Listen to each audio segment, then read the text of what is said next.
will be tripping royal blue to the Republican National Convention. I'm a boss. No, that's my actual position. With chicks, I take my pick like I just got my natural condition. Mister, this your sister. It's the game that'll relax her so the click can twist her. But you are not your hair. My best girl used to rock the Johnson's S-curl, sex thorough, and my scuba gear was Sheryl. And I cracked the clam that possessed the best pearl. Look at my oily hands, I'm royally grand. Put me over some heat and watch me bubble like the water in boiling. Just setting it off, get ready. Spoil your plans with my loyalist fans. And if you ever looking for the man, a nigga better beat the street. I won't leave fingerprints on your freak, cause they be hard to find. Cause I know how to hustle. Stay on my back yelling at beat, cause I'm packing the muscle. The man, I'm trying to get it. The man, all about winning. Cause I still get paid in the streets, never touching a bundle. What up? Let's let the people roll in, spread some of these vibes right real quick. Now, man, if you look around, get it popping. America falling apart. Earth Got fight some back, NFTs, which y'all know about the Hyro Head NFTs. It's time for a mass awakening. Spiritual enlightenment. Talking about? Yeah. I'm just trying to live my life, make it through these days of time. Am I the only one who's wondering? No, I'm not.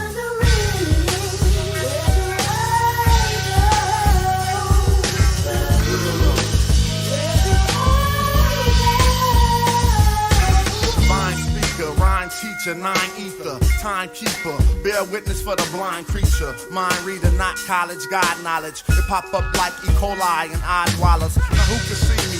I raise my Kundalini, yeah, EOG, lowercase G-O-D, the snake charmer, great karma, tear through your fake armor. They gonna hate on ya.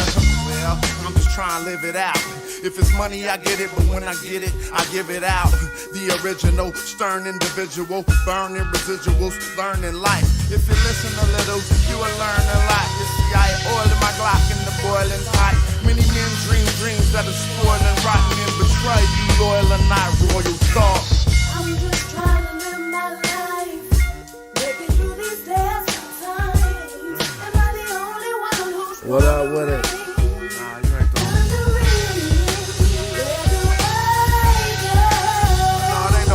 Yo, we ain't going nowhere.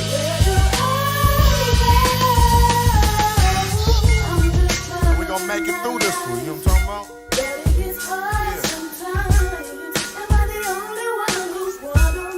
It's nothing. Now we gotta find the power in you. You gotta find the power in you. And I'm good. Yeah, we about to get it poppin', study and chill. As I sat at my workbench, carving this marvelous sculpture for culture vultures. Ether utopia back in Ethiopia. What you wanna do? What you wanna know?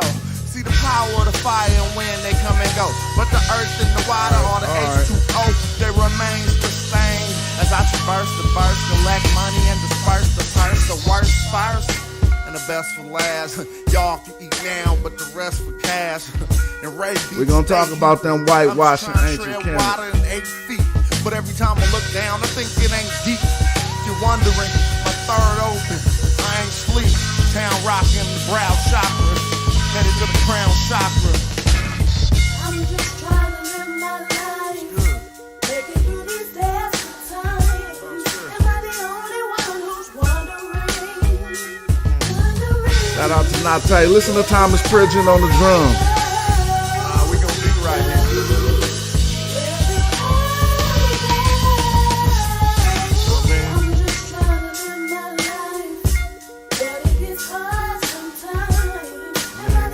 Y'all.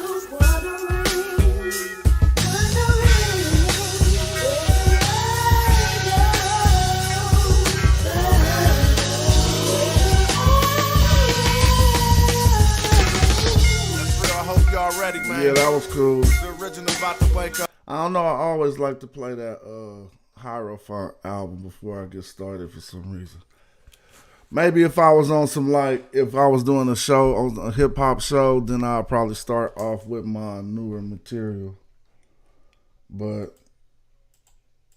when I've been wanting to study, it put me in the right vibes. What's up? What's up? What's up? Party people in the house.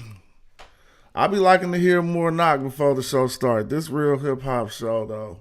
I mean, and really when we start talking about ancient Egypt and Kemet, I mean, I really got the right to speak on that, man. I've been repping hieroglyphics since 1990. What? 91. You know what I'm saying? 1990 Hiero Crew. You look at our first album, you see Nubian pyramids. You know what I'm saying? Shout out to Stephen. Rest in peace, actually. But yeah, so we've been on it like that. But I can't even front. I wasn't like, it was just a name we took on. But then I bought my first Egyptian dictionary in like 92. E.A. Wallace Budge dictionaries in 1992. And I was intimidated. I was kind of spooked when I looked into the book because I wasn't a student back then. So I was just buying the dictionaries to pick an Egyptian name, to have an Egyptian name since our crew was hieroglyphics. And looking through the book, I got all intimidated. But later I started really studying and doing the do. So we just chilling in this daytime experience. I normally need to be doing some work, but I got a lot of work handled early on this business day. We don't talk a lot about businesses and what we do and how to do it. We need to have more of those conversations. Everybody got a lot of us have a business. You don't want to tell, all of the tricks of the trade, but you do want to start lacing people boots on how to do certain things, in this world.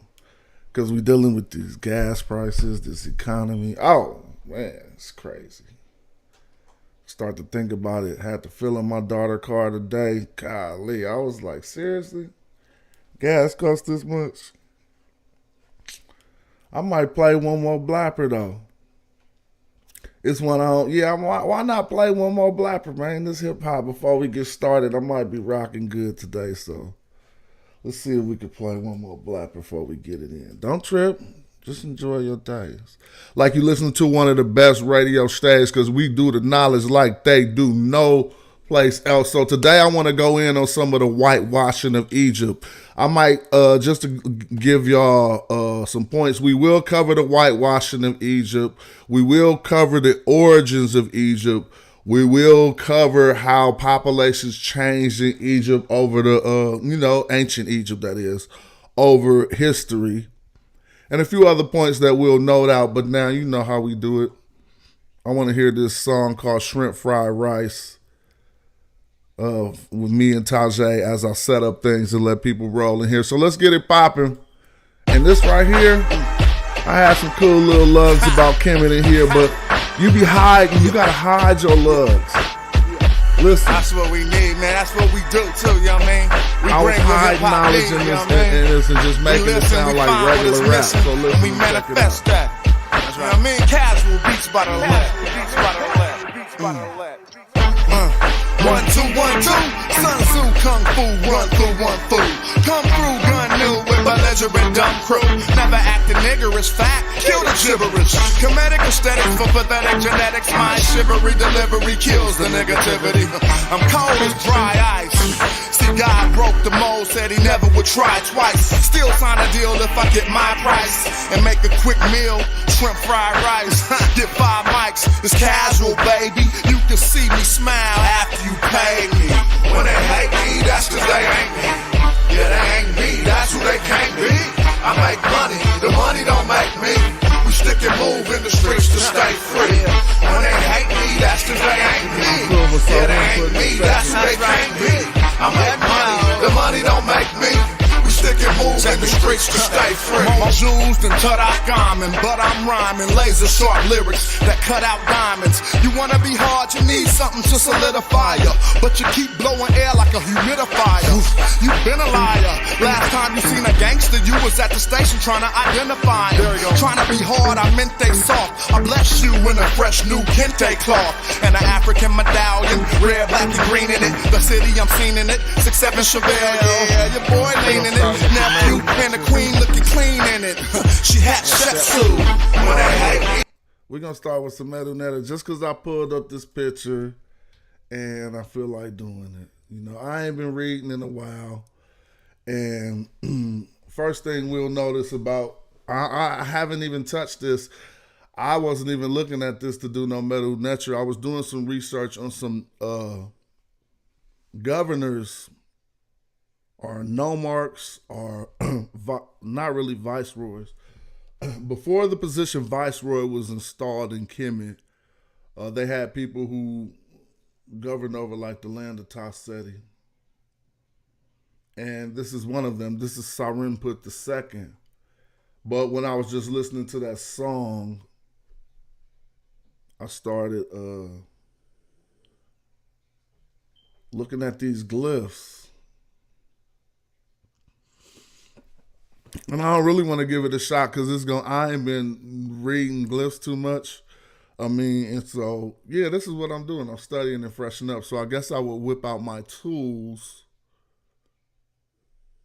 to do the such. But in identifying how to address this text, I want to note a few things that I see that are for us to take note of. Particularly, I'm going to say you start this text in the middle. Some people won't be able to identify that, but this text, we're going to start in the middle. And we start in the middle because we see this section over here of animals and items are facing to the right.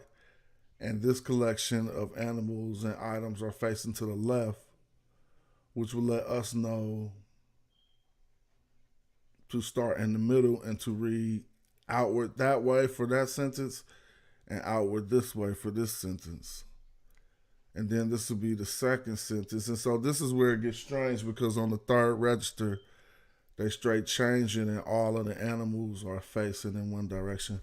But I was pulled to his name, Neb Kakaura, or what, Nebra? Kakao Nebra, or Neb Kakaura is what we see right here. His name inside of the Shinu, if I'm correct about that, yeah. And so I was really just tripping, like, is his name Kakaura? Neb Kaura is what I would say.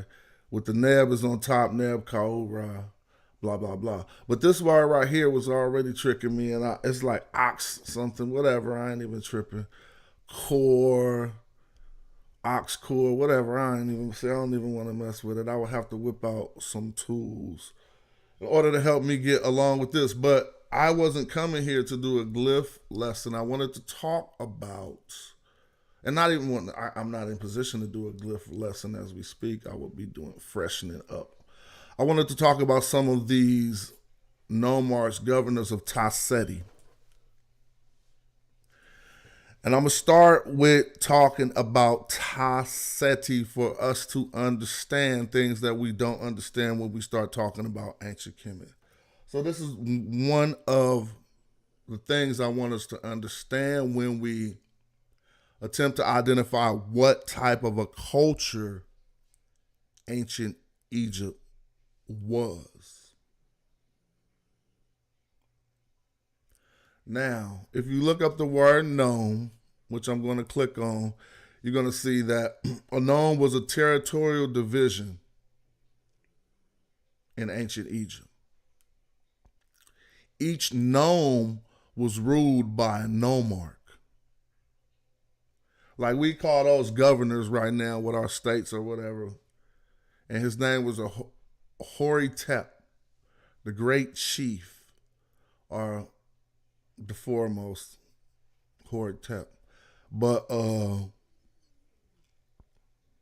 each nome was ruled by a monarch, and a number of nomes changed throughout the periods of history of ancient Egypt.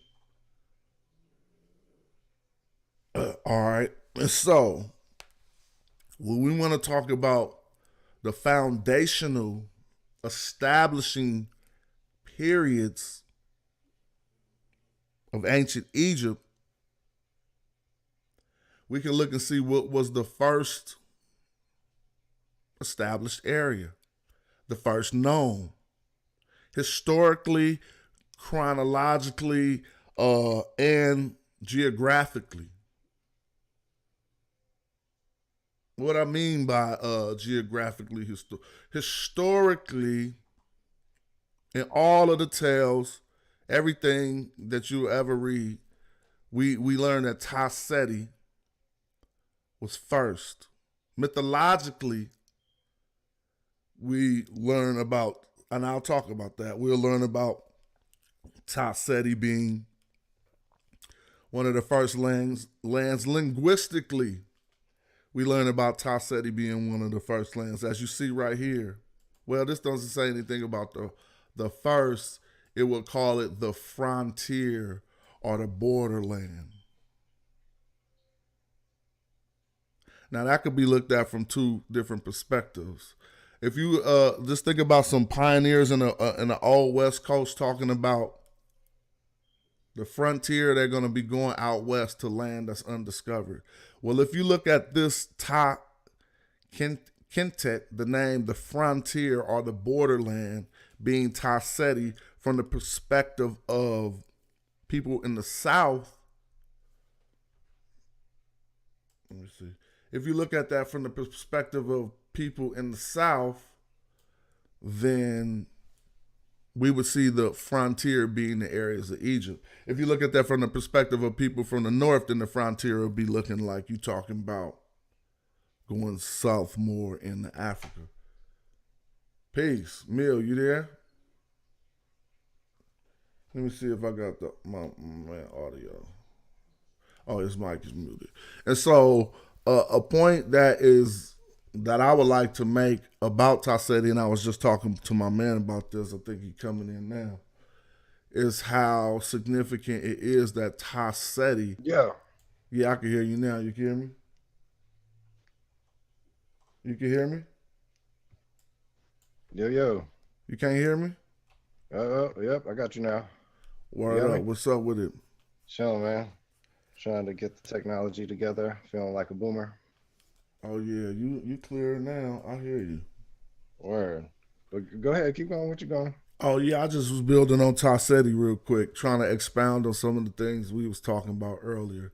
So my point being, Taseti not only being first, the first known geographically and chronologically, meaning that it didn't have to be the first known in the uppermost part of Egypt. It didn't have to be the furthest region in the uppermost part of Egypt. It could have chronologically been numbered like Nome number 5 or Nome number 7, however they wanted to do it. They could have went the opposite direction. It could have been Nome number 42 to them as all, but it was Nome number 1. And geographically, it was the one that bordered the areas, I mean, not even bordered, but encompassed the areas that we call Nubia, which we wouldn't be able to propose as a state, Nubia. We'd be able to propose this as like a geographical region or area. I don't know. I don't want to say inside of Ta-Nehisi because it might have been bigger than, inside of Ta-Seti. But I don't also want to mistake Nubia for being an exact representative of Ta-Nehisi. Assuming Waset was Waset back when this was already called this. Before the formation, these other places were definitely populated. You know what I'm saying? So it's like, why? I just assumed they were already there. So this is what I want to look into, how the ancient Egyptians did it. And let's look on this map and see. Well, this ain't a known map. Yes, it is, but it's not actually one that's going to show us I mean, first we're just looking at how they numbered them, like which nome was first and second along the map, and exactly where Wasset and them fell. I definitely do believe that those places were populated, but everything all I think it's all that's gonna all be inside of the first nome, which is gonna be Tasseti. Watch. And that's what we have to see. It does Wasset fall between the first and second cataract. I mean, the first cataract up into, that's not the second cataract. So it's just like from Edfu to the first cataract. I guarantee you that Wawet is in between those areas. And so that's part of Tasseti, and that's part of my point. But are you trying to say it seems like there's a distinction being made by there not being gnomes, all the other gnomes not already being established as their own region, their own district, their own province, their own little communities. You know what I mean? Like, so the fact that it was called out as first, I don't understand how that's supposed to be a big. How is that distinction from all of the other, densely populated spots along the river? Because it was first. It was not only first, like I said, in their chronology of listing off their nomes, but it was actually geographically first, the uppermost point in Upper Egypt. But that's the only reason it was listed first. But that might not be true because they divided their nomes up into Upper Egypt and Lower Egypt, and then they did the numbering of the. So do you think the first gnome in the Delta, is the oldest gnome of the Delta? Yeah, definitely. It only makes sense that way. Geographic breakdown. Because look, the last gnomes is like Alexandria, and the cities that arrive last, you put them after the cities that were already there. No, I think I don't think that's how the mapping came to be. You could go look at it and then we could compare it with the chronology of the places that are there. But we could do that. But in the case of Tasseti, which is an anomaly because it existed before the whole statehood of Egypt, even before the thought of making more nomes to have this one state was there, Tasseti already existed. So let's go back to Wiki. You see what I'm saying? Yeah. So the point I'm making about it being first is that it's just that it was geographically, and we find Tasseti again, like I was saying, amongst the tribes of Tasseti represented amongst all the people. Some of the people on the prehistoric palettes are the tribes of the first two gnomes. That is, and so is rather significant to me when we start to first in the conversation of what type of a culture was ancient Egypt. When we have the conversation and talk about the fundamental, like where did this culture fundamentally come from, then it becomes more significant. In some conversations, it's less significant. But I'm going to point out a few things here. Hold on, let me say something though, because I think it's a political distinction in contrast to a geographical layout. It became the first because in the political world, that's where the border was drawn. So that's where they started counting. You know what I mean? Not that it had existed prior to, and that's why it counted as first. It's just that's where the demarcation became. Mm-hmm. And so when can you see what I'm seeing right now, or what do you see on your screen? Maybe I have to share my screen. Yeah, I was looking on my phone to see the other one, but yeah, I see you on the map. Oh, so you see where it say comb on bow and it's pointing way down here. So the point is more or less to discuss how if the areas this far south are the foundational areas of the culture of Kemet, which I'm proposing. I mean, we know it goes down the river, blah, blah, blah. how is it so easy to propose that Egyptian culture is a Mediterranean culture when we see most of, again, even with the mythology? Let's go to a list of the first two nomes. You see right here, the land of the Bota Seti was first, and Horus was second. And these standards we actually see represented in most of the ancient palettes. We see the tribe of Heru and people from Taseti are set on the standard represented in all of the ancient wars of establishing Kemet. When we talk about Narmer, who did establish upper and lower, he didn't come from the north and go south to establish things. He came from the south and went north to establish things. So only in the argument of whether Egypt was a Mediterranean culture fundamentally or an African culture would I put forth, not only, but am I mounting the argument about Tasseti and how all the origins of things started in Upper Egypt.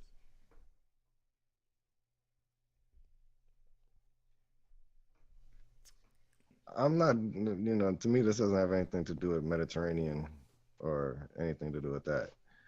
I'm just,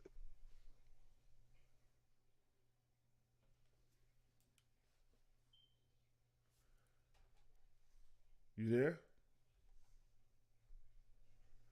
I think we might have lost him. But saying the Bay was the Bay before white people. Hold on, we had lost you for a long time. So you have to start over. I was saying I don't care about the Mediterranean piece of this, or that ain't even a piece of what I'm talking about. To me, the whole river been populated, and so the place was the place and people were there, and how long was that name for the place might be a distinction, and that this has been named the same name and held that name for the longest of times, but the known names didn't change once they were established. Doesn't seem to have changed. You see what I mean? So as far as, at some point that gnome might have been a specific people, and maybe some of the gnomes didn't change people ever, but the name of it was the same even when people came, and if people did come and go. You see what I mean? So the fact that you're calling it the first, I think, is a geographic thing, and distinguishing that other places weren't established as a government or didn't have their own thing going. I could agree with that, of course. So, that's I don't have information to say all of them were, that there were big cities in all of the gnomes, but it already had been like divvied up, it seemed. And so the fact that it's the first is only because of the upstream downstream perspective, and that's where the country became the country. I agree with y'all trying to, explaining to people that what we think of and what has been referred to as Nubia was included in the political borders of Egypt from the establishment of dynastic Egypt. I'm not arguing against that or anything. You know what I mean? Mm-hmm. And we see that illustrated right on the map that we talking about. They got it right here as Nubiet. But let's just talk about it and let's really go in. We got the time. So look, we dealing with Home Ombo. A lot of us know that's known as Nubiet, or some of us would call the areas in between above the first cataract into here Nubia. Some go down lower. They say this is lower Nubia, upper Nubia. But now we're really talking about Kush. So they got that mislabeled kind of. At least after Abu Simbel. You've been to Abu Simbel? As far down as Abu Simbel, we would still be, I don't know if they're going to call it what they'll call that, but I think Lower Nubia will start after that. I mean, Elephantine, Aswan, maybe not. I could be wrong. I could be completely wrong as that. Maybe they're saying Abu Simbel was 100% in Lower Nubia.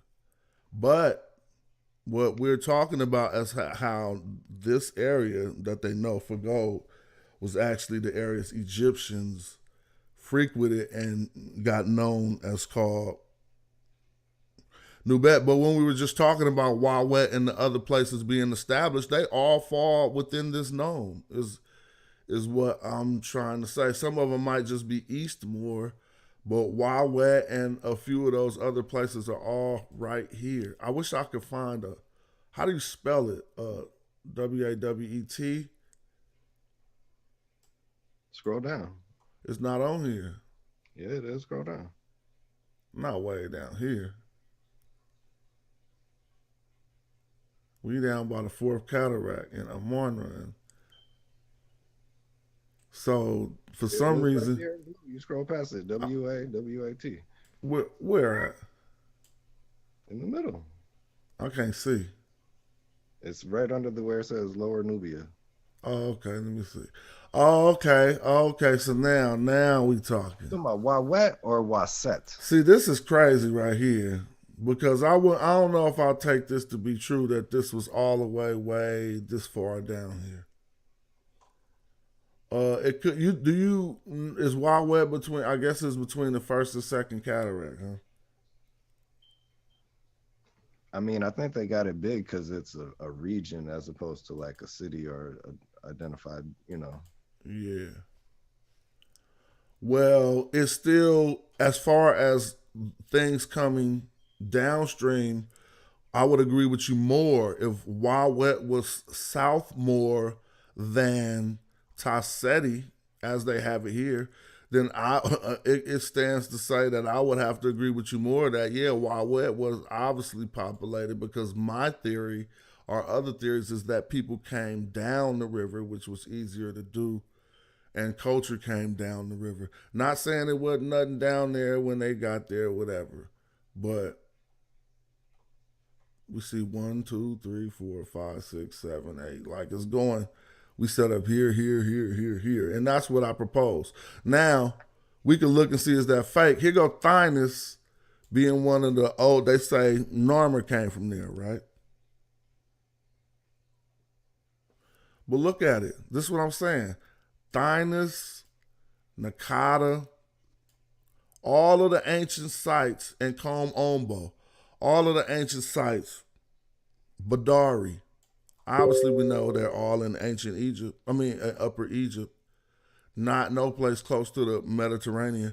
All of the Badari being the culture of the Badarian people before all of this. We still got it right here. We got Nakata right here in the fifth nome. We got Thynis, which they say was one of the first. But like I'm telling you, or like I propose, Thynis, if Narmer was with some confederacy, he clearly was with the people who rocked the standards of the first and second nome. And so when we start to talk about the Battle of Horus and Set, mythologically, I think it has a lot to do with the first and second nome. The second nome being the throne of Horus, and the first nome being the land of the bow.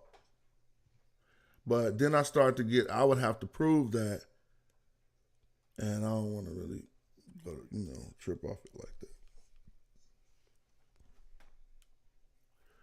But I just think that they were, city centers along the river, and whether they used the same names that ended up sticking, the people were there. The culture, that shift is going to be fluid way more than this political establishment, the border. Even the political border got changed. That's what I was telling you before. Even when Abu Simbel got established as the furthest, lowest, most southernest border of Egypt, but that didn't make those areas get added to the list of nomes. Doesn't seem to be. That's why I was tripping off Abu Simbel right now. Like, they still trying to call it, if they trying to call this Egypt, that's crazy. I'm gonna use Wiki to see. Just at that period in time, that was the furthest they were ever able to, have it be their administrative control. This don't say Nubia. Definitely.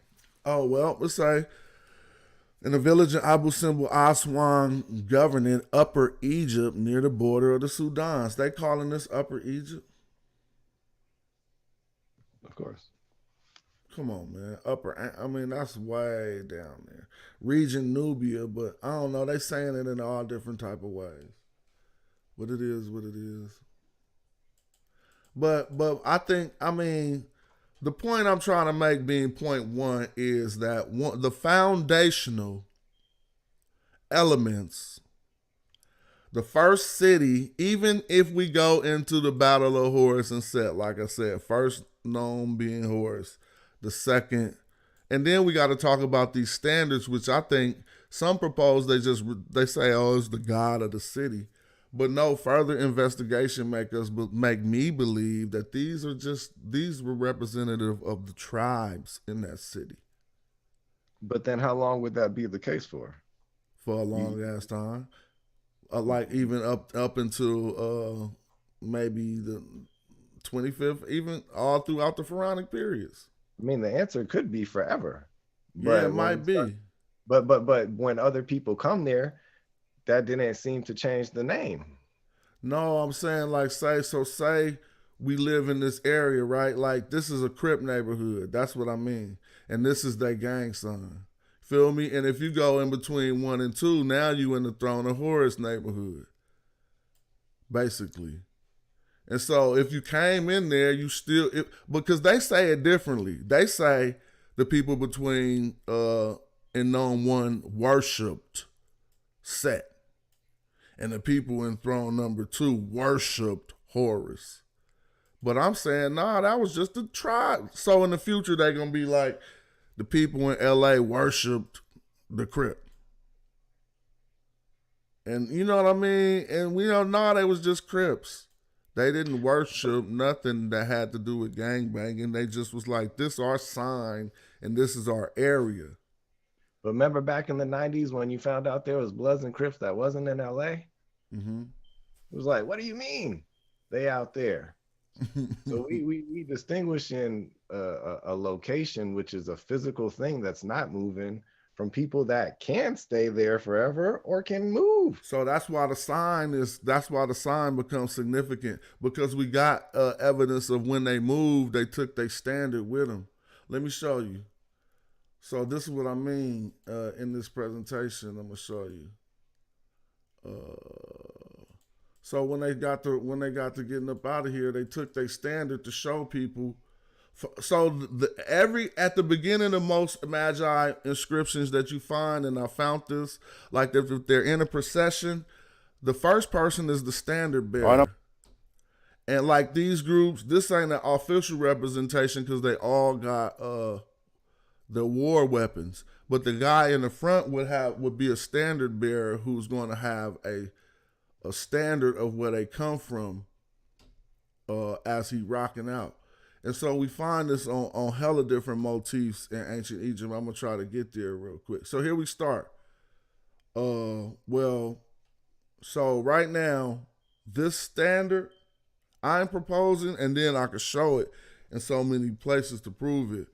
This is the standard bearer on the hunter's pallet in 3300 BC with the tribe of Heru's standard in the beginning of a procession of some type of hunting they're about to go do. But if we go back to the gnome standards, it's going to be the same thing. So we see the standard right here, and it's just represented different. It's still Horus on a perch. And is representing the people from the second gnome of Egypt.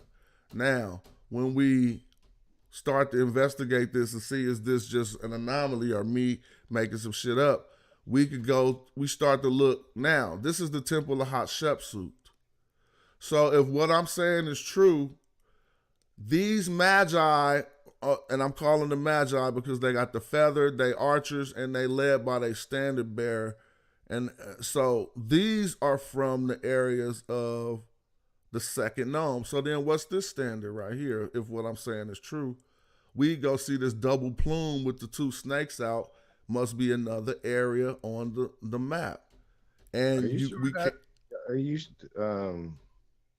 that look a lot like the Punt expedition. Exactly. I think you're correct. I think this from the Temple of Hatshepsut, Temple of Hatshepsut. You're right. And so what I'm saying is when they went out on this expedition, it shows us who the soldiers were, or at least what region they were from. If we go to look at this map again, because we could go find that standard with the double plume. And look, It's the third one. And so that's why it'd be significant to me. Well, at least this, if this ain't the double plume, that's 2 ostrich feathers, I would have to find the actual one that represents the double plume. Yeah, But hold on. I'm trying to can you share my screen or yeah, I'm about to I gotta pull out of mine.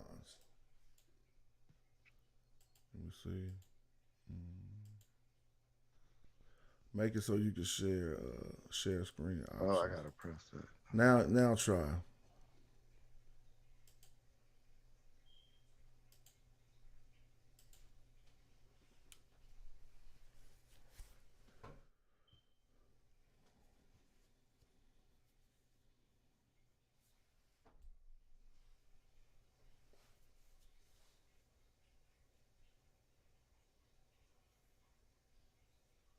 I can see that. So that's your picture.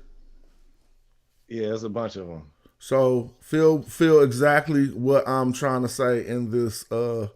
First, and let's to keep it a buck, they added him as history went on. But if we look at where the 2 processions meet each other, first we got the horn blower, right? But he wasn't there all the time, so something changed, and they added him. But after him, well, is it broken off? In this instance, yeah. Well, to the right, we got the fan bearer. So I'm just looking. In the beginning, we got this horn blower dude playing the flute like we coming, and to the guy to the right of him is a fan bearer. And so one of the beginning dudes, someplace in here, is going to be the dude holding the staff that lets you know which tribe they from. But I think it would be to the left, because everybody else got a war weapon. What he got right there? See, he got some type of a standard. I think it's him right there that you was just hovering over. The guy who's turning backwards. And he must be turning backwards for a reason. Must not be, I don't know why he turning backwards, because there's another dude turned backwards. But what's more significant is that he's holding a standard that looks like someone on a throne, correct? Mm-hmm. And so that's his clique.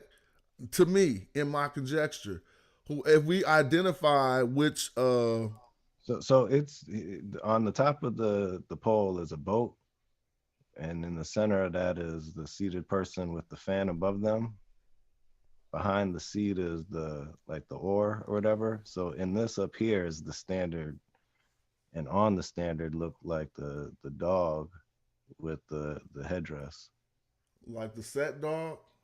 Kinda, yeah. So With the I double wouldn't go plume. too far to say that they was possibly saying that they down with the tribe of Set.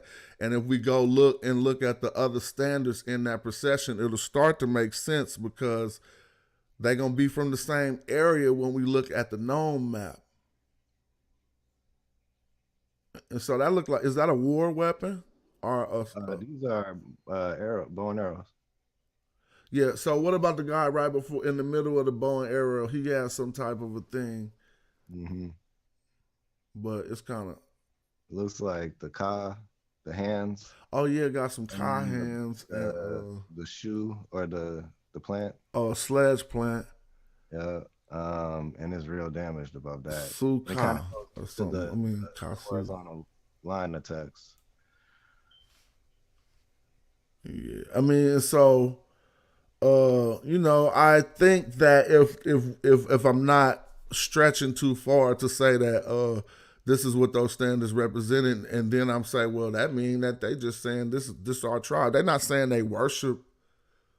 I mean, like, they tried to make everything so polytheistic to make us think that, oh, they saying they worship that. They just saying this is who we is, and I rock with this, and we can see it geographically represented. And so I do put forward that some of those initial tales of the tribe of Horus and the tribe of Set actually come out of wars from Upper Egypt. I could be wrong, but you can see, if you look at the palettes, a lot of the old palettes, it was only the tribe of Heru. And then after some point, the tribe of Heru, and look, that look like I never these three. Oh, it's three new jars. You can't see what I'm seeing. It's three new jars up under the men's sign under the guy in the middle. Yeah. But anyway, I don't know. But it's standing. But I only paused you in saying that this was all presumably to be the punt expedition, which wouldn't be something you would label under an SU, would it? Wait a minute. You just identifying them as heritage. These are this definitely might be the punt exhibition, but these guys represent the escorts to keep everything safe, correct? You see what I mean? Mm-hmm. So they would go get the same type of people like the Magi or some. I mean, I got some documentation on that too when they was talking about when they go out, they be needing some niggas with them, basically. And it's weird for someone to propose that, like, if we was gonna go into the Levant to get some exhibitions, or if we was Levantians, we'd go get some of our old Asian homies who we know who could fight. Like, how will we know these other people if all right, let's take it from the other people's perspective. Say these ain't Egyptians natively. How we know them and how we got a good relationship with them to get us to fight for us like this and to lead us places.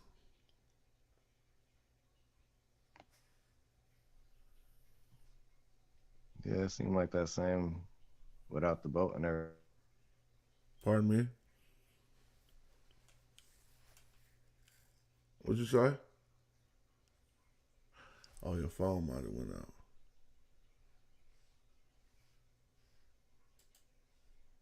All right, I'm about to exit full screen. I can't hear you. Can you hear me? Yeah, I got you back again. What was you saying? Your phone went out. Yeah, this computer.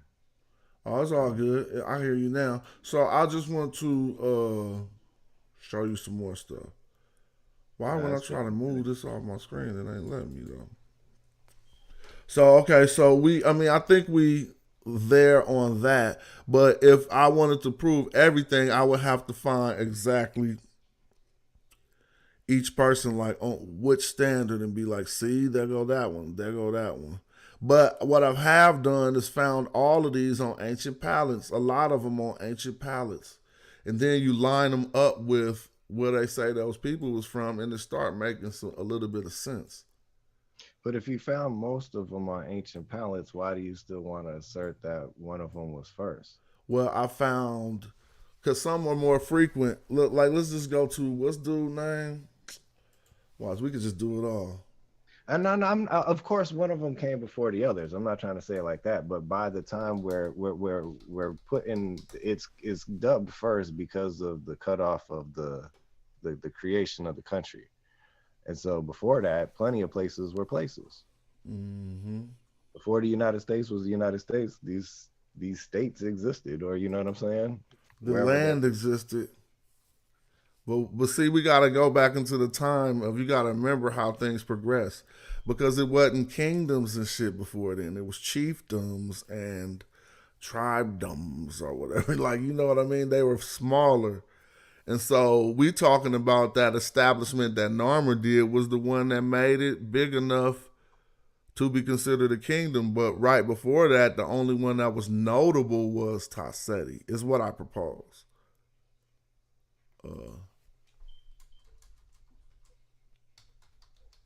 Dude, the Fayoum was like the breadbasket. What you mean?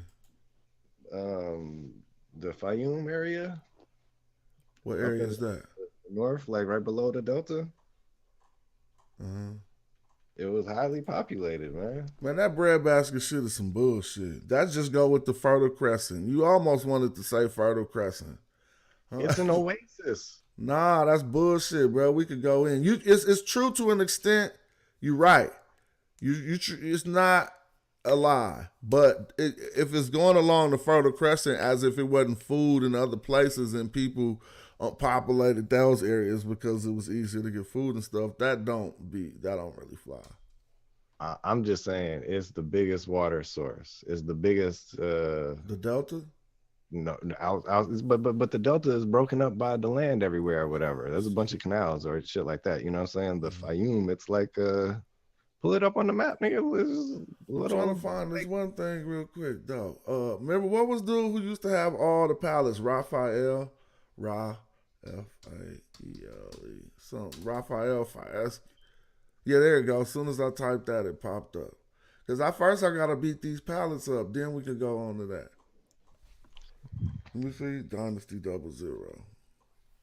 Dynasty 0. I mean. But he do got Dynasty 00 on here. All right.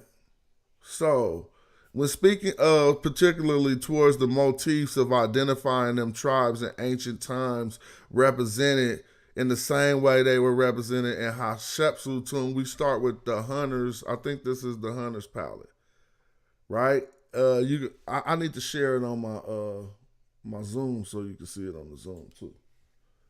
And we're gonna go in on this. Hold on, share on the Zoom. Oh, you gotta unshare your screen. Let me see. Share screen, maybe not.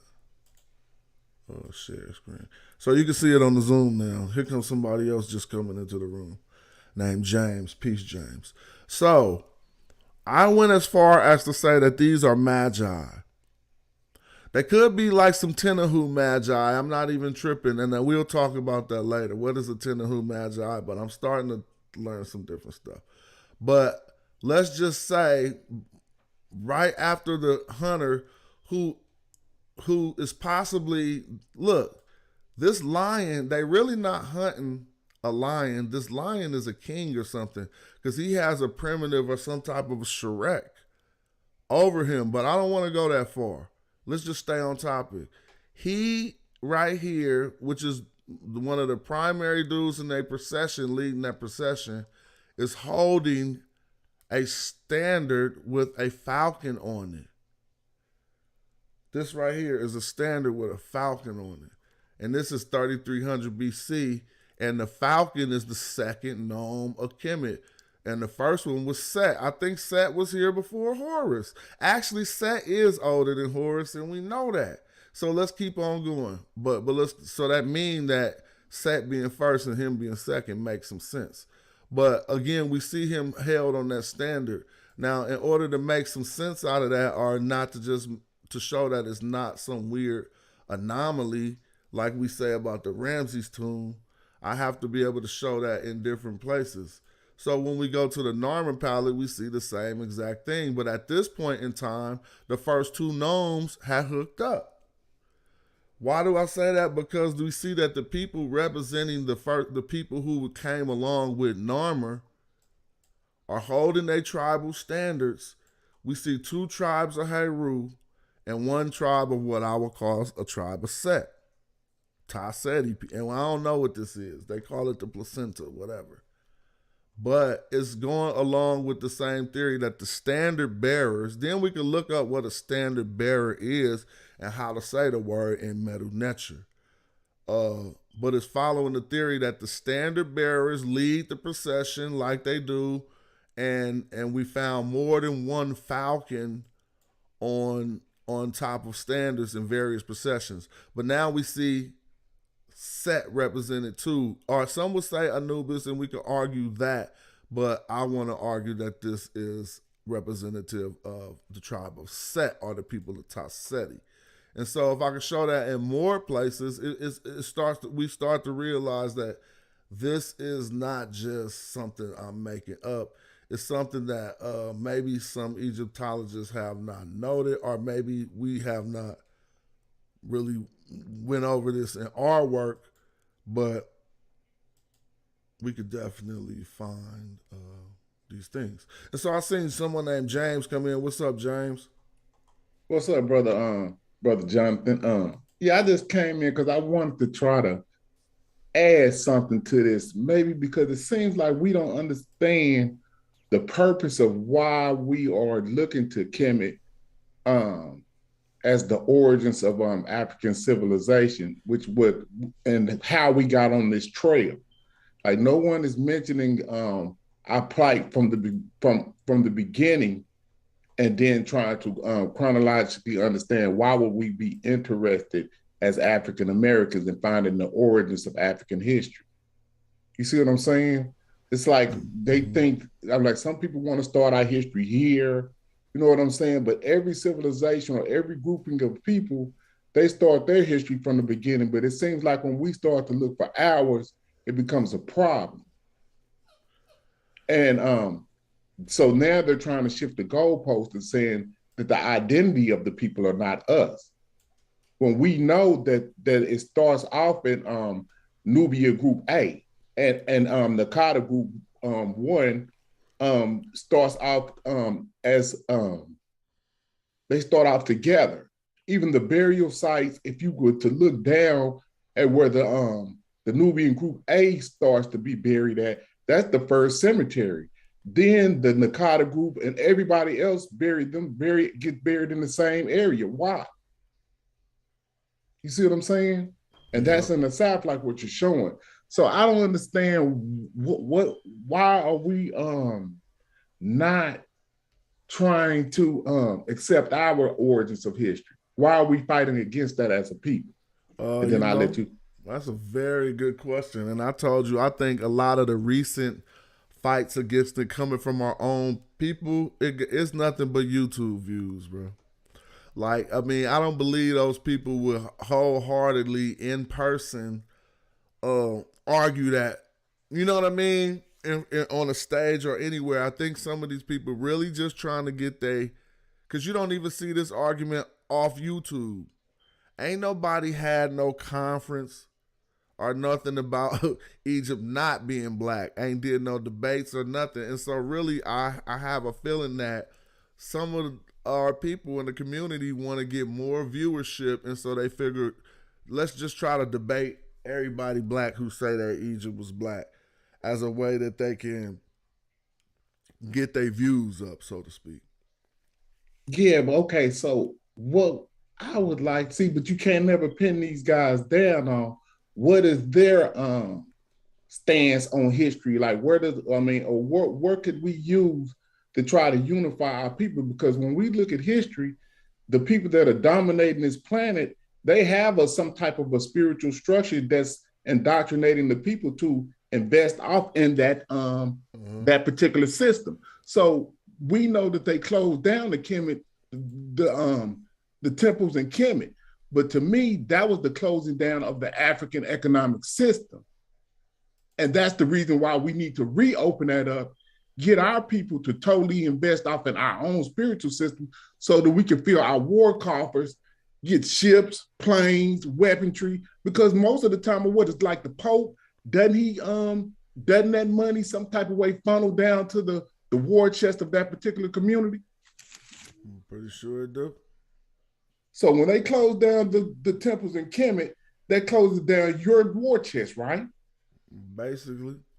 Some people will argue that it's not our war chest. Some people argue that it's some other people's war chest. And that's the problem. But man, we know that, okay, where's the African system at? And then what's so crazy about it, Jonathan, is if we take, even if, let's say it, but we know it is. I'm not even gonna entertain it. It's our spiritual system, but what that does is that takes us off of everybody else's spiritual system. It gives us power because we would be the origins of all the spiritual system. It gives us power. So why are we denying our power? Because some people, I don't know, blood. This argument in the conscious community really started by Chief X. And you know, I don't know what his motivations. I think he might honestly believe, you know what happened? Like when you a brother and you feel like you've been duped by some shit, and then you don't, like say a girl cheat on you, now you don't want to mess, you know, you like, I ain't never gonna be nice to a woman again. I think he might have believed some knowledge in the conscious community that was false, and now he's on a campaign to say that everything was a lie. You know what I'm saying? And that campaign is spread over into other people fighting against our elders and our scholars who have been trying to show the truth about ancient Egypt. And the cold part about it is our elders and our scholars are right on point. We're right on point with modern day scholarship.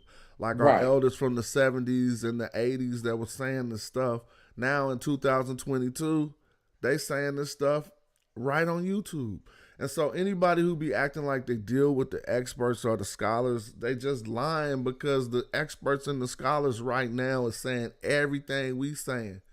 That previous Egyptology was racist and tried to carve Egypt out of Africa by making all black contributions to Egypt be considered Nubian.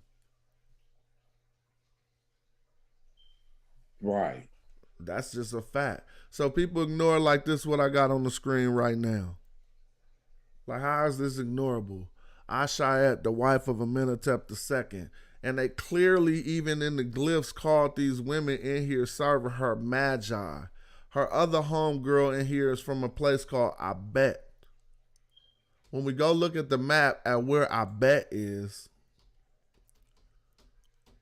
we see how far down Abet. Abet is called Wadi Alak, I guess.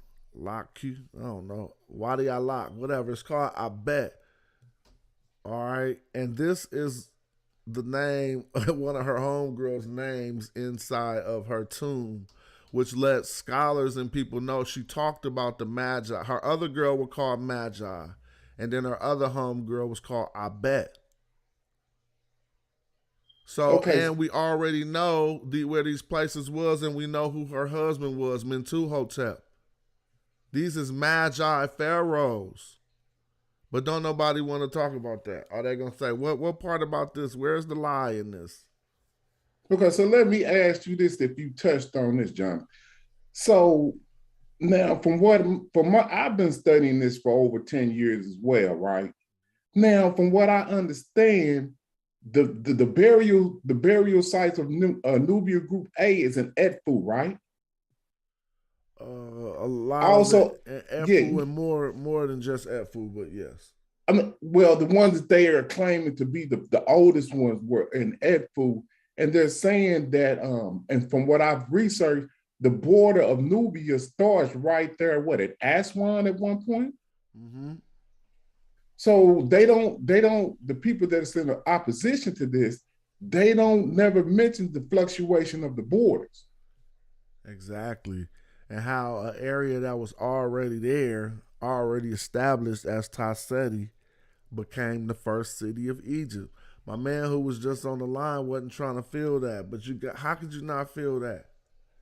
It's like in every other situation we give up. For instance, the founding city of the Hittite Empire was called Hattusha, or was called Hadi. Hadi. The ancient Egyptians called it Keter. And it was just like we proposed with all these other places. The Keter people spoke a language that was a language isolate to the following Hittites. It's the same thing.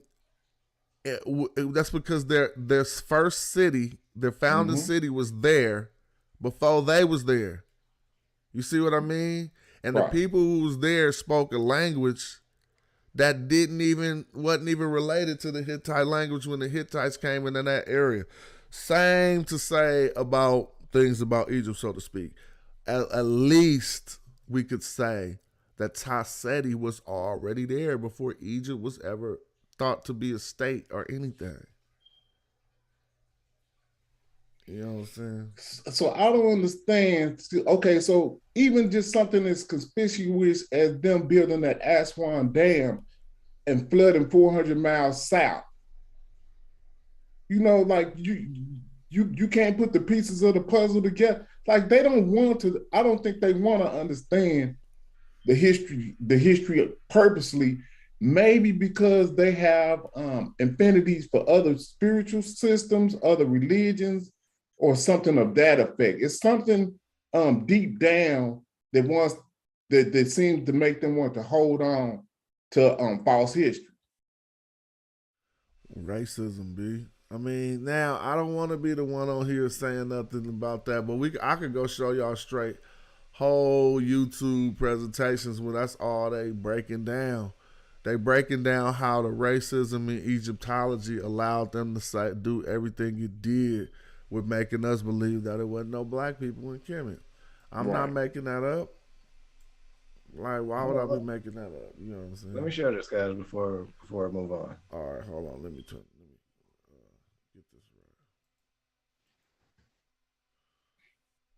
Your screen is shared, All right, so this is but like you the got to low. make it bigger so that we can really get it in. I mean, I can see it big on my monitor, but it I'm look about little to. on the When I broadcast screen. first Can you want to make it put the bigger? feed on top, this is the low register on the bottom of the wall. So there's a bunch of big scene above it, but this is just like the bottom. So what scene are we looking at? This is in Abydos, the first Oh, the hypostyle. gnomes. They gnomes and they tribe. Not. Oh yeah, this is perfect. See, you know how to read it, so he's like, these.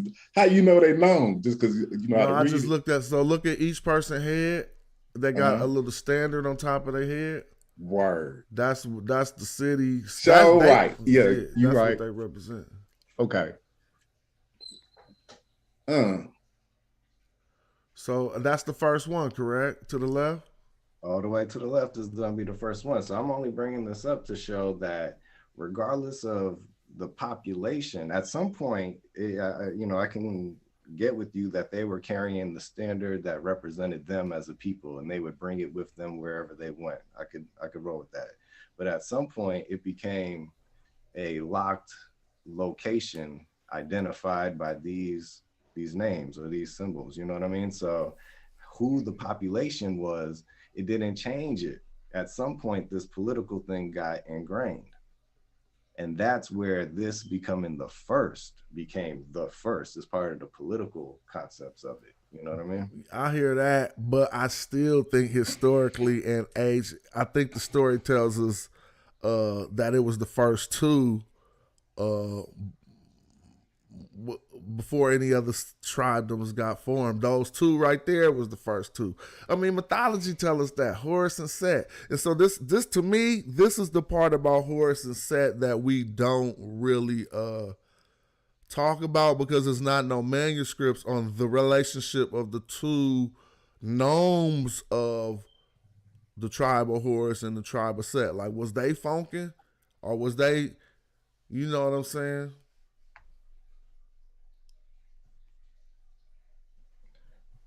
Yeah, that's a good detailed photograph.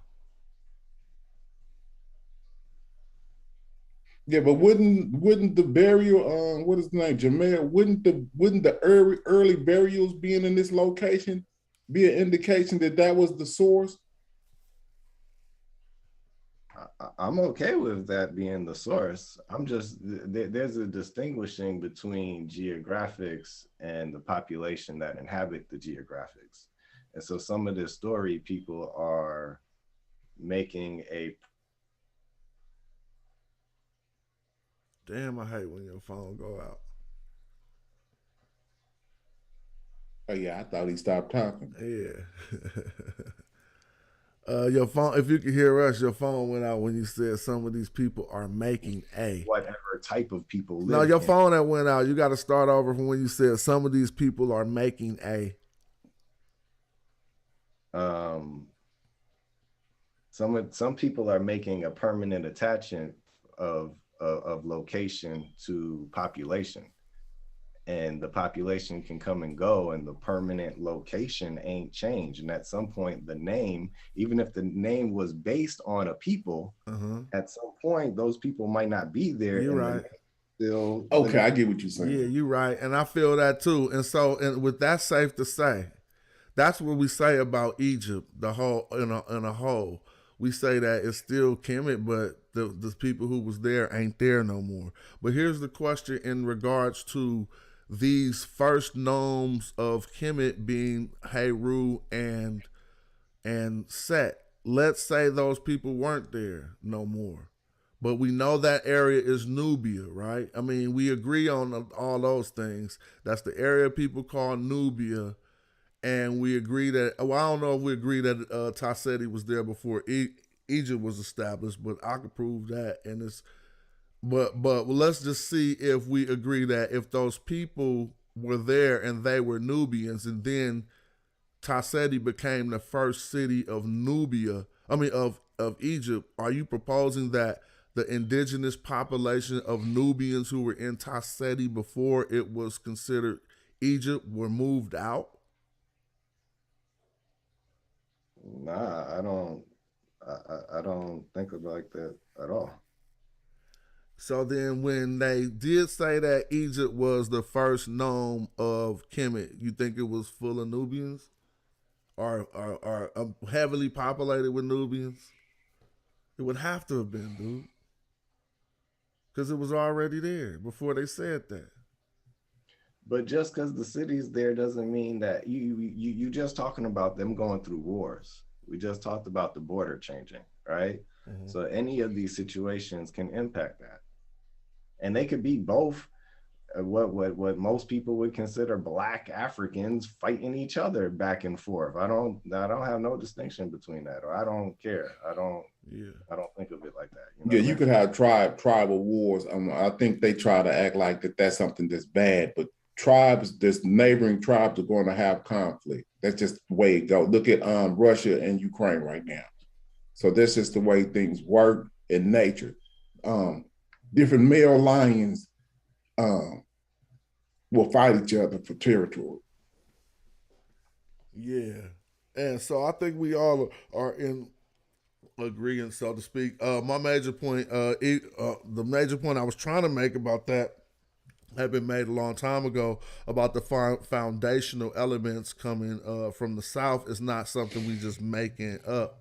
It was actually written into their mythologies, written into their nome chronology, and even written geographically coming down the Nile, the way that they numbered their cities is what I tried to argue. And so that was just one point I wanted to start out by making. I don't think so when you showed that, do you still got that picture from the Temple of Hatshepsut when it was showing the brothers who are called Magi? Mm-hmm.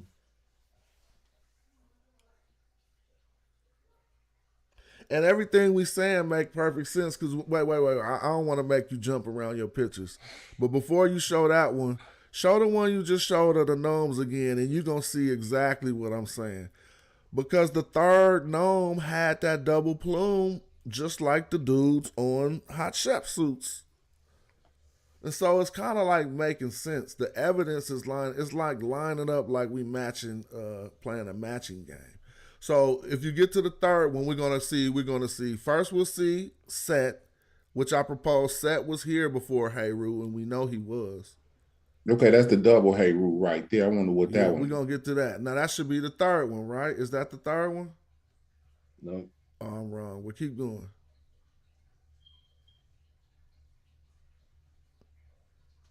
That's it? No, well that looked like a double plume, but let's see which the third one is when you get when you snap out. I think he's in purgatory right now.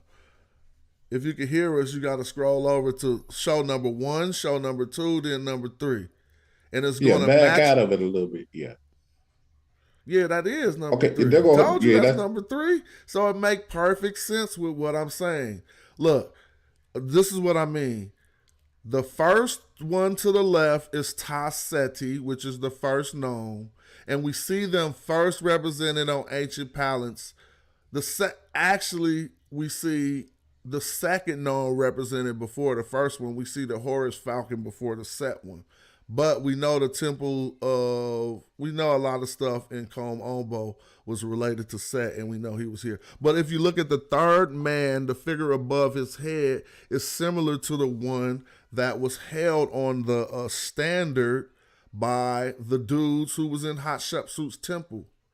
Okay, brother Jonathan, let me ask you something. So when this stuff was first created, was it in Nubia or was it in Kemet?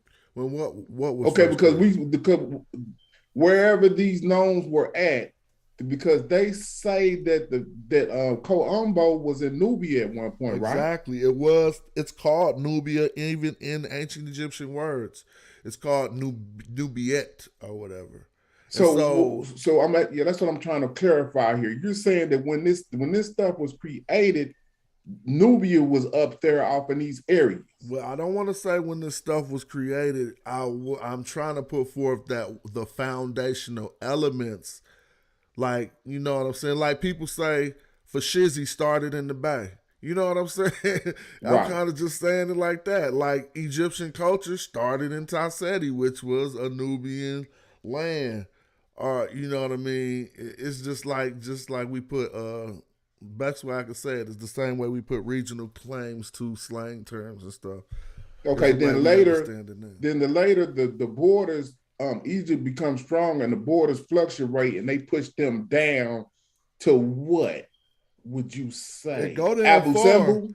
It go down really far, and depending on what time period you're talking about. If you want to go through the time of Simro Set the Third, then we're gonna go all the way down to like Kawa 5, which is by Simna. I'm going to show this in a map. So what would that be like? The fifth Yeah, I gotta cataract? show that in the map by exiting.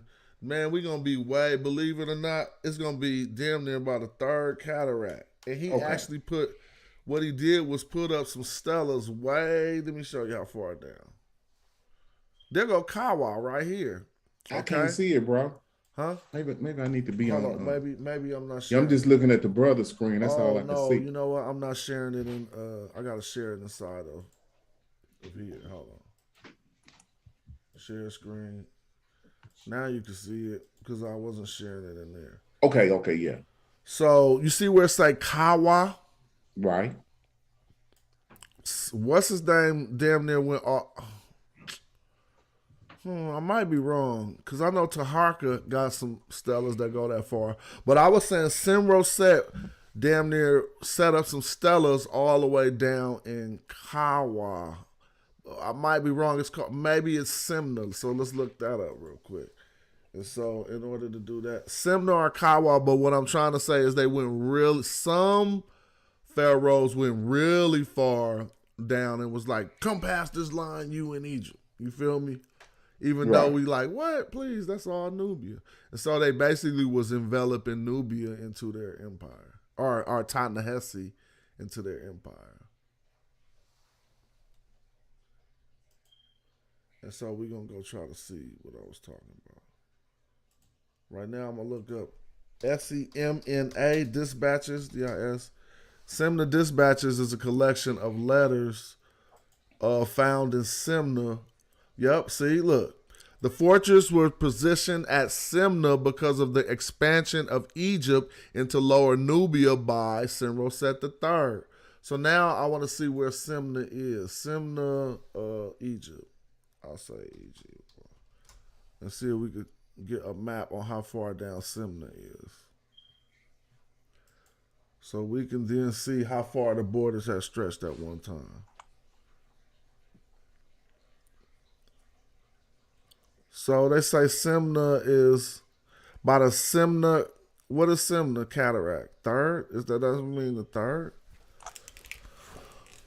Well, it's below the second cataract, and I don't see the third cataract, but they got something called the Semna cataract that I don't even know nothing about. So basically, he had stretched the borders way beyond the second cataract, which is about right around here. So think of how far down that is.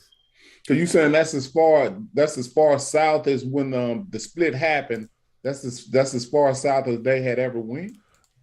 They've never been any further south than that. I'm saying in Egyptian history, this Right. is the furthest point that the border of Egypt had reached. Okay. Yeah, that's what I was asking. Yeah, they probably wasn't occupying this land. Like, you know, they just probably came down hella far and was like, this our land. Everything above this is ours. Then went back home. You know Right. what I mean?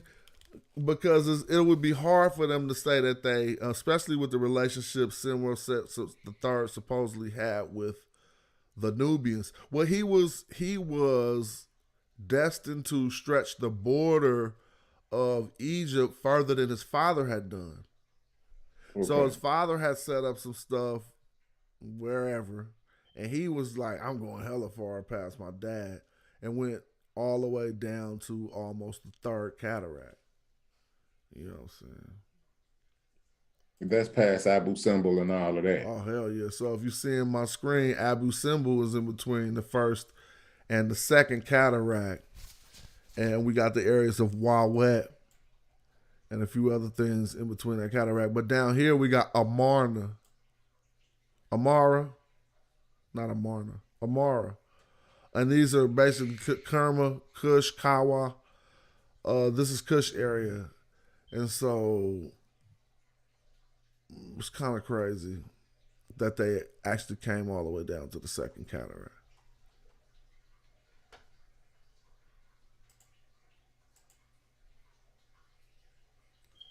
You know? Let me see what they're saying in the chat. That feather speaks a lot of the animals associated with where they live. Exactly. They were probably called Mahasi. That I think they call Mahasi to this day. They might have been called that back then too, but I feel that. And if you notice, Mahasi and Nahesi is the same word. You just change the M to an N, which are interchangeable. So they still calling themselves Nahesi or Nahesi, Mahasi. Okay, as far as the inhabitants, like, okay, so when you see that the green part, like right there next to the river, does anyone live out in that desert area? Yeah, yeah. And So how so, much? What I'm asking is how much of that Egypt is occupied outside of just the river area? pardon me. Like how much of that land is occupied by people outside of the just the river basin area? Oh, Because that's a very good question. when you looking at this, it looks like desert. So is people Yeah. living there, or are they just all living along this river? No, it's definitely people living there. Some of the like they just saying this is the areas along the river, but it stretch out in both directions. People live on the east banks, west banks, and then they push out. It goes out, but I wouldn't be able to tell you how far in which areas. Right. Some of it went out. I just know it wasn't all along the river. Like some of these places out here aren't even bordering the river, and we'll see Knob to Playa. A lot of them are along the river, but it just wasn't that fertile green area that was occupied. Yeah, so I was researching. It says that Nubians, it's 2 million Nubians living in Egypt right now, based on the displacement of the Aswan Dam. Well, there you have it. Like you said earlier, we know what that should be all about. And why would they make a decision to flood out those areas? We need to start. Hold on. I'm trying to get Excuse my me. phone. Yeah, I got it. My bad. Oh, that was your phone? I started looking around my room for my phone, bro. Yeah, that was me. I was looking around like, where my phone go? So yeah, like they flooded that area for more than just the reasons they would let us know, and we should be scuba diving to see what's up under there and doing all type of other things. But I think that point was clear, that the founding cultures of Egypt started in Tashimu, what they call right here, Tashimu, whatever. You feel me? And Tamehu being lower Egypt, that's why up and down. I mean, come on, man. That was easy. That's easy homework. Yeah, you would think, but for some reason, this thing, I just don't believe these people. I just don't think that they're being genuine in their arguments. I think that this is just some type of farce that they're doing for entertainment purposes. I will say that it's gotten you guys ramped up, and we've learned a lot because it got you guys out here teaching something. Well, I mean, I know. I was You know like, what I'm maybe saying? somebody was just So it's trying a to get gift some, and a curse, is what I'm saying. trying to get some free classes or something. You know what I mean? Yeah. It seemed like they the trick job. Look, I got them teaching me everything now. Yeah, because I've learned since this has happened though. I ain't gonna lie. Well, that's the beauty about it. Whenever somebody challenges or put forth, a challenge to some theory that we say we believe. Now we got to show why we believe it, and we quite possibly could convince more people in the, refuting their skepticism.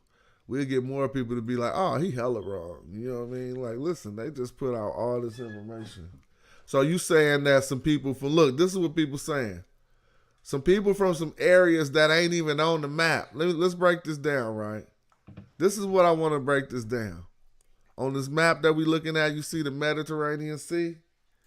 They want to propose some people from the areas from way over here and even areas that ain't on the map founded something that started way down here.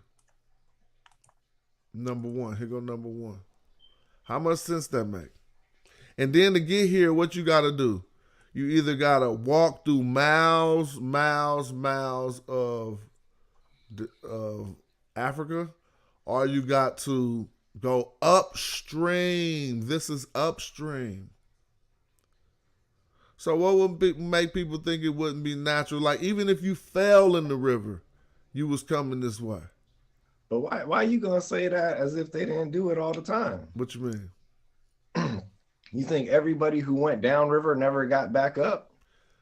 Well, at a point in time, yeah, I do that. There was a part in time when you couldn't get back up river. You didn't have a sail yet. It wasn't created. It wasn't invented.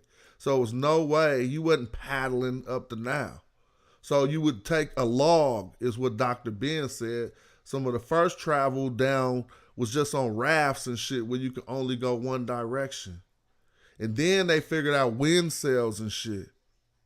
You feel me? But you got to think about, and we talking about Badarian ages and earlier periods of times where they hadn't even had the wind sail figured out yet. And it wasn't no paddles. And so if you getting in the water, it's just going to take you where it take you. It was only a one-way trip at a point in time. It's like when we go river rafting right now. I just hop in there with them on an inner tube, and then I could sit in the river for 2 hours and have my wife pick me up at another location and just be floating down the river chilling. And so I imagine, we got to think about that. They were traveling on water before they figured out sails and stuff, which mean they had to go with the direction of the river. Heave ho, the oar get you there too. Yeah, they had you know what? What about that? You know the wind sail in Kemet, but what about any other instrument to power a boat? Like, do they have a paddle in the Medu Neter? Yeah, it's the voice, man. What you mean? That's the oar. It's like P8 or something. P8? The Karoo, XRW. Oh, the voice is a paddle. Okay, so there you have it. When you paddle, you're going to be breathing. You was on the paddle last week. Oh, so that's what you're saying. That's why it's the voice. No, you making that shit up.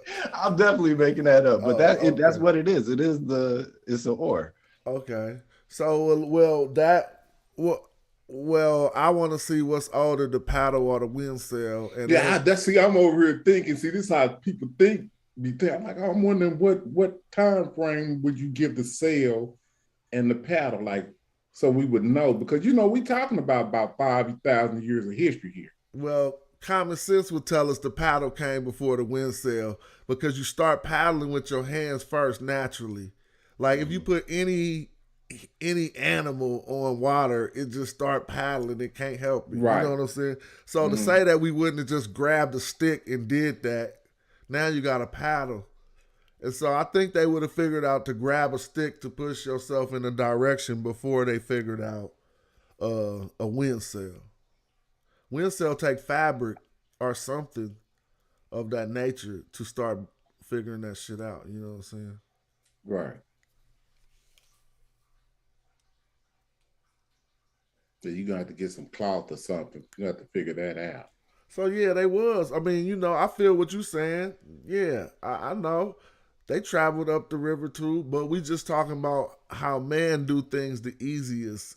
Nature is for you to do the easy shit first. So I think at some point we can find in the conversation to what evidence is in the glyphs or literature And then there's the archaeological stuff that goes beyond what we would just call cultural things or something we want to try to read. And Yeah, you broke up. At Reed, was that your last thing, Reed? Yeah, yeah. That's true. When it comes to that, I think we overlook a lot of what they're trying to tell us, in the mythology of ancient Egypt. I think we think it's all religious and not historical, but I be thinking they trying to tell us something historical. Okay, so I was wondering, Brother John, do you think you could, I mean, have you thought of a simplistic way to explain their claim of that where did they go? You know, I think that's how they term it. Where did they go? Who Or was is it any they? kind of I way? mean, where did who go? The ancient Egyptians? Yeah, because they're saying because we're saying that they're black and the people that are there now have always been there. And our claim is that that those are invading populations. Uh Well, who I don't know about that being our claim, at least my claim.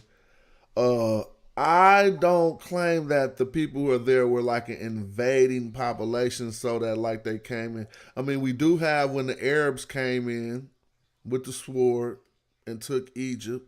That is considered an invading population. We do have when the Greeks and the Syrians came in, but there's a lot of detail that we have to talk about, have those conversations. And so just like if we, I ain't never had the argument that Egypt was 100% funky black. I mean, I'm just saying like the way I do it. Like yeah. Nah, it's just like a high school that was integrated. It's kind of right. like how I view Egypt. You know what I mean? But everybody's view isn't that. The reason why I've mounted this argument or have been drawn into this is because some people say that they exclude black people from Kemet, and that's two different things. Like Okay. I'm not a blackologist. I ain't never said everything was black. I represent the Magi. What I represent is way down here, so you can't be confused. You see what I Mm-hmm. mean? And I just keep it a buck. Ever since I was like, I ain't gonna take no Yeah, evil, yeah, you man. just went on the left. Yeah, I was like, Went all the way to let Nubian me just and say made it Zulu. clear. Forget it. So Yeah, yeah, make it clear. yeah, This is who I'm exactly. talking about. But when involved with the knowledge of the region, I also wanted something that was associated, and we find magi burials coming through all of this area, and so it is what it is. Mill, you there? yep. Yeah, you had cut out. You had cut out when you were saying what you were saying. Yeah, that seemed to keep happening. I know, yeah, but I kind of get where you was coming from. But what I was trying to say is, as much as the pyramid text is going to indicate all of the sites and involvements of what they want to term as inner Africa, all of that Nubia, Lower Egypt stuff, it also talks about getting the wood from Lebanon. So Yeah. act like that was out of range or out of reach, that's part of their story too. You know what I Nah, mean? but I went over that too. And if you kind of think about it, let's categorize and catalog the times and the things that Egyptians left Egypt to go get things. And it was only all we could find is them going just by boat, first of all, which is key to note. And I want to say why.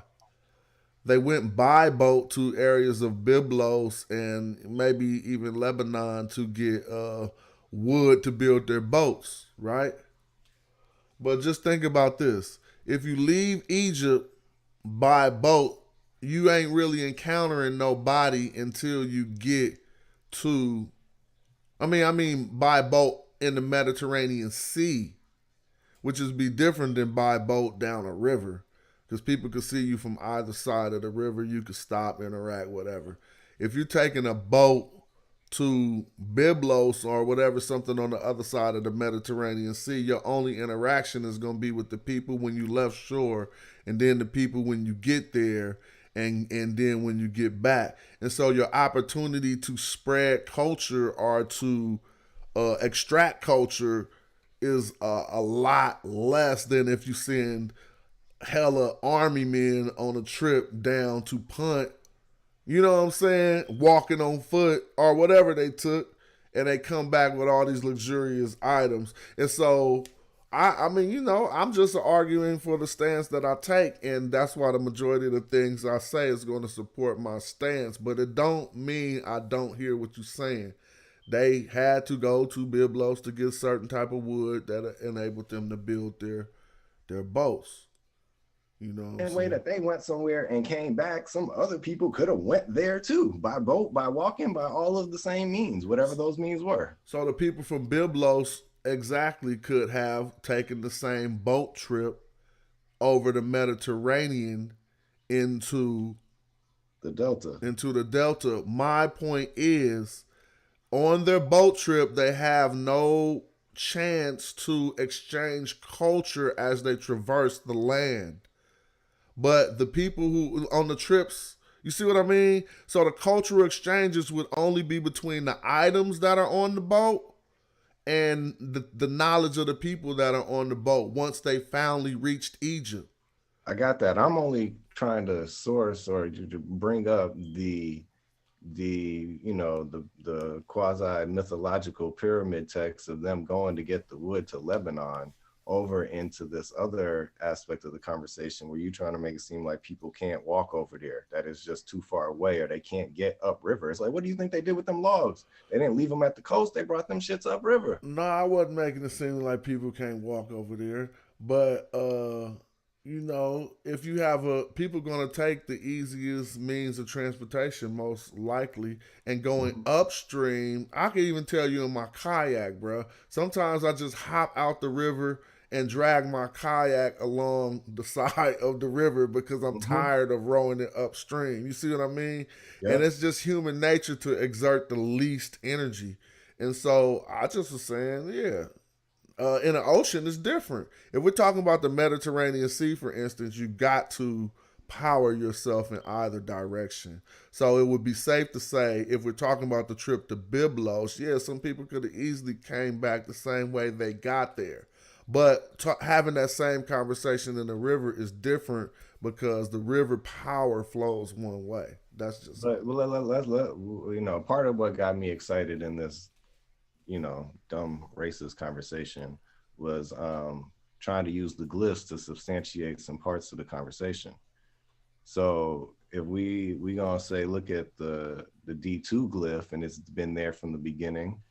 Wasn't the sail glyph there? So share your screen. I mean, are you looking at that now, or are you just mentioning it? No, I'm just talking. Oh, okay. I'm saying that's that a question we need to know.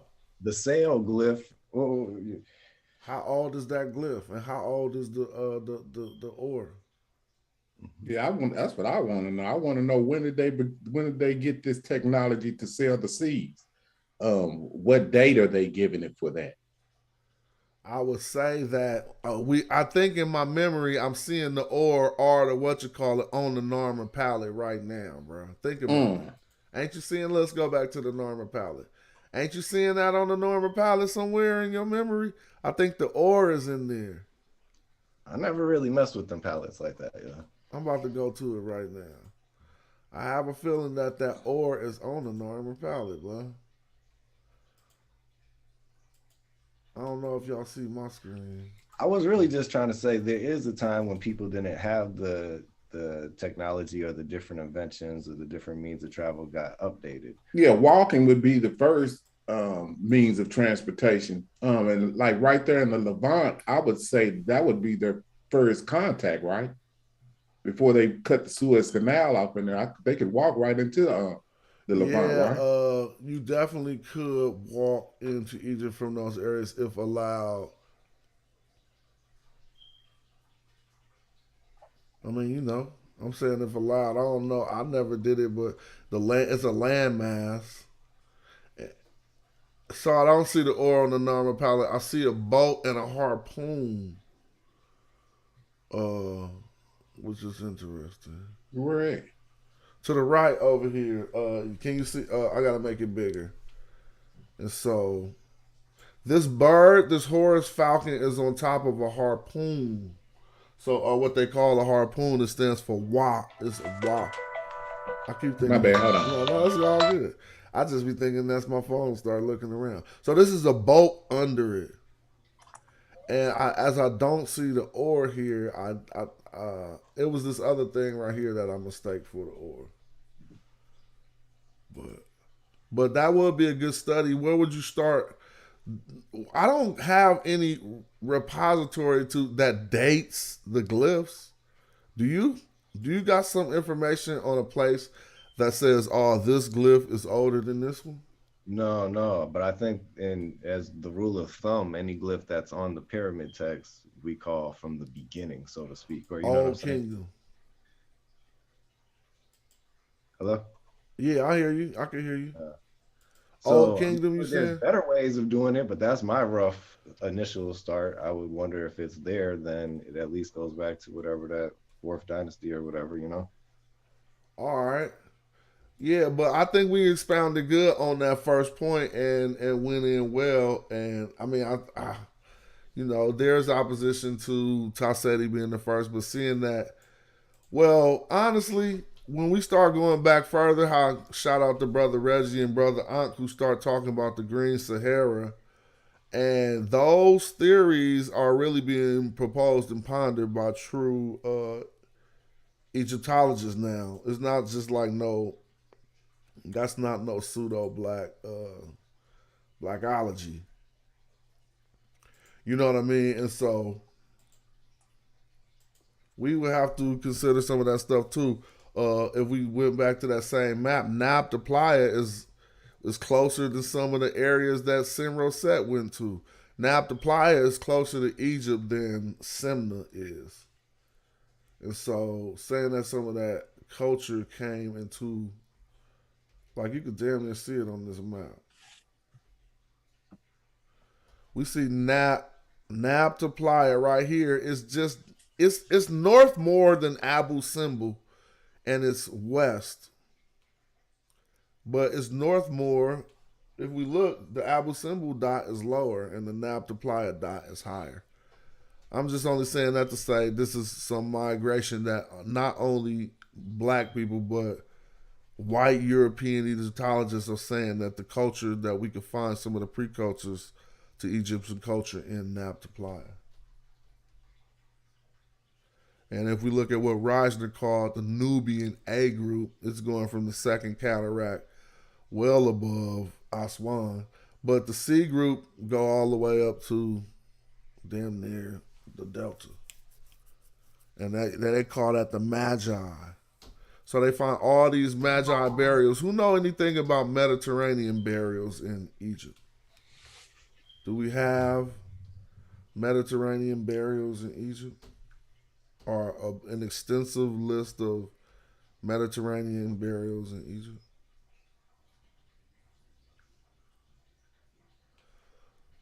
You feel me? And so the thing stands. I mean, what can we say, man?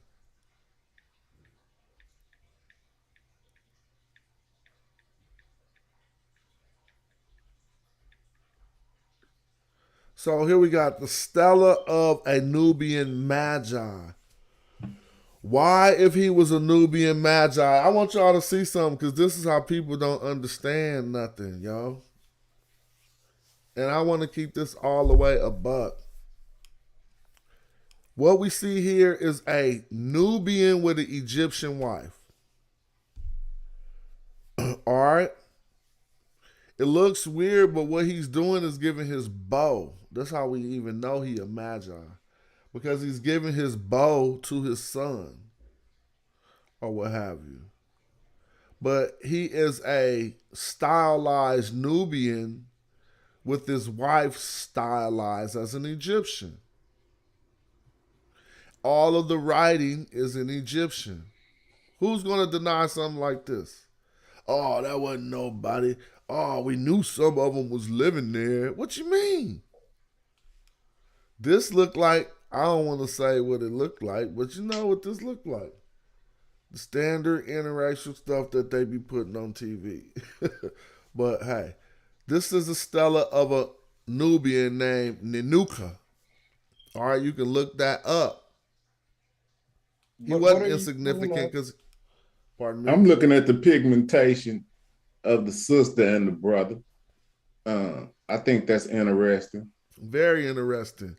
Now, And but you know what I would say, Magi, and this is my hypothesis and my own theory, right? Now, what I say or what I'm thinking is because of the fluctuation of human beings, because you could fluctuate and go up and down based, and you know that you have a line, a color line is going to always be something I think that's going to be in nature too. So what I think is the people that we look at as the Ethiopians today, which they are the only Africans on the continent with a different hair texture like that. Am I wrong or right? you might be wrong, but I would say you might be wrong because you said only. So you I'm should talking about maybe on the say one of the okay, only. yeah, okay. I'm talking about on the continent of Africa. When we look at the people No, they that we got some people call called the Fuzzy Wuzzies. Remember, their fuzzy hair was wuzzy. just like that. Okay, what time period is the fuzzy wuzzies in? Because I never heard of that shit. That sound funny, huh? I'm about to look Yeah. that up. You're gonna start laughing. Watch. Okay. Well, let me go with my little Go theory ahead. for Go now. ahead.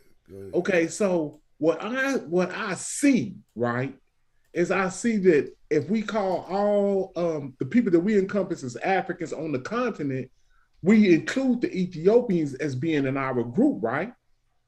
Look, people thought I made that up. Hold on. Okay. Fuzzy Wuzzy. Golly. This is a poem. Hold on, they got me messed up. So Fuzzy Wuzzy was a term used by the British soldier for the Bija warriors who were supporting the Maji of the Sudan. So that was a joke. But the joke is right in line with everything we talking about. There were no people called the Fuzzy Wuzzies. Instead, to point out how the hair of these Bija people looked when they were fighting, they called them Fuzzy Wuzzies. So my dumb ass called them Fuzzy Wuzzies like that was their ancestral name. But it's still the truth what we were saying. But keep going. Okay, so what I'm saying is if we the people when we do our lookership, right? Mm-hmm. We include the Ethiopians off in the African group, right? But we exclude the Arab population or the Persian population as non-African.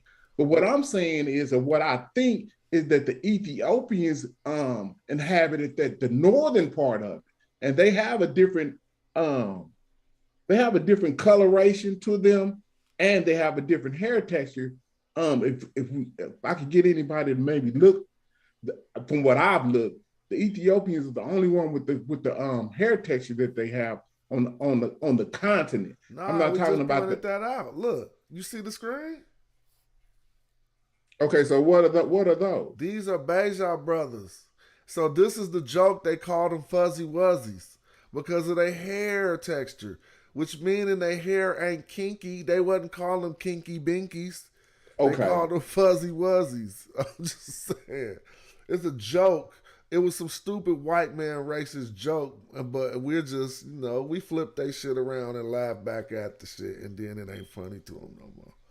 So, Right, so those people are an admixture of African with a mixture of Arab is what I see. I could not say that from looking at them phenotypically, but what I can say is I don't think Beja are the typical Ethiopian stock, which would make us say that the only people with hair like that on the continent ain't true. You know what I'm saying? These brothers got they shit don't look nappy, bro. Okay, but watch this though, Magi. They still in Ethiopia, right? Let's see. I mean, they were desert nomadic people, is what I know. But let's see, Beja, Beja. Yeah, where is their homeland? Beja. Or they're gonna still be in Northern Africa, right? They definitely in Northern Africa, but I don't think that they are limited to Ethiopia. Let me see. The Beja people, Eritrea, Kushite language speaking people, inhabit in the Sudan, Egypt, and Eritrea. So it doesn't even say Ethiopia. So yeah. So again, okay. Let's keep in mind that these borders that you're talking about are modern borders. You're right. You're right. And I don't know if Eritreans and Ethiopian have ancestral beef or if they only have beef since the white man. It's tribal because they look the same. phenotypically they look the same. But But I think these that's a people, tribal war that they're having. they don't got nappy hair like my nappy hair. Mm-hmm. They And should. see, that's what I'm saying. If you look back, when you look right there with that Levon and right there where they could walk, that's where you get the intermixing right there. That's where it hits at. If you look on the continent, no one else can walk into Africa but right there. So that's where you get the mixture of the outside influence as well as those Africans coming up and mixing. And then that's what creates the Ethiopian, which is a different type of African from what we see once we get a little bit further south. You see what I'm saying? Beja people look hard. Yeah, I hear what you're saying, but I don't know. I don't have enough knowledge to say whether that's true or not. I'm only listening and trying to learn. But what I am noticing is that this ain't no really, really Negro fro. It's a fro. Don't get it twisted. It's but fine. It ain't as tightly packed. You know what I mean? It's a fine fro. Yeah, it's not a coarse fro. He ain't gonna cry. It looks soft. You know what I'm saying? He not gonna cry if you run a hard. comb through that thing. You feel me? Right. A comb might just get through this in one pull. I'm just keeping it a buck. And so the texture. But that's an African though. Yeah, definitely. If you coming from 100%. outside of the continent, you're gonna say that's an African. That's 100% African. I think we were talking about the hair texture because you got to remember what we was talking about because we was looking at this. We was looking at this first, remember, and then we started talking about how she was fair skinned or whatever, and it merged over to strictly a hair texture conversation, not whether or not they was African or not. Right, Well, but see, said but you they can was look at him, Ethiopians. and his color, his texture is going to be different from what we would call the Nubians, right? It's his skin texture. He would be like how they painted her, as opposed to if you go down to a Nubian. You know what I'm saying? Like he would be a little bit darker. If his hair could do this, you know he ain't got no hot curls. Hold on. You know he ain't got no hot curling iron or nothing. So if his hair could do that naturally, then it's not like mine's. I'm not saying nothing positive or negative about either style. I'm simply noticing the difference. So if I'll be like, how you get your hair like that, bro? And he'd be like, it just grow like that. You know what I'm saying? And so we'd be like, oh, you must got something else in you. That's just the normal way we assess hair kinkiness. In the black culture, at least, let's look at this brother. I'm just keeping it real. He's looked like an Ethiopian or Eritrean that says Beja still. And we just looking at hair textures. I still ain't seen one that looked like mine. So part of the problem though is we still trying to find a single image for a whole nation. Right. And it's not gonna line up because you'll be able to find a plethora, even though there's gonna be some kind of asserted image towards the main one that they want to project. And so we got situations where the main image that's projected isn't necessarily the most dominant population of the country. So you think that the kinky headed pictures aren't available? Within Ethiopia, there's the people that the term Habasha, it means mix. It's almost like a word that means like Creole. It means blend together. It doesn't say what it mixes, but it means mix. And so there are some people in Ethiopia who at some point long ago did have some intermarry situation with people from across the Red Sea. But there's mad people in Ethiopia that are not part of that tribe or clan or none, they got nothing to do with that. And so a lot of the pictures that get pulled up for Ethiopia, it's people from the north, is Habasha or like Tigray or something like that. The mixed ones, basically. Yeah, and there's mad people. So you said Habasha? Like yours, that this just ain't gonna come up on the Google search. Like dude in the middle, because he the only one, like his hair nappy like mine in the middle, but everybody else seemed to be, you know, like what you said. And it looked like about three of them. The two brothers. Yeah, I don't know about that brother on the right. But yeah, that brother in the middle, he looked like he, with the fade. Yeah, like he might kind of got outside. I'm just saying, all of those brothers, all five of them, look like Africans to me. They definitely are Africans, but we still stand on the point of what you said about Ethiopians was the only ones with that hair texture. That's the only reason why we talking about it. You feel me? Yeah, so when you start going further south, see with those brothers, I'm gonna say that they, because this admixture going on, I'm not gonna be confused about the heritage like that. I was just trying to introduce that because when you start to look at the people right there at that Levant where the Arab mix starts to happen, these people look more like an Arab mix of African and Arab is what I'm saying. Even the way their heads are shaped, the way their faces are, they kind of look like they're mixed with Arab. You know what I'm saying? When you look at some of them. Yeah. So that's all I was saying is this, and over time, that line fluctuates. And when they came in with the Arab invasion, that puts these particular type of brothers down further south. Because you're gonna look at someone and say that, hey, they don't look like you, and you're gonna differentiate. That's just nature. Because now that I'm further in the Sudan, now this starting to look like an East Oakland afro right there. Like that's a nappy fro right there.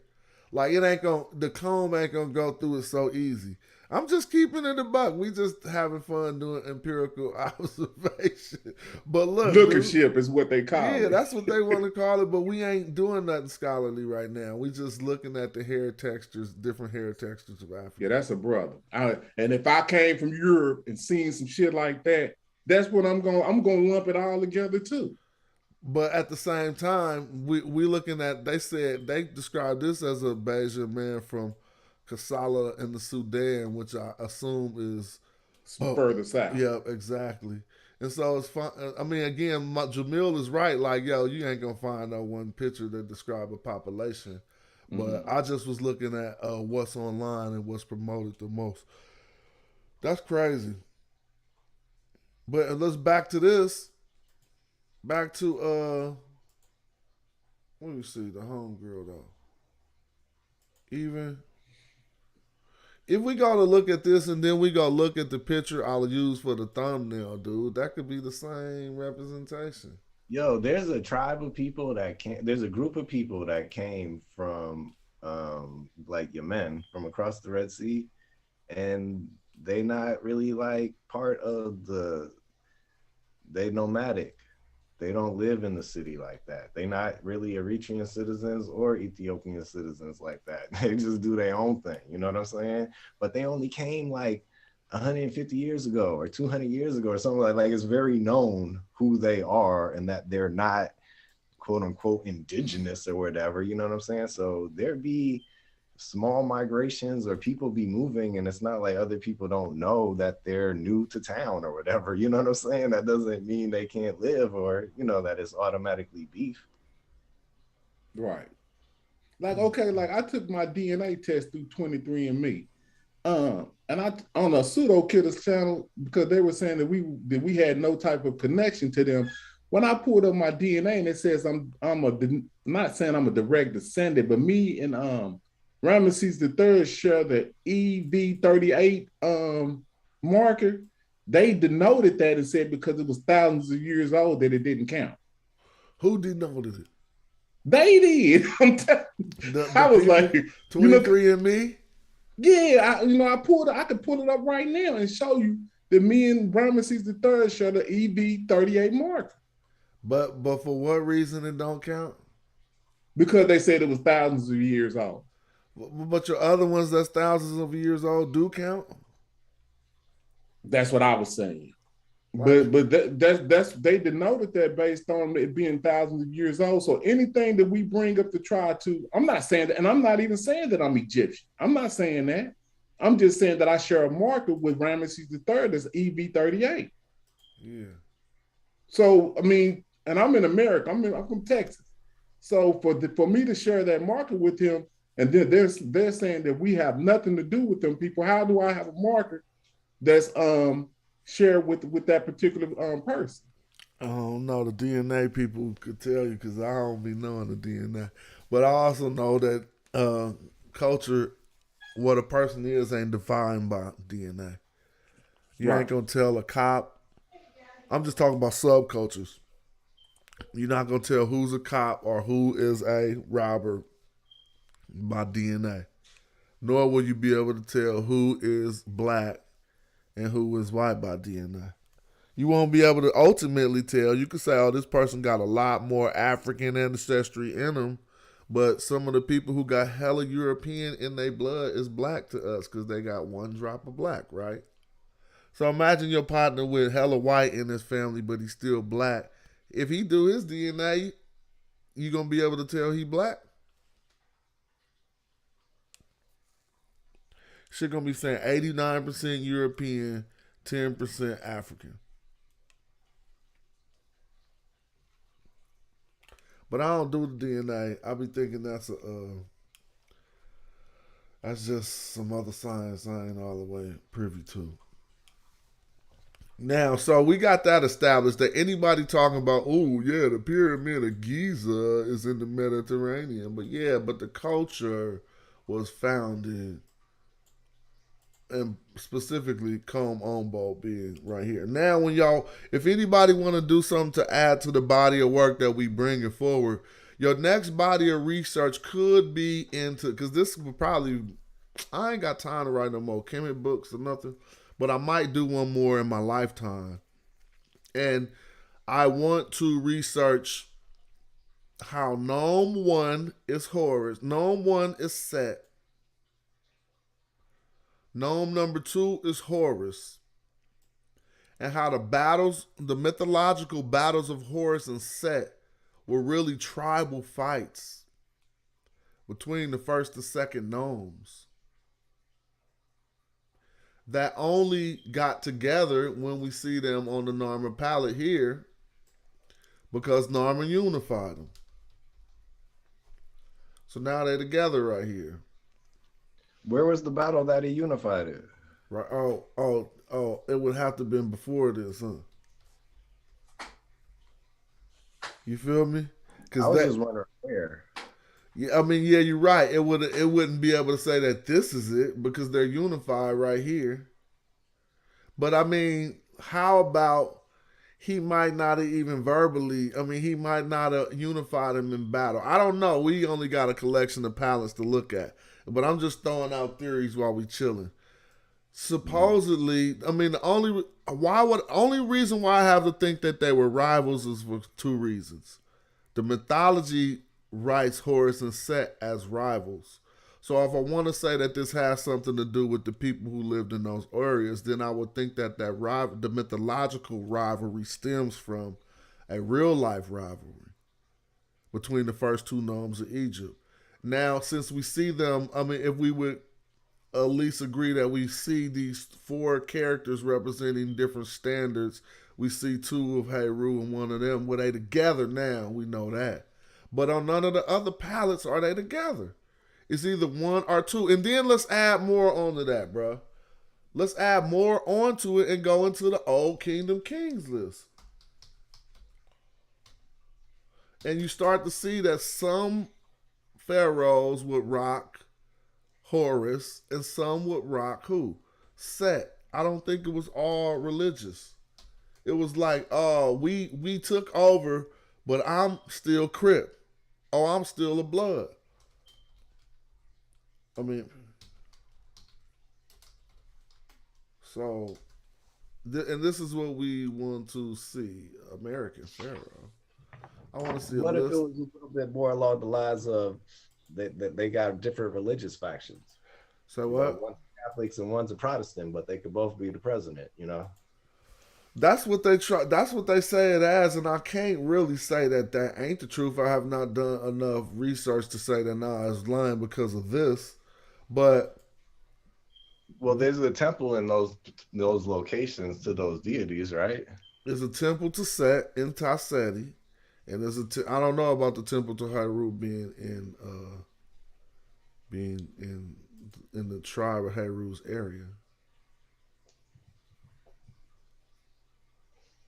But as we looking at Old Kingdom pharaohs right now, it should show us the ones that were down with Horus and the ones that were down with Set. You know what I mean? I mean, you can know like some like Ari Hor. We don't even have to. We know he put Horus in his name, but and then we got Aha. He got the a Horus on top of his Shrek. But then it's going to switch. Jer, he has the tribe of Horus on top of his Shrek. Jet has Horus, but watch this. Set and them about to take back over. Is it with this guy? No, he still has a Horus on top of his Shrek. And I'm going with my theory saying that they claiming not their religion, but they tribe. And so it's going to switch back up in a minute. So I think the whole first dynasty was rocking Horuses on top of their charrette. And we go again, look, all Horuses. But somebody about to, one of them going to put the Horus and the Set, and then it's going to just be all Set again. Second dynasty. We see Horus on top of that with the crown on. Two double Horus. Who's the first one to rock the Set? But it's all right. So then it's gonna bring forth a question to why did he switch that up? Then if what I'm saying ain't right, see they still rocking the Horus into the third dynasty, and they still rocking the golden Horus. They about to take that off, man. Come on, what happened? Because we all the way to the fourth dynasty, and I don't see. But look at this. Personal name. Look how we be coming up on lugs. What is this guy's personal name right here? This pharaoh, Khufu. Oh, that's a lug. Oh my God, dude. Do y'all see that? Is anybody there? Hold on, I'm gonna have to go to the chat because y'all both might not be there.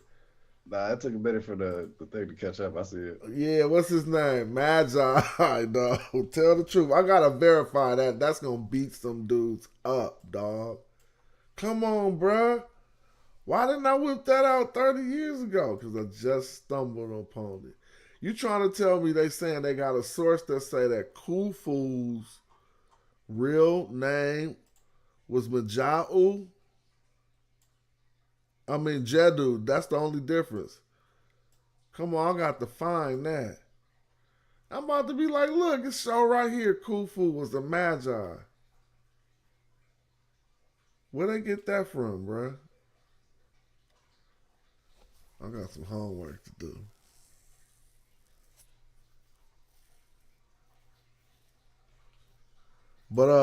But I didn't see in what I was looking at right now. I did not get. Maybe I didn't look for long enough, but I didn't get to the point where the pharaohs had switched up and start rocking Set.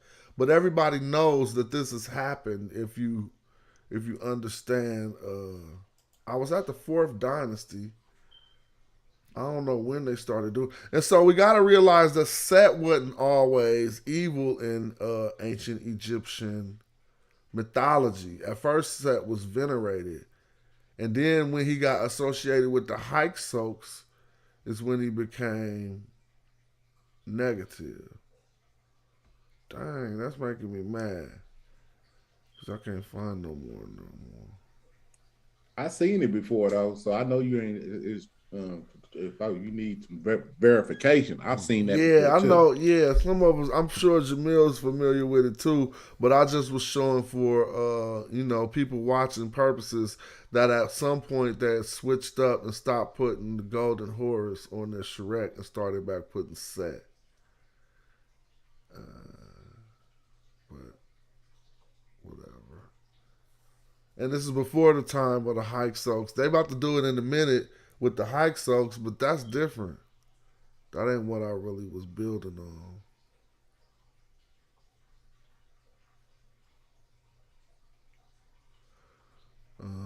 Oh well. But yeah, I gotta look into the name of Khufu actually looking like something that say Magi. That make people, that's gonna hurt somebody. I gotta see where they got that from and bring that forward. Yo, I'm about to go do the pickup thing. Yeah, that's cool. I'm gonna be around just live if you ever tap back in whenever you're ready. For sure. Well up, man. Peace. Yeah, peace. Let me see. So I'm just scrolling through them again because I just noticed a few things. That Khufu thing is crazy. To what I got it on here. Pharaoh Khufu name. They say his name was something just like Magi. Here we go. Khnum Khufu Majedu. Majedu. Now I'm going, oh man, that's going to be checkmate. Majedu, huh? I got to look up this Majedu name and see how they came up with that.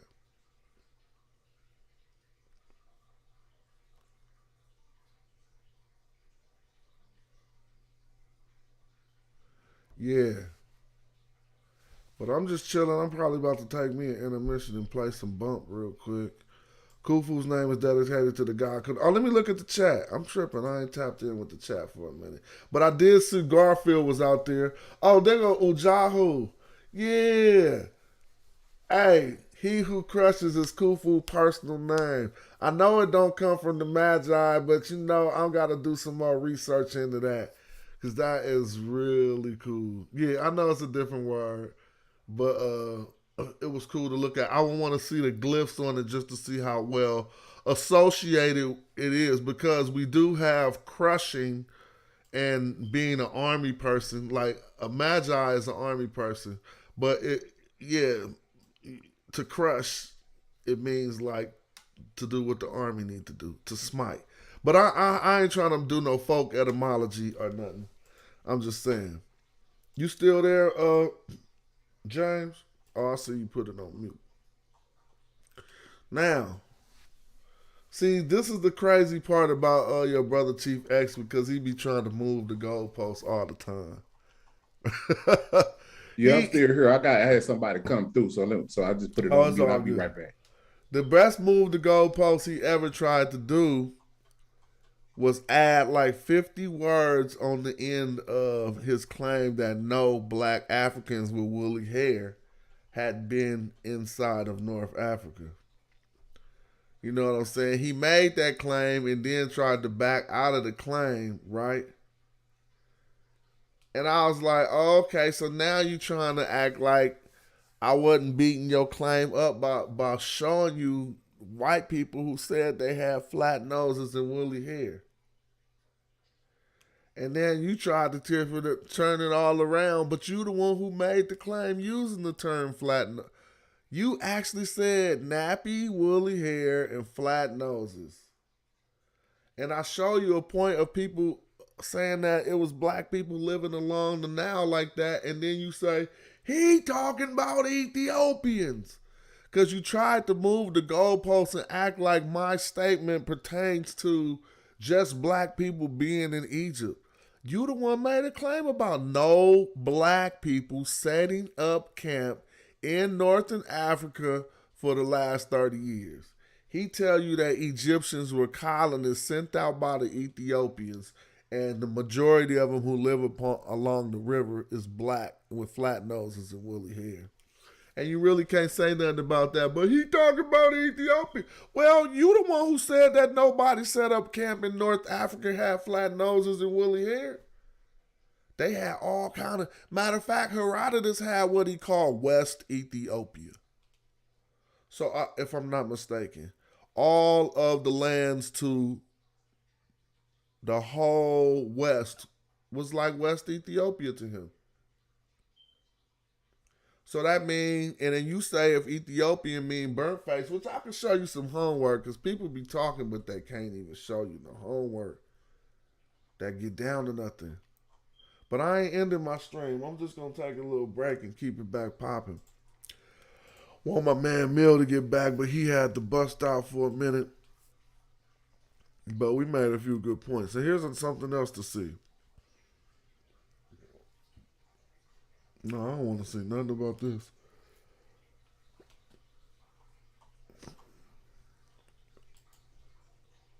I'm going back to all the stuff people keep ignoring.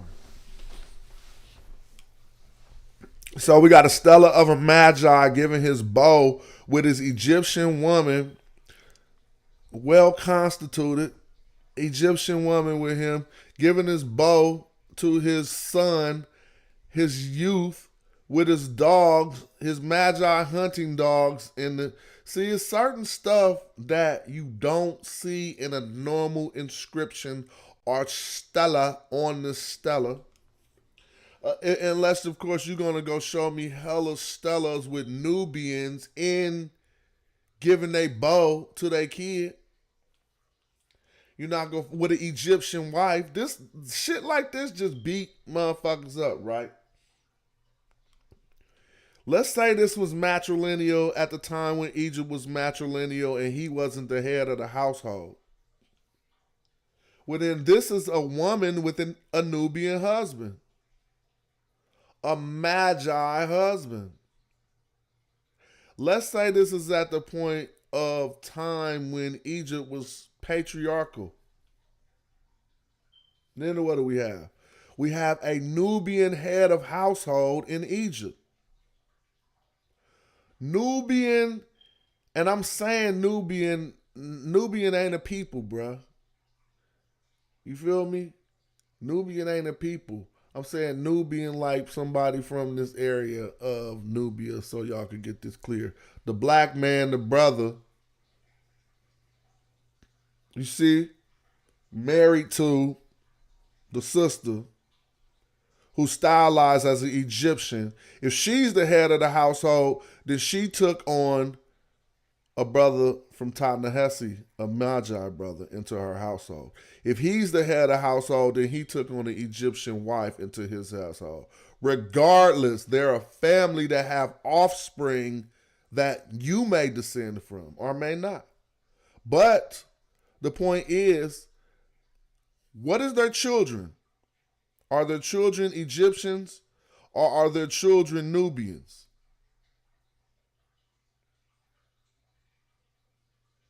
See? I'm not saying, I never said everybody in Egypt was black. I simply argued against the people who said it wasn't no black people in Egypt. I keep coming back to these same pictures. Yeah, that's an excellent point right there. Yeah, you like that point?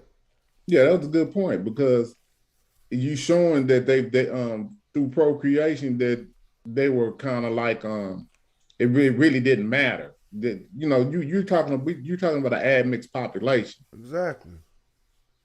So I don't know how could we best frame this argument to where it could be simplified, because it seems like I don't understand where the confusion comes in, but simplification is the key right now, because it seems like the argument for some reason is hard for some people to get. It's really not. Have you noticed what is going on? One side of the argument shows you primary evidence and pictures for you know what I'm saying, real walls, and the other side of the argument only show you Wikipedia. Go look at the videos we put up and take statistics on the sources we've provided. One side of the argument is only offering rhetoric and their opinions and Wikipedia secondary sources, and the other side of the argument is offering first-hand sources and primary. This is the primary. So, and there's no conclusions, there's no captions next to this that I didn't write. You know what I'm saying? I'm saying we're drawing our own conclusions by looking at primary evidence. And we're saying, okay, if we see a Stella, first of all, you had to be important to have a Stella. You wasn't just a nobody with a Stella. So if you got a Stella from ancient times, you somebody. Now we see on the Stella that is represented with Egypt, we drawing our own conclusions. The other people open up a sentence and they read a page off Wiki and be like, look. So it's two different types of scholarships going on. Agreed. You know what I'm saying? Ancient Nubia C group is something that we want to overlook. But C group ain't just, see, let's think about our ABCs. We're going to simplify all this shit.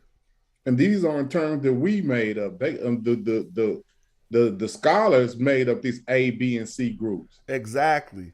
So everybody know that if it's the C group, it's the what group? It's the third group. Most people know that, right? Then we know how many ABCs we got, right? Supposed Right. to be 26 alphabet. You know what I'm saying?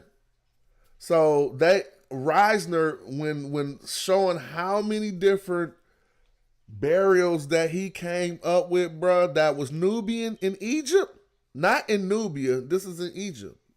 Everyone should know this. He went all the way to what they call the X group, bruh. The X group. So we got from the A group to the X group that are all Nubian burials in Egypt. And we only on the C group. And the C group being the third, 2400 BC to 1500 BC. And they call that the Magi culture. See, this is what I'm trying to say. Why don't our opponents do shit like this? What is a magi? I can show you in many different ways. It was basically people from the areas of Mijah and Ta-Nehesi. Especially specifically in these time periods, before that term got turned into a name for the police, it was just like you say somebody from the South, not like that. Like, I'm trying to give an American idiom that would match the way that Magi were looked at, or Magi were looked at. But they were always warriors from Magi areas of Ta-Nehesi.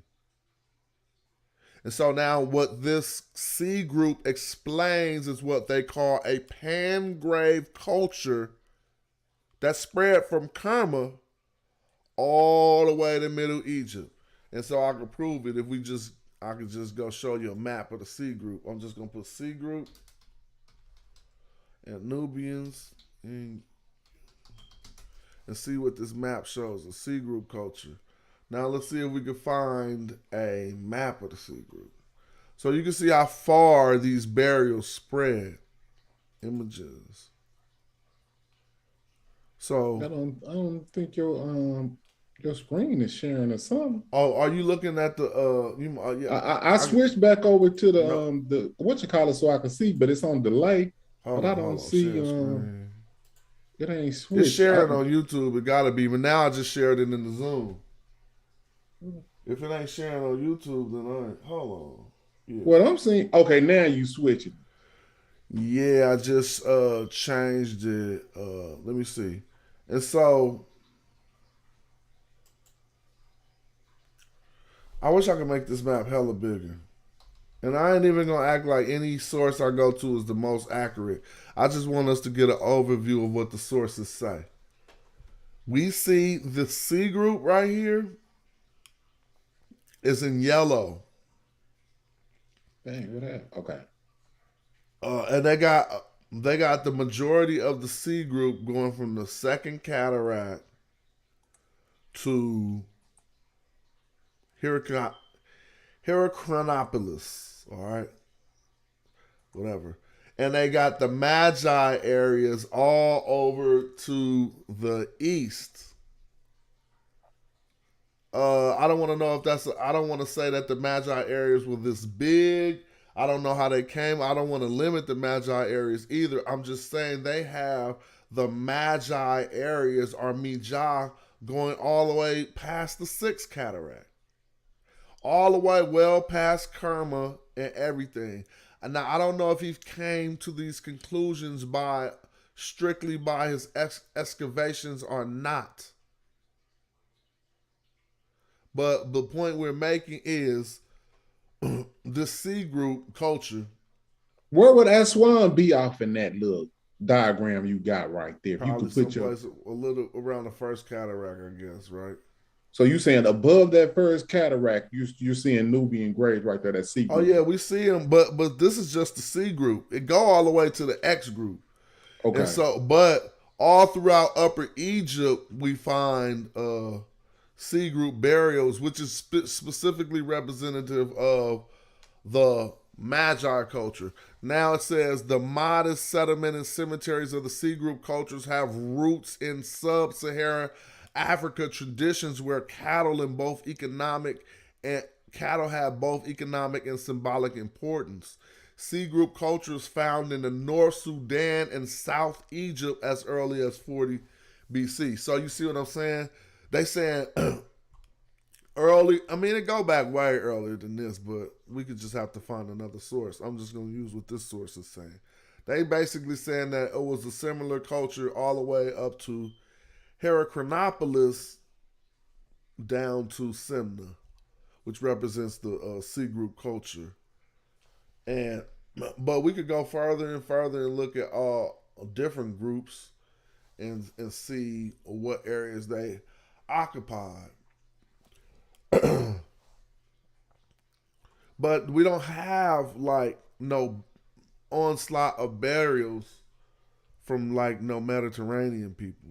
You see what I mean? It's not like, oh, A through X Sumerian burials in Egypt. No, you're not gonna find that. You know what I mean? And that's just a fact. So let's see what they're saying in the time. Yeah, he made a claim again after backing out. First he said there were black people in Egypt, but they weren't Egyptians. Then he said there were no black people in North Africa. Exactly. And that's exactly what my point was. And so if you want to, and he didn't even say black, he said the same exact words that the quote said.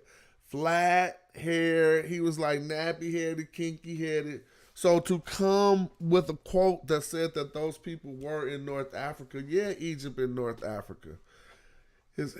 When you're trying to move the goalpost that much, it just get hard to maintain anything. So I'm gonna stay live. I want to stay live, but I'm kind of coming up to one of my intermission times. So what I'm gonna do? I'm gonna play some slap real quick, or I might just come back with a different theme and keep on going. But I wanted to make a few relevant points too that I don't know if I made yet. So hold on, because I was having to expound when my homie came in, but I want to get back to the point I was making when I was on SAR input in the first place. Let's see if I can find them. So what we know now about Tassetti, people don't even know, man. I'll be saying this first, but not only it was first, it was most important, dog. It was most important. Tassetti was the most important state for a number of regions. And I documented why it was most important because it was called Ta Kent as the frontier, and I don't know which direction that frontier, whether they mean going south or going north, but we know what a frontier is. But I want to point out some stuff. So I seen the SAR shared this picture the other day, and this is how I knew it was from Simro Set the Third. The Temple of Simro Set the Third at Dashar is a relief of Nubian archers from the South Temple. And so, but this is the guy I wanted to talk about named Sarinput. You see him with his same traditional Nubian hairstyle. This is a Nubian. How do I know he's a Nubian? Because he ain't wearing no damn wig. Only Egyptologists gonna tell you some stupid shit like that. He rocking his Nubian do. And because of his assignment, particularly being the nomarch of the first nome of Upper Egypt, Tassetti, we could start to learn a lot of things about the officialdom of Egypt by investigating characters like him. Particularly, one thing we learned is that when Tutmosis, I be saying it's the second, but I'm starting to think it was the first. And we'll look that up too. When Tutmosis the First made up the position called the Viceroy of Nubia, it was to elevate this position that Sarinput and certain people had already held, which was the nomarch of Tassetti. And I want to say it was one of the most important diplomatic jobs in the Kemetic officialdom. The correspondences between the pharaoh and the nomarch of Ta-Seti are more plentiful than the correspondences between the Nisut of certain time periods and any other nomes. And I'm saying that to say the job of the nomarch of Ta-Seti was different than the job of any other nomarch because of the trade gateway, so to speak, that Ta-Seti provided between Nubians, people of Kush, and probably some people, Beja people, maybe to the east or west, or some desert Nubians or whatever. All of the gifts or anything that when you wasn't just gonna walk up into Egypt and take it to Egypt. It would come through before we had what was called a viceroy of Kemet. It would come through the nomarch of Ta-Seti, who in this instance is Sarenput. And so if we go to Google this, and I always like to add a little bit of, to make people, you got to show people. So I go to Ta-Seti, huh? Is it going to pop up? Ta-Seti, right? And they tell you what I tell you is the land of the bow, but what they say, also known as Ta-Kemet, or the frontier or the borderland. Now, that has to be taken into account when you're dealing with Ta-Seti. That it was also known, and it was also known as Ta-Pejet, but maybe not also known as that, but we need to argue whether the Seti for the land of the bow is 100% what it should be called. But we'll talk about that later. Because the word Pejet is a bow. And what I found out is I never could find them spelling. See, they could say this T right here is the phonetic complement to Taset, but I could say it is the phonetic complement to the T at the end of Pejet, which is the bow, Ta-Pejet.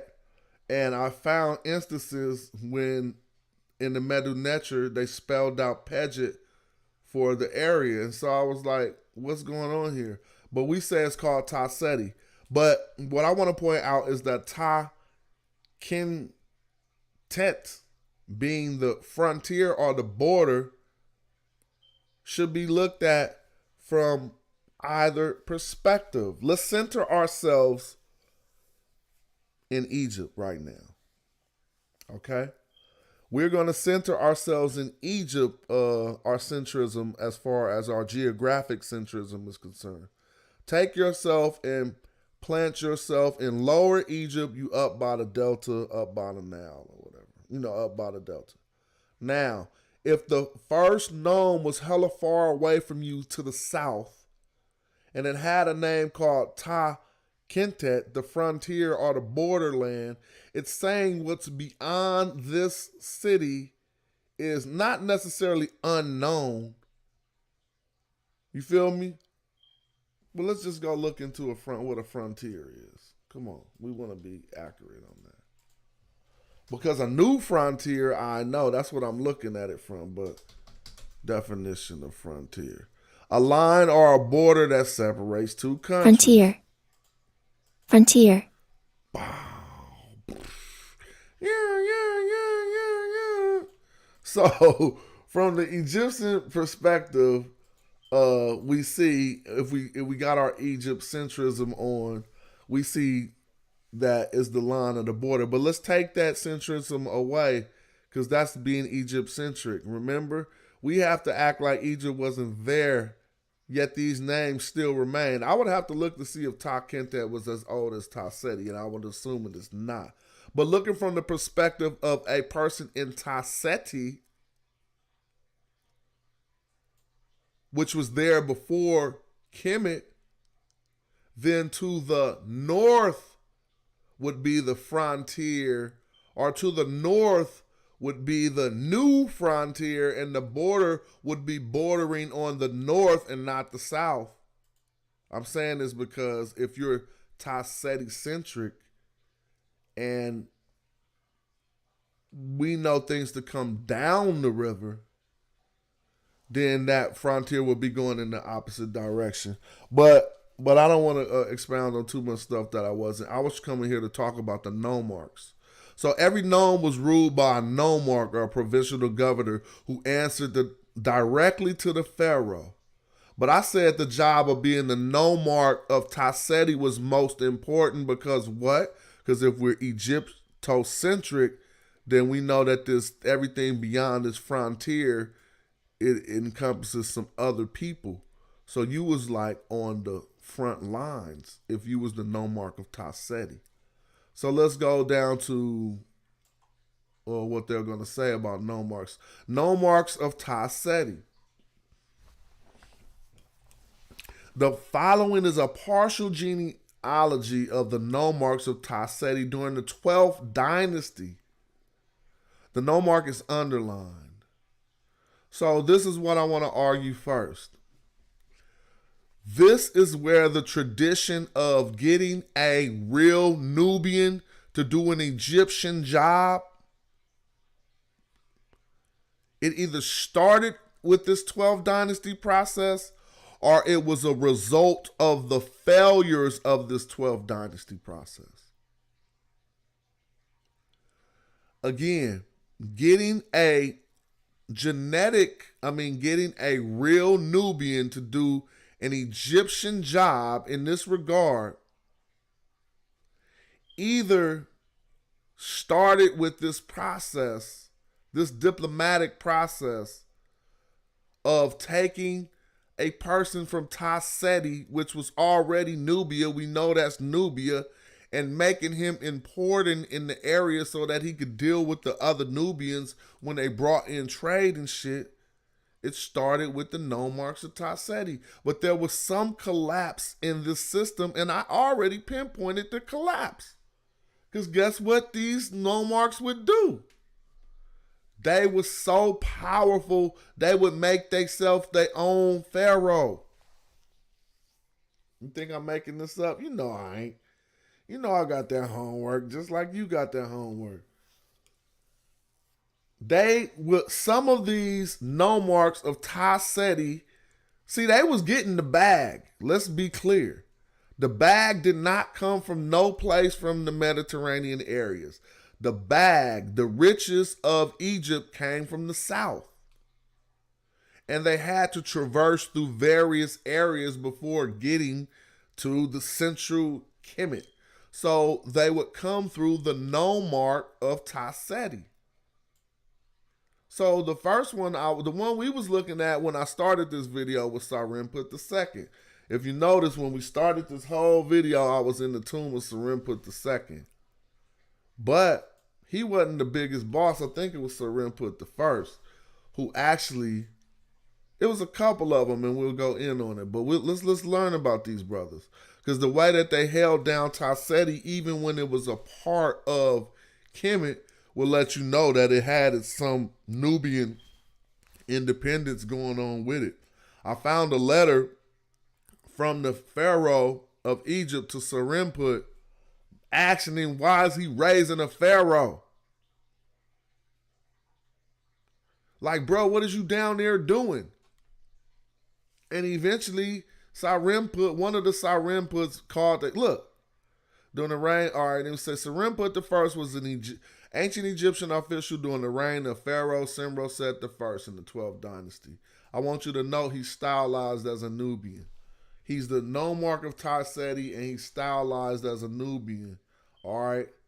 He got on his Nubian wig that they not about to have on every Egyptian. That's not a fucking wig, but let's keep going.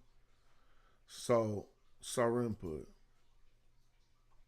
Sarimput has several titles such as the nomarch of the first nome of Egypt, the land of the bow. He was the mayor of Elephantine, overseer of the priests of Saet, which is also a Nubian deity.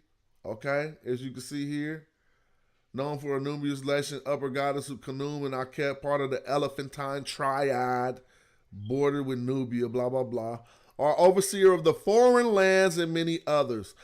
Like his distant predecessors, Harkuf and Qanab, he also was the king's personal trading agent for the goods from Nubia and had a role in one of Simroset's military campaigns in the country. Look, when the king rewarded Sarimput, as reported in the latter autobiography from his tomb. I'm sorry, where the king just rewarded him. But what I want to find is going from the 12th to the 13th to the 14th dynasty, we find, I think it's his son who usurps the king and starts his own kingship ruling out of Taseti. So Sarimput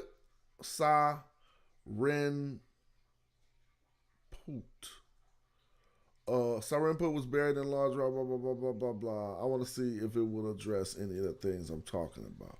Okay, Yeah, so this is interesting right here. Like, I don't know, I think you kind of going fast though, because you said something about somebody wrote down to Sarimput and asked him why was he raising a pharaoh. What do you mean by that? yeah, okay, and so during what they call intermediate periods, these are times of official collapse in the kingship of Kemet.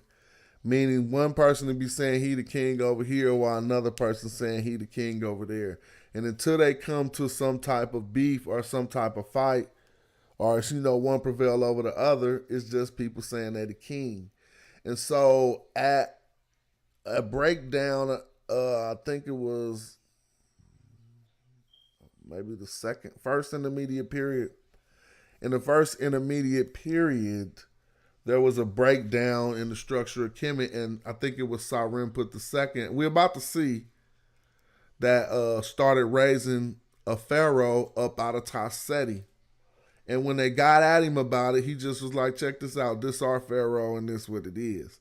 Out of another person, it wasn't even him, I don't believe.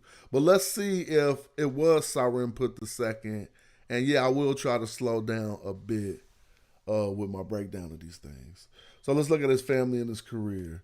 Sarimput was the son of Kemet and the governor of Elephantine during the reign of Amenemhat II, and of his wife Saet-Hotep, as well as the nephew of the nomarch Sarimput I. So he was the nephew of Sarimput I, who we was looking at. Among his titles, he was again the nomarch and the blah blah blah in the land of the bow, the mayor, Elephantine. He was a high priest, overseer of the priestess of Satet and Khnum, and the leader of the border patrols at the narrow door of the southern lands. He held the title of nomarch since the regional year 4 of Simroset II until year 8 of Simroset. Now let's think about it. I want to see if they're going to talk about. If not, I have to find another source. I'm just skipping through to see if they're going to talk about the raising of a king, and if not, I can go to my other sources.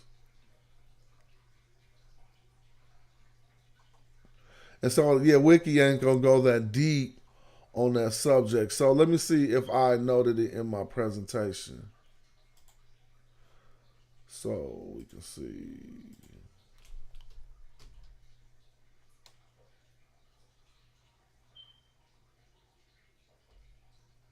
All right, yeah. Is this it? No, this the Simna dispatches. Hold on. I would like to find where they were raising a pharaoh in Taseti, and they were getting and the pharaoh was getting took some opposition to it. I see it says he was the mayor of Elephantine, right? Uh-huh. So what at this time when he's the mayor of Elephantine, they're talking about he's in they're classifying that nome as Egyptian or Nubian at that time. At that time, it's definitely Egyptian. He's a mayor under one of the kings of Egypt. And so in Taseti at this time, this was when Taseti was the first nome of Egypt. Dang, I need to find that source. And so, yeah, this is, again, he's a Nubian, But what it led to was something we call a viceroy or Sanisu. His position as nomarch and the extensive jobs that he had to do led to this position Viceroy. being established. And it says a ruler exercising authority in a colony on the behalf of a sovereign. He was a ruler exercising authority in a colony, which was Taseti, on behalf of the sovereign of the king, which was, and so in ancient Egyptian, they would call him Sa-Nisut. Sa being the sun, and Nisut being like a king or the something, king, right? yeah. I'm trying to find the Egyptian. So okay, let me ask you this. This might be a tricky question. So where is the first nome of Nubia? Exact. Oh, the first nome of Nubia. Oh, what the land You didn't south say the of that first nome of Taseti. Yeah. Okay, yeah, but I mean, see, you didn't say the first nome of Egypt. The first okay, nome of yeah, okay. Nubia. See, you first you said okay. So I asked you about Egypt, Mm-hmm. and you said that was the first nome of Egypt, right? Mm-hmm. So what now? I'm going to ask you, what is the first nome of the region below that? We call it Nubia, Taseti. Ta-Nehesi. What is their first? What is the name of their first nome? That's an excellent question that I don't have an answer to. I don't think there has been any type of work done on, the chronology or the nomes of Nubia. So you wouldn't say that Taseti is the first nome of Nubia too because it splits right there? I wouldn't say it was the first nome of Nubia. It would be, if we thinking correctly and if we going down the river, saying it's the last. it would be the last. You feel me? Okay. It would be one of the last towns of, if we really wanted to go all the way, we could go down to Kush. But that's kind of crazy because it's kind of like saying, well, shit, if we saying it started further south, wonder what encompasses that first nome of Nubia. How far back did that history go? Well, you started to talk about they Kushite. they flooded out 400 miles of it, so we'll never know. You starting to talk about Kushite history when we go back that far. The reason why is because if the concentration, like Nubians or Ta-Nehesi could be considered the outskirts, the people who lived in the far country of Kush. You know what I'm saying? Or they could, who lived on the most outskirts of Kush. It could be considered that. We would never know. But just everything down here is ancient, far more ancient. We know that much. Kermit extractions, excavations for the Kushite culture go back way before even this. At least it's supposed to. They don't want it to. But if you follow the work of Manu Ampin, it does. And so, yeah, man, everything coming this way, which would make Taseti the last known. But I wanted to get into, I was saying some things about Sarenput and them raising a king. And if I can't present those things, I'm mad that I mentioned it. Ujahu said there is no Nubia in the sense of trying to determine a nome, etc. Exactly. Do you understand? Could you simplify that? He's 100% correct on that, and I'm glad you mentioned that, Ujahu, and maybe I can expound on that. Because look, bro, right now when we looking on here, they even made a mistake and put Lower Nubia on here as if there was a region really called that. See, they were trying to be accurate on this map. All right, if we give them the classification that the words that are in English, they're just saying that this is how we say it in English. Mm-hmm. But there was actually a Upper Egypt, Lower Egypt. There was a place called that. It has a name. Notice what happens here. They're going to put the name of all the real places next to it. But when they get to a fake place, they won't have a name to put next to it. So let's look. Lower Egypt. Here's the name. Tamehu. Let's go to this one. They don't got Eastern Desert, Western Desert, because them fake. That wasn't no names of no places.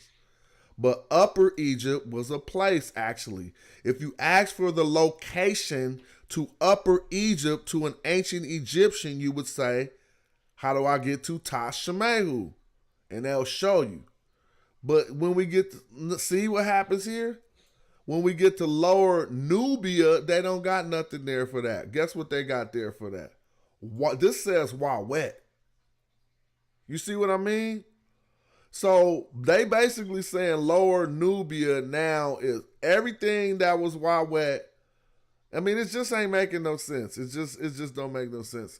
And so how we need to look at Nubia more or less is like a European representation of the areas that they went to for gold, basically. Because they're not even talking about nothing else too much more when they talk about Nubia. But when we talk about the people who live there, we still get back to the same people, it being indigenous black people. You know what I mean? I don't know if I butchered that or if I explained that well or not. Yeah, the problem is we got somebody else in the mix. That's really what it is. They done identified and classified stuff in their own way.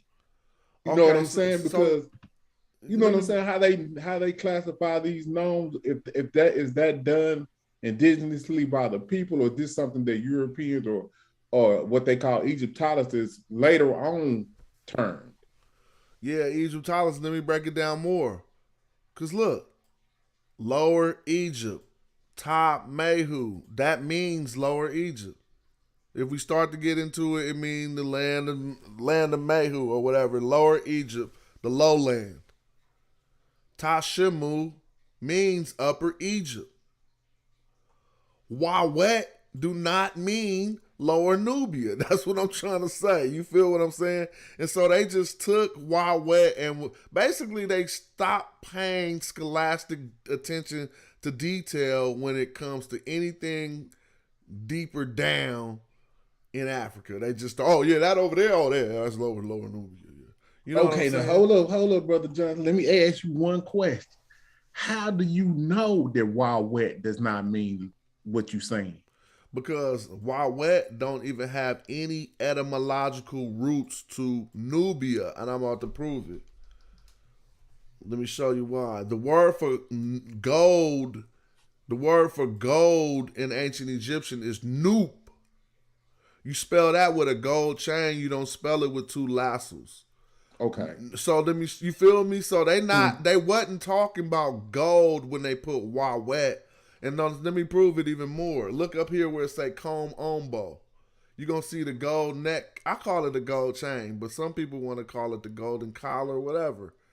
It's all the same thing. You see this gold thing right here? I mean, well, it don't look gold, but if you can imagine that these things are a necklace hanging down that is untied yet. And this is like the medallion piece. But if you see the words here, I mean, the consonants, NBYT. If you try to pronounce that, NBYT. You feel me? So we already about don't to even be start back to this. new, but we're at something that sounds like new bet or basically any places that etymologically root to gold and noop, which is the root to this word, is up here. You know what I mean? And there's even another one right here. Look. Nubut. They both mean gold. Nakata and Comb Ombo. This Comb Ombo will specifically be Ta-Nehisi or the areas of gold that they went to for gold that would be more accurately defined the mythical land of Nubia. You know what I'm saying? But it wasn't called that by nobody. The best thing we say it was called was Nubut. Nubut. How you said it. Yeah, right up above that is Edfu. That's right where the was that Group A that I was talking about in the Nubian burial group. Yeah, so, I think A group spread all from the second cataract. They said all the way up to Heracronopolis, which is a hard name for me to say. Heracronopolis. But I mean, I don't know. So people saying they came from the South, that ain't no lie, man. Come on, man. That's not just no Rudy Poot stuff. And that's a Well, they matter of fact, minimal. See how Chief X minimalizes it is he's saying that that's not that far down. You know what I mean? what's not that far? Where the A group Oh. starts at, he's saying that's not that far down into the interior of Africa. So that's why he's backtracking on, he's flip-flopping, backtracking and doing all kind of somersaults and everything. So we really don't know what he says. But from what I've heard him say, is he tries to fragment the situation by saying that because it's the capital or the origins of it is not that far down into the interior of Africa, that it's not sub-Saharan Africans that created the civilization. Yeah, well, you know what? I'm just gonna play. I see the Pseudo Killers is live, so I'm about to go watch some Pseudo Killers. Let's go over to the Pseudo Killers, see what they talking about. But before I go, I want to play a little bit of the scholar Stuart Smith, Black Pharaohs, Egyptological bias, racism, and Egypt and Nubia, African civilizations presentation he did for the Hutchins Center back in 2020. And this is actually an online presentation that I'm just using I don't even care. I want us to hear some of his words that he says before I get up out of here, because everybody be acting like we blackologists and we making this up and all that stuff. But in all actuality, modern day scholarship is saying what we're saying. So if it ever gets to a point where I want to bang something home that he's saying, I'm going to stop it. But I'll let this be my last little thing before I go into another channel, go watch Pseudo Killers and see what we got going on. But let's see what he has to say. To be inaugurating the W.B. Du Bois virtual lecture series. I'd also like to dedicate this talk to Laszlo Torok, who passed away on Thursday. He was a wonderful man, a brilliant scholar, and an advocate for treating Kush and more broadly Nubia on its own terms. Our lives were enriched by knowing him. Man, I wish he had better audio. I don't think it was sounding like this the first time I listened to it, but hold on. And his contributions to Nubian studies were profound. Say what? It's not, it's not running. I don't hear nothing. You don't hear, You didn't hear nothing? Nothing. Hold on. Let me see something. And an inspiration to. All right, it's running. I know why, because again, I gotta make it show in the Zoom. So hold on, let me share my screen. And then when you share sound too, bow, there you go. Now you're gonna see it. In the 8th century BCE, the first Kushite rulers were coronated as kings of Egypt of Thebes, ruling a combined Nubian and Egyptian kingdom as pharaohs of Egypt's 25th dynasty.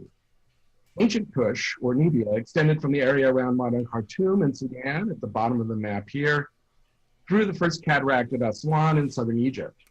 The first Kushite pharaoh was likely Kashta, who around 760 BCE was acknowledged as king in southern or upper Egypt and adopted Egyptian royal titulary.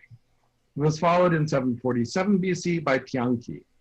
He subdued a northern rebellion in 727 BCE and solidified the new dynasty's control over the Nile Delta. The Kushite pharaohs of Egypt ruled for around 100 years until Tutankamoni was finally pushed out by the Assyrian king Ashurbanipal, the culmination of decades of conflict. All right, let's see what he said. However, the kingdom of Kush survived in Nubia and thrived for another 1,000 years, defeating attempts at conquest by Egyptians, Greeks, and Romans. These Kushite kings are commonly referred to as the Black Pharaohs in both scholarly and popular publications. This terminology is often presented as a celebration of Black African civilization, as in this National Geographic article. But the phrase itself begs and answers the question of ancient Egyptian origins, not Black and not African. You see what he just said? I want people to peep that. And that's what I want Chief X to learn too, that the white boy just explained clearly.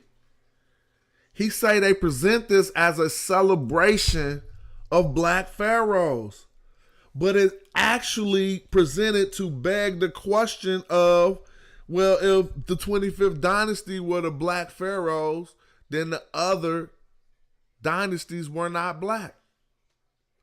So people, how he breaking that down, and I want y'all to follow along with what he's saying. This framing of Nubian civilization also reflects a long-standing Egyptological bias that defines Kush with respect to Egypt. In contrast to the imagery that the Black Pharaohs conjures up, see, a long-running Egyptological bias that defines Kush with respect to Egypt. They saying they've been slighting this whole civilization since day one and only giving you the definition of Kush with respect to Egypt. the Kushites did not simply take on the mantle of Egyptian civilization. Instead, they selectively adapted aspects of Egyptian kingship and other cultural features, making them their own without abandoning local traditions.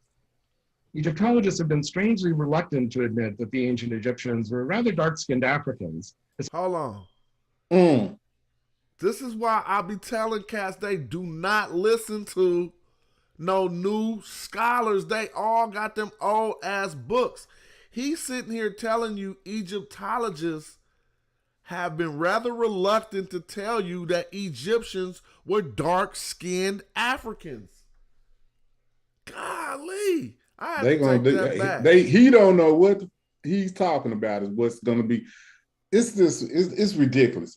But brother, I really appreciate y'all effort, bro. I'm just gonna let you know. You know what I'm saying? Everybody's not slighting, the new scholars that come out. You know what I'm saying? And no, everybody's not acting like we not paying attention to, new information in a correct manner. This is just, but like I said, it's the gift and the curse because they got you brothers out teaching.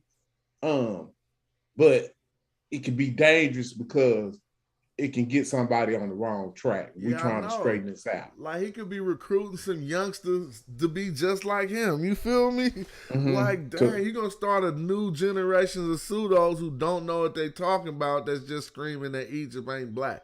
But here we are, again, a 2020 lecture from Stuart Tyson Smith. Matter of fact, this is the white dude who put forth all of the metal nature for the movie The Mummy and all them movies. Any movie that you heard has some metal nature in it that was accurate, it was done by him, Stuart Tyson Smith. And I want them to hear his last words, so I'm going to go back. They selectively adapted aspects of Egyptian kingship and other cultural features, making them their own without abandoning local traditions. Egyptologists have been strangely reluctant to admit that the ancient Egyptians were rather dark-skinned Africans, especially the farther south one goes, and in the end, not so different from Nubians in terms of phenotype. Hold on. Egyptologists have been reluctant to say that Egyptians were dark-skinned Africans, especially the further south you go, and they were not much different than Nubians, especially in phenotype. Did he just say that? Exactly what he just said. So what is Cass talking about? I done went from the old scholars to the new scholars. I'm thinking went to old ancient Greek historians who said it, to this dude is alive right now. You could call him. I Facebooked him before. I could show y'all my Facebook with him. He's in California. He's right in Santa Barbara. He is saying what we are saying. So everybody who talking about they deal with the experts be on some bullshit. Ultimately, the mapping of a modern racial divide onto an ancient context through the Black Pharaohs terminology and its implied juxtaposition of African Kushites and not African Egyptians, however well intended, feeds into a long history of racism that goes back to some of the founding figures of Egyptology. Now, I hope we heard that. So they presented this to act like they were celebrating y'all, but really, this is a racist trick that go all the way back to some of the beginning of Egyptology. That's basically what he said, because he's like, if we ponder in the Africanness of the 25th dynasty, then we want you to propose the non-Africanness of all the other dynasties. That's right. The South one goes. And in the end, not so different from Nubians in terms of phenotype. Ultimately, the mapping of a modern racial divide onto an ancient context through the Black Pharaohs terminology and its implied juxtaposition of African Kushites and not African Egyptians. The applied juxtaposition of African Kushites and not African Egyptians, however well intended, feeds into a long history of racism that goes back to some of the founding figures of Egyptology. And so this is one of the main reasons why Ujahu was saying we won't be able to find no gnomes of a mythological place called Nubia, because they just made up Nubia to say black people down there. You see what I mean? Right. Yeah, and so if we was looking for gnomes of Ta-Nehisi or maybe even some gnomes of Kush, we would be more along the lines of finding something. George Glidden's collaboration with anthropologist Samuel Morton and slavery advocate Josiah Knott in the 1840s and 50s, especially Knott in Glidden's 1854 book, Types of Mankind. All right, so basically he's telling us where all this racism stuff started from as far as the Egyptological field is concerned. And let's listen. Established the basis for scientific racism in the United States. As Scott Trafton has outlined in his book, Egyptland, Egyptology has largely been tone deaf to the real significance of this debate and its centrality to African-American scholars like the great W.B. Du Bois.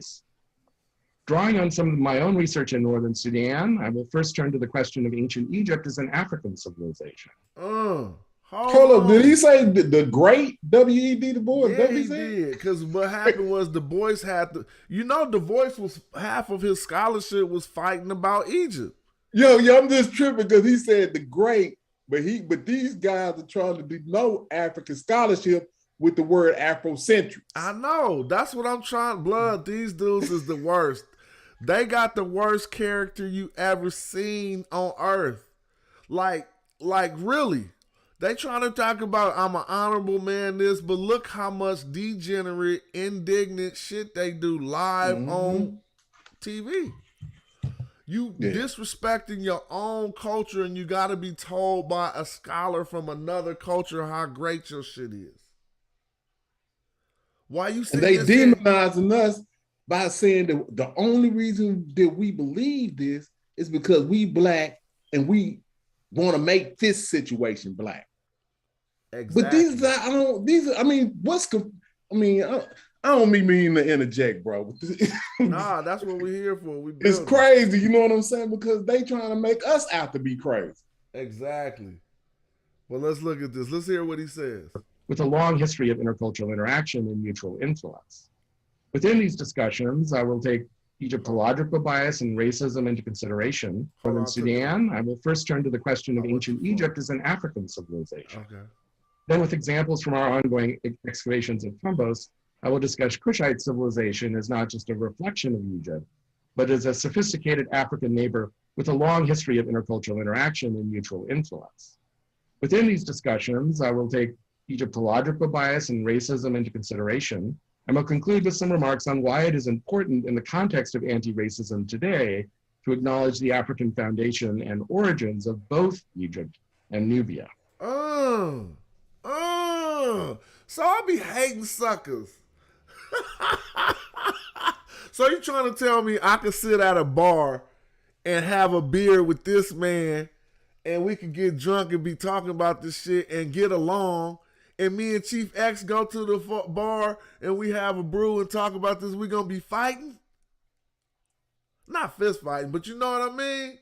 Yeah, all right. Like, so you trying to tell me I would be digging this dude like if I just went up to the bar and we just, I can't get that. I can't get past that. How could the world be so crazy to where someone who come from where you come from is so far gone? Yeah, I just came up with a rap for you. All skin folks ain't your kin folk. You need to at put it down. Look at it. That'll be a cold rhyme. And then just with this type of ideology on the rap, that'll be crazy. That you could get along with somebody else. I think Ujahu asked for the link. Let me find it.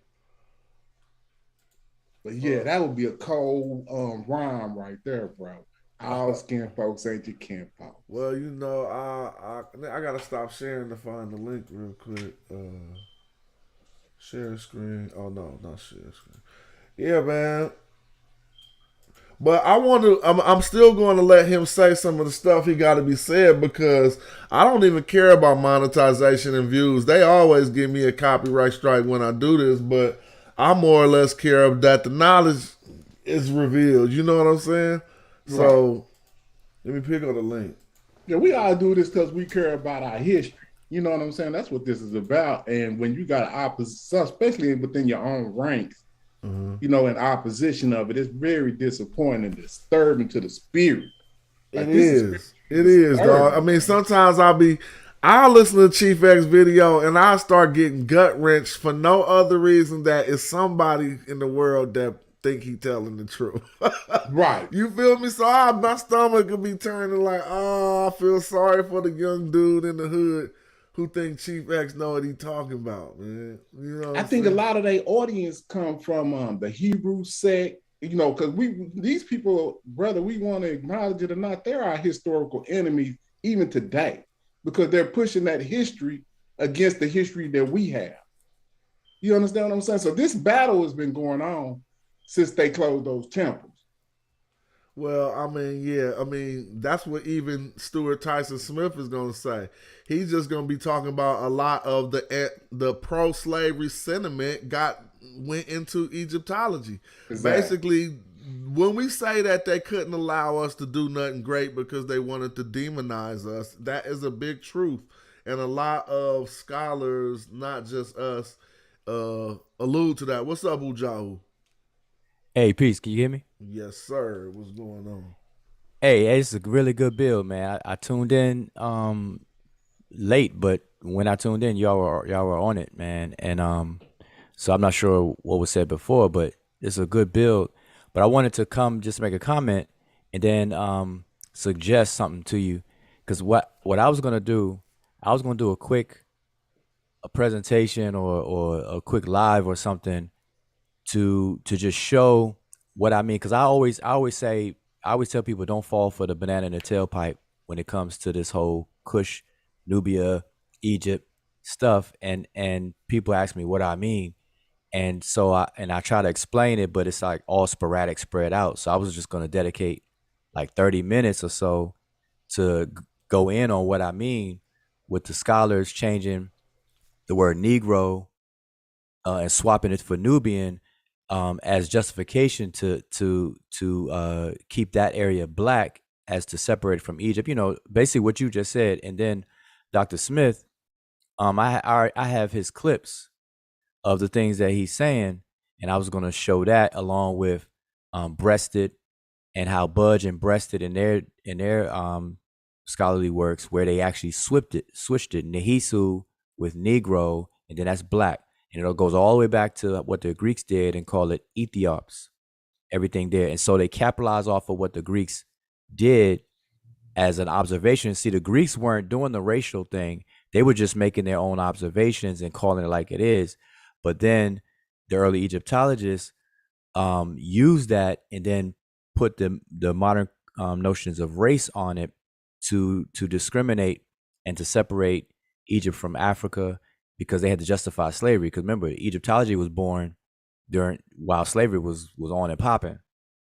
And so anyway, I wanted to go over that, but the stuff that you were going over, I wanted to add to it. So I was thinking that we just kind of tag team and do a live to just show that, show how it's just, you know, people being bamboozled by this whole thing. Hell yeah. Word up.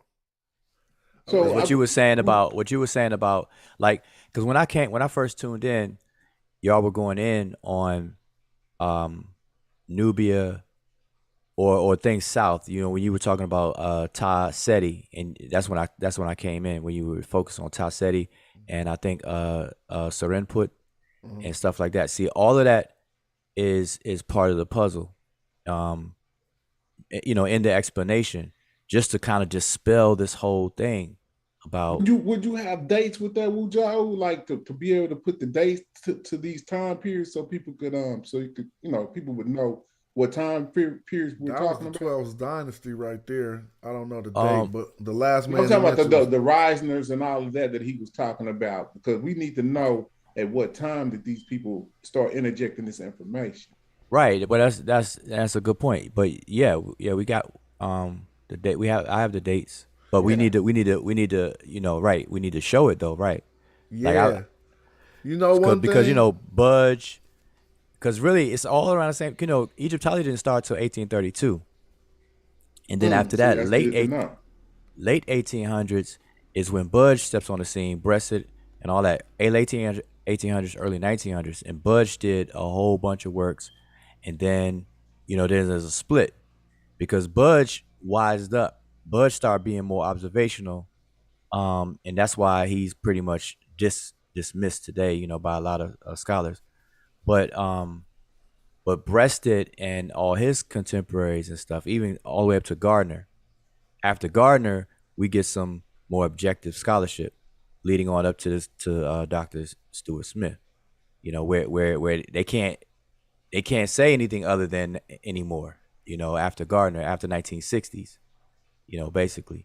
But yeah, we need to do that. Yep. I think some interdisciplinary beef also helped our argument, as nubiologists were relegated to some small little people and Egyptologists were like some big glamorous people. You know what I mean? And I think that interdisciplinary beef is helping us too, because now the nubiologies is blowing the whistle on the Egyptologists. You feel me? They like, oh, okay, y'all gonna act like we some little suckers? Well, we gonna tell the truth then. It's basically is what I'm getting from this. In order for them to present the world with some groundbreaking innovations coming out of the field of nubiology, they gotta tell the truth. Like, everything that y'all thought about Egypt was really started down here, which is kind of like sunning some of the, but it's not just nubiologists. Some of the modern day women, female, I noticed some of the modern day female Egyptologists are also revealing these racisms. But if I just press play for like the next 2 minutes, he's going to give us a lot of content to discuss about this racism stuff. So I'm just about to At first glance, the notion of Egypt is the Middle East. That video on the link, up in the chat, the link to that video. So and it's also just right on YouTube as Stuart Smith, Black Pharaohs, Egyptological Bias, Racism, and Egypt and Nubia in African Civilizations. But I also will share the link to it. All right, thanks. Let's see what he's about to say. Eastern and on an African civilization seems reasonable in the context of. Well, he said, thinking of Egypt as, I got to go back because that came in. But he was basically the audio ain't working now. It's not working again. I didn't hear that. I didn't hear. Oh, maybe that's because I got to share my screen again. You're right.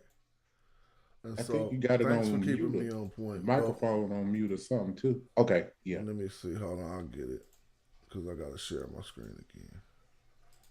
Then share sound. Hey, and Smash, when you get a chance after that, if you could pull up a Siali seal of Kustul, that's right there. It's just gonna nail it. Okay. Egyptological bias. Well, he's about to say something about. I just took it back. And racism into consideration. And we'll conclude with some remarks on why it is important in the context of anti-racism today to acknowledge the African foundation and origins of both Egypt and Nubia. At first glance, the notion of Egypt as a Middle Eastern and not an African civilization seems reasonable. In the context of 19th and 20th century Western colonialism, the discipline of Egyptology was incorporated into the broader field of Near Eastern or Oriental studies. Hold on. See, sentences like that, if you're not a scholar, it just fly right past the listening audience. And so I need to stop on shit like that because I got it. But a lot of people might not have got what he just said. He was talking about how basically they... I'm about to bring this back so we can get it, so I can get it again too to keep it a buck. Context of 19th and 20th Egypt. At first glance, the notion of Egypt as a Middle Eastern and not an African civilization seems reasonable. In the context of 19th and 20th century Western colonialism, the discipline of Egyptology was incorporated into the broader field of Near Eastern or Oriental studies. All right. See. He's just telling you, in the context of what's been going on in the 19th, it seems reasonable to call this Middle Eastern in the context of 19th and 20th century stuff. This got incorporated into Oriental and some type of Near Eastern studies. He basically talking how white people talk to tell you it was cool for them to do that shit back then because it was the 19th century. So it was no big deal taking this up out of Africa and incorporating it into Oriental studies because of the climate of the 19th and the 20th century. Modern Egypt. Hold on, stop it right there. Hold up there. I want to bring this up, Brother Jonathan. In this picture right here, where it says in but not of Africa, then you read down it says Abu Hajj's Mosque.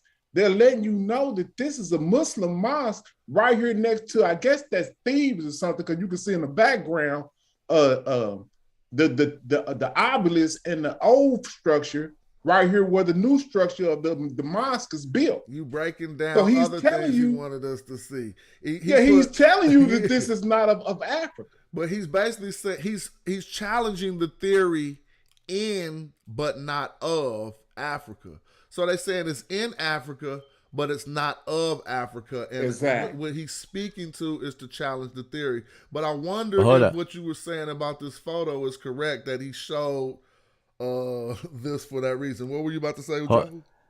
Now I was gonna say that Egyptology, and that's what I'm saying. We got to really flesh this out, because Egyptology, when it was started, was on the right track.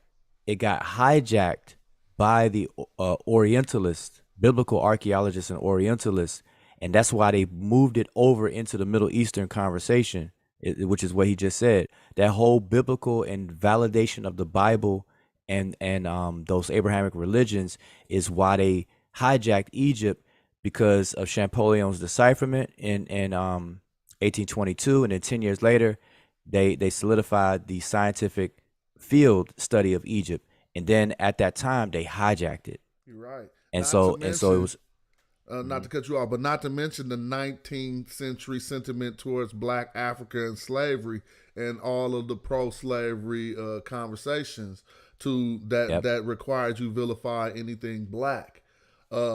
That Exactly. sentiment is what he was talking about. That it would seem cool to say it was Middle Eastern, considering the 19th and 20th century sentiment. right. That shit is crazy. I'm gonna see what he got. Really To say. placed in a Middle Eastern context, and Egyptians tend to identify as Arab. Although the question of identity in Egypt is complex, and issues of racism and color prejudice are being highlighted in Egypt and the Middle East today in the context of the global movement sparked by Black Lives Matter. Now I don't want to even address that, so let's keep going. In the end, Why did he throw Black Lives Matter in there anyway? But let's keep going. and not only Egypt, but North Africa was largely ceded by Africanists to a concept of a broader Middle East, with some notable exceptions like Chris Arrett, who gave a series of Huggins lectures last year. Moreover, the ecology of Northeast Africa seemed to support the separation of Egypt from the rest of the continent. Herodotus, or rather originally Hecataeus, famously said that Egypt was the gift of the Nile. This observation seems as valid today as it did 2,400 years ago. The fertile Nile Delta, formed by the accumulation of silt deposited by the river, still bulges out into the Mediterranean. Stretching southwards, strips of cultivation made possible by the annual flood, and today by irrigation, border the barren Sahara and mountainous eastern desert, creating a stark contrast between desert and river. Taking their cue from these modern conditions, early Egyptologists like James Breasted wrote, and I quote, "Thus sharply defined was the Egyptian's world, a deep and narrow valley of unparalleled fertility, winding between lifeless deserts, furnishing a remarkable environment not to be found elsewhere in all the world."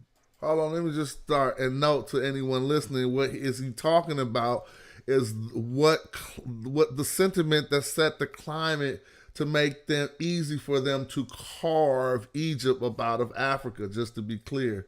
He's showing, like, he's going over how certain historians seem to mention Egypt exclusionary of Africa, and this is going to cause them to sharpen their knife and get ready to carve it out. So let's see. Even recent publications frame ancient Egypt's ecological setting in similar terms. For example, Van der Meer observes in 2011, "Where are the borders of ancient Egypt? Arabic speakers today use the same name for the modern country of Egypt as did the people of the Near East in the millennia BC, Masr. We can better envision the borders of ancient Egypt by using a starting point, what is and always was the lifeline of the country, the Nile." Hemmed in by deserts and the sea, Egypt had a degree of isolation many other countries lack, end quote. So really, all of that former talk about the degree of isolation, he's showing you the bullshit they put out there to make you think it was good to carve this country off of this continent. They started with these preliminary lies. They fortified what they're about to do with preliminary lies about the isolation that Egypt had from the rest of Africa. So let's let him expound. This perception of isolation is tied to the colonial era reification of a fundamental cultural and racial ethnic divide between Saharan and sub-Saharan Africa that was used to justify imperial domination and reinforce racist constructs of superior light and inferior dark peoples. Oh man, God, that was such a beautiful sentence. But I hate to believe that it got everybody soaked it up. So let's go back. Divide between Saharan and sub-Saharan Africa, borders of ancient Egypt.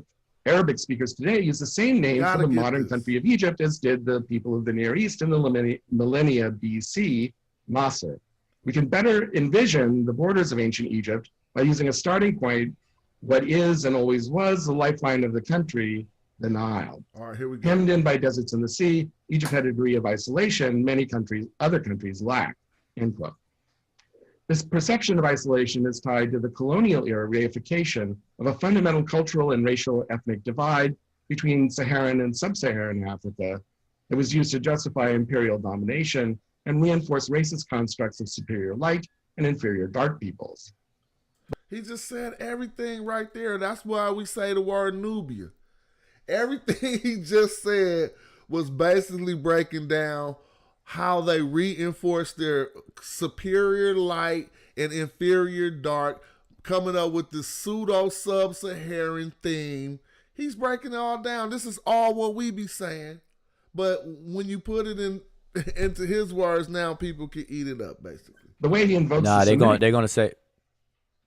Go ahead. Oh, and I was gonna say, the opposition is gonna claim that Dr. Stuart Tyson Smith is an Afrocentrist. Exactly. That's the only way. That's the only way that they're gonna be able to ignore it, because they're not gonna take what he says and investigate. They're just gonna categorically just say, "Oh, he's another Martin Bernal." Watch, I'm telling you, watch, mark my word. Yeah, but the funny part about it is there's so many of those now. It was just Martin Bernal maybe 20, 30 years ago. But now the field is this is the new thing to be in Egyptology. I noticed that we got Kate Liska, I think the woman who be saying all of this. Robert, what's his name? The dude who wrote Black Genesis.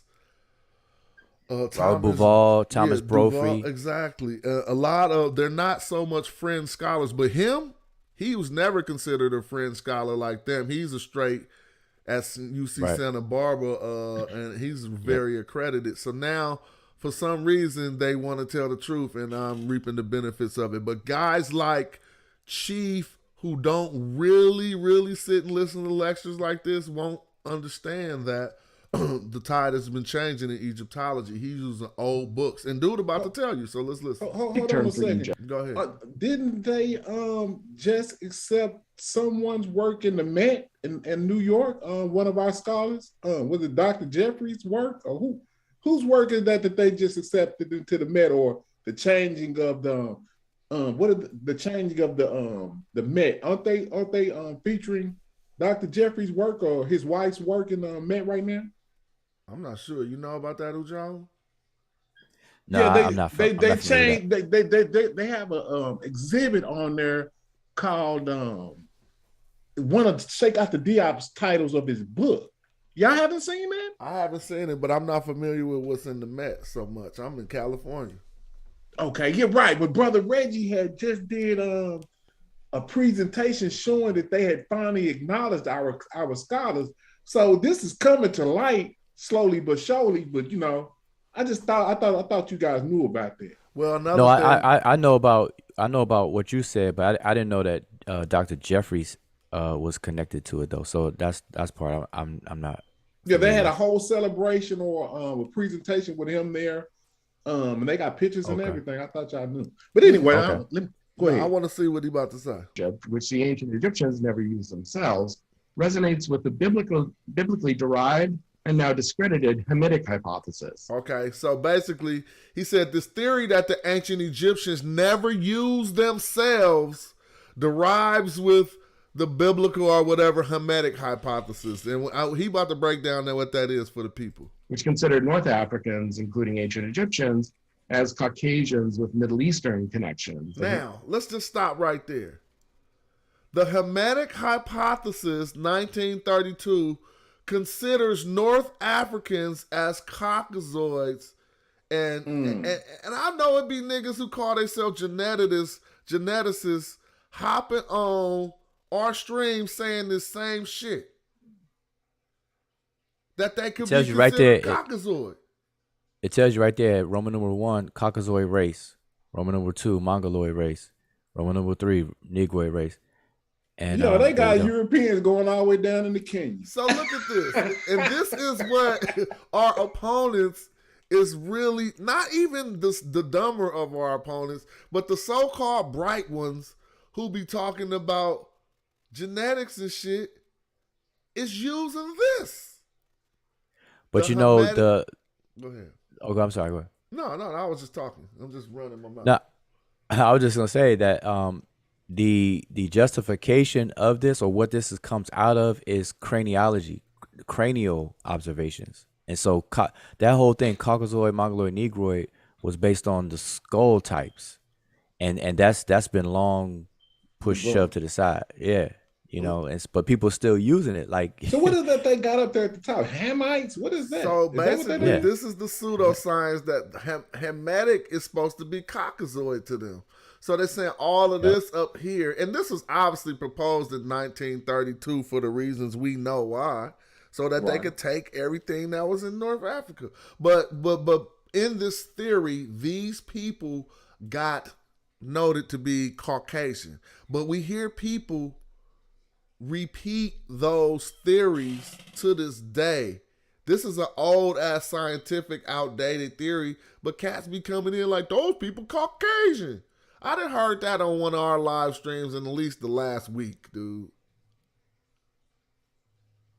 And so let's see what he has to say about it. You can see in the blue across the northern and eastern part of Africa. Even worse, it resonates with George Gliddon's racist views of the ancient Egyptians.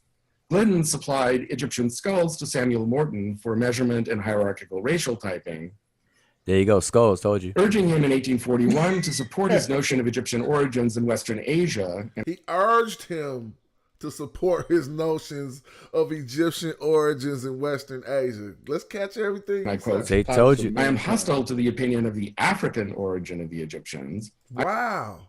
He was giving, I need to find these books. Oh, he gave up Ghost. So you trying to tell me he in the book showing him he hostile about the opinion of African origins? Sorry, I had to go back too far, but I had to pull that back. Listen. Position when he asserts of the ancient Egyptians, and I quote, the relationship with other African peoples is not obvious, as is true of Egypt's overall contacts with the rest of Africa. While ancient Egypt was clearly in Africa, it was not so clearly of Africa. The contributions of Egypt to other African cultures were at best ambiguous, and in general, Egypt's interactions with Asiatic regions were closer and more evident, end quote. Now, so we even pinpoint Samuel George Morton. I don't know how far before or after Petrie he is, but I think Stuart Tyson Smith pinpointed this as, again, one of the beginning, of this bullshit. Listen. This all too common argument is also tied to the dynastic race theory, first formulated at the end of the 19th century by Egyptologist and archaeologist William Matthew Flinders Petrie. Now let's stop. Petrie. There you go. Because this theory, y'all, is the theory. If this is the same as Chief X theory, nothing different, nothing different. He don't say nothing different than Flinders Petrie say. I mean, Petrie getting a lot more. I give him more credit on being a real scholar and doing stuff, but besides that, his racist ass views of ancient Egypt is being re-spewed around the community by certain people. Petrie argued that pharaonic civilization was brought to Egypt by a new race of people from the north. As late Right? See? How fucking dumb. Excuse my James, you thought I was lying? I'm just saying. This the same exact thing Chief X arguing, that Egyptian civilization was brought by some people from the north. Mediterranean. late as the 1950s, anatomist Douglas Derry restated Petrie's notion, noting that the invaders from the north, noting that the invaders were not from the south, since their skulls did not have Negroid characteristics, but more likely came from the east, in other words, the Near East or Europe.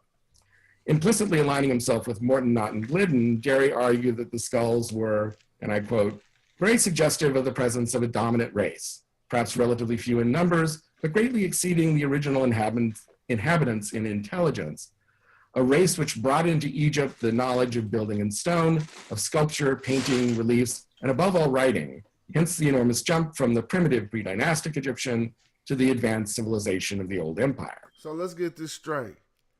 This guy, Stuart Tyson Smith, is showing us that a brother that is in this community is teaching racism against black people.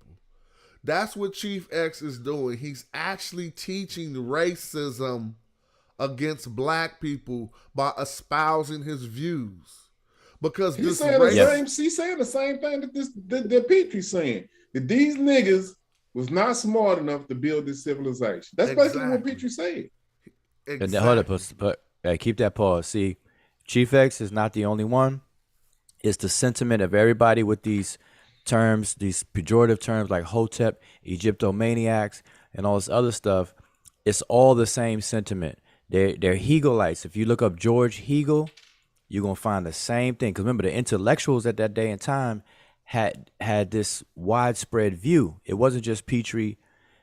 Petrie and them are actively involved with Egyptology, but it was everywhere. It was in other fields of study, and this was the whole 1800s era. And all these people now on YouTube and Facebook, they're just adopting all these same ideologies, but at the same time saying they're black and pro-black. But yet they're promoting the anti-black sentiments, not even knowing it. It's to the point where I would have thought that these brothers heard about this stuff before, but they don't really study Egyptology like us. And so he probably wouldn't even have known Petrie's contributions to Egyptology. He probably just know him as an archaeologist. And so, yeah, it's bad. I'm about to press unpause. End quote. This idea was still espoused by Walter Emery in the early 1960s, who repeated the idea of a master race responsible for Egyptian civilization. To be fair, Emery's position was criticized at the time, but the attitude remains in the pervasive assumption that ancient Egypt and the Egyptians were not African in origin, but instead represent a Near Eastern civilization and people, a theme that the Black Pharaohs terminology reinforces. See, so Ujahu, he's lightweight breaking down your what you say about the word Nubia. He just say the Black Pharaohs every time. But it's the same argument that he's busting out right now. The same way they use the Black Pharaohs is how they use Nubia. It's an exclusionary practice. It acts like it's championing something, but in all the matter, it is designed to exclude something. Wait, but hold up. Stay there. That's the same. Now, I know this is like a sidebar, but it's the same sentiment that's used right now with black people being in sports and entertainment, because the power structure will act like they're celebrating black celebrityism, but they're actually doing it to keep the isolation going, to keep this same sentiment going. I'm telling you, we could connect that all the way up till today. I'm telling you. Hey, that's so deep how you just broke that down, and now it helped me. I think that's what needs to be done. I know. Is somebody, one of y'all, and I ain't putting it on me. To show it, huh? One of y'all need to break this down in the same fashion that you're doing now, but a little bit shorter. You know what I'm saying? We're just kicking it right now. But somebody needs to break this down and reverse engineer this situation to where we can have a complete understanding for our people. Now you're speaking my language. Now you're speaking my language right there. That's reverse engineer. That's exactly that's what we have to do. But see, I was on Pseudo Killers the other night, and I asked Brother Reggie, because I know he has contention about opening up the temples with Jabari. But I'm of the thinking that the temples need to be reopened, because that's how we get our civilization back. It has, if they closed it down, they closed it down for a reason. We are the only one that don't have a whole something of our own. And I thought that that's what was the reason why the elders was going to retrieve this, so that we could take it back. Well, listen, man. Hey, you saying some really good stuff. You preaching to the choir right now. I'm telling you. Yeah, because you just think about it. Even when I watch you guys, brother, do you know what you did for me when you showed me the standard bearer that day? When you showed me that gave me like I'm on the right track, because I put Heru on the flag. That's our standard bearer, to raise that back up and take this civilization back, because that, you know what that does for us as far as history? We are predating the history of the information that we've been provided. If we can take that back, that unifies us up under one accord, and that gives us our own structure. So the Muslims have Islam, whoever, the Jews have the Jewish people have Hebrews, the Europeans have Christianity, and then we're supposed to have what we have. Ain't that the simplest way to explain it? And I pause right there. You made a good point. I couldn't take it away. I mean, that's the mission that we're on. We're on to retrieve everything that was taken and put it back out there and bring our people back together under that umbrella, and then fight from there. I'm not talking about a war or anything, but the first thing is to recapture the minds and let our people know who we are, because they didn't erase our history for nothing. That 400 years of them not letting us, they've been cackled to me. They've been orchestrating and putting all this history together while we couldn't, and then they represented it to us later on, and that has us confused. They wouldn't have been able to do the slave trade as easy if they wouldn't have been so. They had to denigrate us. Right. Yep. But James, what you just said should always remind us of the importance of Diop as the breakthrough person. And this why I get frustrated when people try to slight Diop and diss him, because even if we find mistakes in Diop's work, he is by no means should be slighted or dismissed, because what you just said is the champion, is what Diop was championing. That he's the one that wanted to kick. He's the one that triggered it, like sparked it off. You know, a couple people before him, but he's the one that like, all right, listen, I'm gonna go up to this symposium and make this case. I'm gonna trigger this case. And remember, he was trying to give a unified Africa. His whole studies was to culminate into showing how all the distinguished communities are really have this one underlying theme, and that was the basis on which we were going to do what you just said today. But we dropped the ball. But see, people like been the mission. I think we get confused sometimes, but that is the simplification of the mission, and that's. But everybody lost sight. See, people lost sight, like things like ASCAC, what else, and all these other groups. They got distracted. In the bigger picture, they got distracted because they still doing good work, but in the bigger picture, they got distracted. Now people are getting bogged down into some details of the distraction, and so that's what I'm saying. That's why I say you preach to the choir, because my whole thing is to get back on track and go full steam ahead with stuff like this to explain it.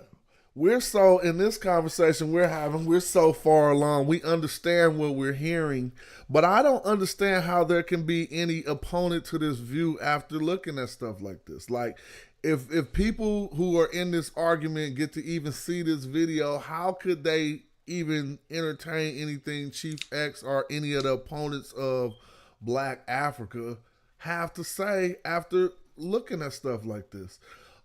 like I don't get it. Like, is it something? Are we're not on a level of understanding that other people are on? It's clear what he's saying, and so I'm trying to see why is there any opposition to this view at this point. It's the art of propaganda. It's the quantity that's over the quality. Because you get a lot of platforms that push the garbage, it's gonna overwhelm this stuff, and because that becomes the norm over time. It's time, and then the amount, and that's what it is. Because that's what's going on. Look at all of it from like how long we've been dealing with Facebook, like since what 2000, like remember the 2008 for me. yeah, I've been on it to 2009, into 2009.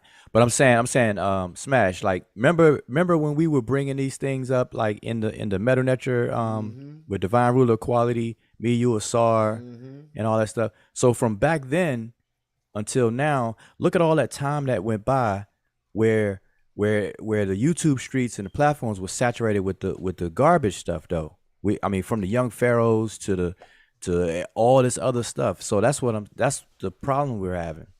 So it's not that people can't understand. It's just it's overwhelming. I think It's a lot of the problem that we have now with the community is because the people who was in the forefront of it ran it into the ground with not real scholarship. And I'm gonna mention like maybe a young Pharaoh, brother Umar, or the Polites. Some of those, the behavior that they have displayed, it has affected it's affected this type of information in a negative light, is what I'm saying. You right. yes, You know, and they Go ahead. and they were, I'm just saying, and they were pushed up to be the apex of the community, like they were supposed to represent the so-called conscious community. And that's Right. the problem. They get propped up. They get placed on the standard. So they remove Heru and put people like Young Pharaoh up on the standard and march around, or Right. Polite, or whatever. I don't That's the problem. understand We that, got to dude. chop that stuff down. that can't we got be to natural. It can't No, be even natural. when people gotta like burn me it down. try to tell other people, you get ostracized because you're the minority. This is And what I'm it's trying to just like say. it's like, Joe. okay, we can't self-correct, because if we do, then it's us going against our own people. How can pseudo shit rise to the top every time, all the time? That can't be natural, is what I'm saying. That has to be somebody making that like that. Like, is every time you got the truth and some other dude got some fake shit, he gonna get 1 million views and you gonna get 10? It worked like that every time? Because I have not found a scenario where the shiesty charlatan ain't won. You know what I mean? If you look at we know life in the long run. Look at them now. Look at Pharaoh. You say I now. ain't found the scenario where they haven't won. You feel me though? They always get their voice be louder than ours for some reason, and people listen to them longer, and they be talking about fake shit, pseudo shit, and fake shit. I don't get that, dog. I think some of the parameters or the standards that you hold yourself to when you got the truth are disadvantageous for being on a soapbox. Because when you got the truth, you just dealing with 100% raw. I got the truth. I don't have to spice nothing up. The guys who be deceiving, they start to put other qualities into their presentation that we leave out of ours because we just sitting on the truth. So they put razzle dazzle on it. You know what I mean? They put all these charisma. They put all of these other elements to convince people that they right into it that we don't put into it because we just sitting on the truth. Right. Well, I'm just gonna say for y'all, because y'all more of the sort of teachers than me, I just really just started because I've just gotten access to y'all to be able to speak to y'all personally. I think the simplification is the key with y'all. Y'all have to be able to simplify to where the person that's the less learned can understand what you guys are saying. I know that's hard to do, but the best, just like hip hop. When hip hop was simple, we'll go back to New York. When hip hop first started, it was simplified. Once the harder that they started to get complexed on the West Coast with their rhyme, the less the people in the South and the West wanted to listen. That's how it works. right? The more complex your rhymes, you gonna, because I remember, okay, we'll use KRS-One when he came out with Criminal Minded. It was, but when he started teaching, then bam, you know what I'm saying? It got less and less support. So I'm just saying simplification is key in this. Well, the cold part about it is you're right, because it's not, and we also have to be tricked into learning a little bit. Like, even if your parents tell you they want to teach you something, you're not going to run to them. But if they just start teaching you, then it's kind of like our nature. But I was just tripping off after staring at this picture for so long, actually looking at what I was looking at, how he's holding up the head of a black pharaoh, which had to have been scraped off the wall, because where you find the head just sitting like that? So really, you didn't find that. I don't think they found this laying on the floor in a tomb or something. I think this was some actual evidence of some destruction that he undertook. You carved this head off out of a wall somewhere. But furthermore, how he's posing with it in the picture with this mean ass face on, it's saying a lot to me, dude. I'm just saying, I wasn't looking at the picture like that at first, but I got a really long time to look at it. He don't look proud. He looks stirred. Like, look at these niggas. Like, you know what I'm saying? And we'll take care of this. That's what I see in the ambitions behind the look on his face while he holding that up. Yeah, I didn't even notice what he had in his hand until you mentioned. I know. I was just tripping. Like, oh, you holding a head that you done broke off a wall somewhere? Well, he could have found it in his excavations, but that's neither here nor there. I'm going to let Stuart Tyson Smith say the end of his breakdown, so this won't be a 4 hours is good enough for a video. So I'm about to, like, sometimes we be going 20 hours. Right. And I think sometimes we should just do 3 hours, then go to the next person channel. 3 hours, next person channel. So we can all be accumulating views together while we build each other channels. But let me see what's up with Stuart Tyson Smith. Is he talking still? There were a few early voices that rejected the notion of Egypt as a Near Eastern civilization. Writing in 1911, E.A. Wallace Budge drew... So for some reason, this is another reason why Budge got discredited, y'all. And he about to tell y'all too. Because when I was reading Budge dictionaries, I made a note to read all of his footnotes and stuff. I was like, I'm not just going to let this be in the front of the book and reading this shit. And he was one who also argued for the Africanness of Egypt. He told them, go into the Congo, go into all these other places where they still have cultures related to shit that they was doing in ancient Egypt. But, and so that was not, he had his own transliteration system too. But let's be honest, Budge was no punk. Budge wrote more prolifically than almost any Egyptologist. I think he had like 400 books. You feel me? All right, we can look it up and see how many books E.A. Wallace Budge got. You'll be surprised. And so, although we don't use his system now, I think him saying that Egypt was African also had a lot to do with the way he was discredited. But let's see what Stuart Tyson Smith says. Drew similarities drew on African ethnography to inform his understanding of ancient Egyptian religion, seeing similarities with contemporary practices among Nilotic cultures as evidence for an indigenous Northeast African origin, like the Dinka here, particularly cattle symbolism. As evidence, he's seeing the cultural similarities between modern day Africans as evidence for North African indigenous. Come on, man. Golly. Cattle worship, which is Heru. Exactly, going all the way down to Bot, going back to Bot in the Nubia areas, as we see Bot on the Norman palette. But let's see what Wallace Budge was saying. As Reed points out, this seemingly progressive view was undermined by Budge's contempt for primitive Egyptian religion. He thought monotheism was the way to go, polytheism not so much. Henry Frankfurt was perhaps the most remarkable. In 1948, he argued that in order to understand Egyptian kingship and religion, one should use the ethnography of the, and I quote, groups of people who are the true survivors of that great East African substratum out of which Egyptian culture arose, end quote. In contrast to most Egyptologists. See, we got some white boys. I need to go look at Henry Frankfurt work, boy. He said, go to that East African substratum. You know what I'm even saying? today. He saw any Near Eastern influence on Egypt's origins as ultimately superficial and adaptive. And I quote, "We observe that Egypt, in a period of intensified creativity, became acquainted with the achievements of Mesopotamia, that it was stimulated, and that it adapted to its own rapid development such elements as seemed compatible with its efforts.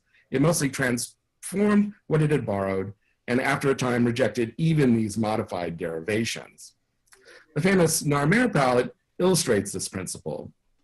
Most of its iconography is distinctively Egyptian. Narmer's pose of slaying an enemy endured for millennia.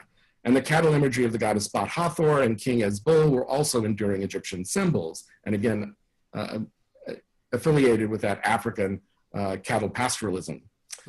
The one Mesopotamian motif of a serpapod never became important in Egyptian iconography. Let me stop right there. What's up, Gozy? Hope you out there tuning in. Because you keep mentioning this goddamn knife. Oh, yeah, what about the Gebel Arik knife or whatever? Blood, I keep telling you, I done told you 100 times that Mesopotamian motif did not become nothing in Kemet. Matter of fact, we didn't even care about that hoopty-ass motif. And furthermore, I showed the development of it in Kemet. Remember, bro? I showed you on all the palettes, Gozy. I know you remember. So why, when I be watching cats talking, do we be mentioning this as if this is a motif that entered from Mesopotamia and was adapted by Egyptians?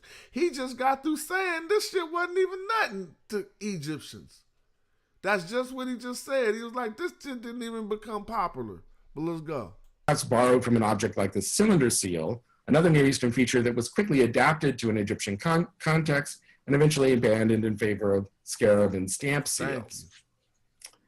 Instead, Frankfurt argued that Egypt shared. But see, I would teach him, and I would show Stuart Tyson Smith in a short discourse the development of this happening in Mesopotamia. I mean, in Egypt and not Mesopotamia. People think this is a Mesopotamian motif because they used it a lot.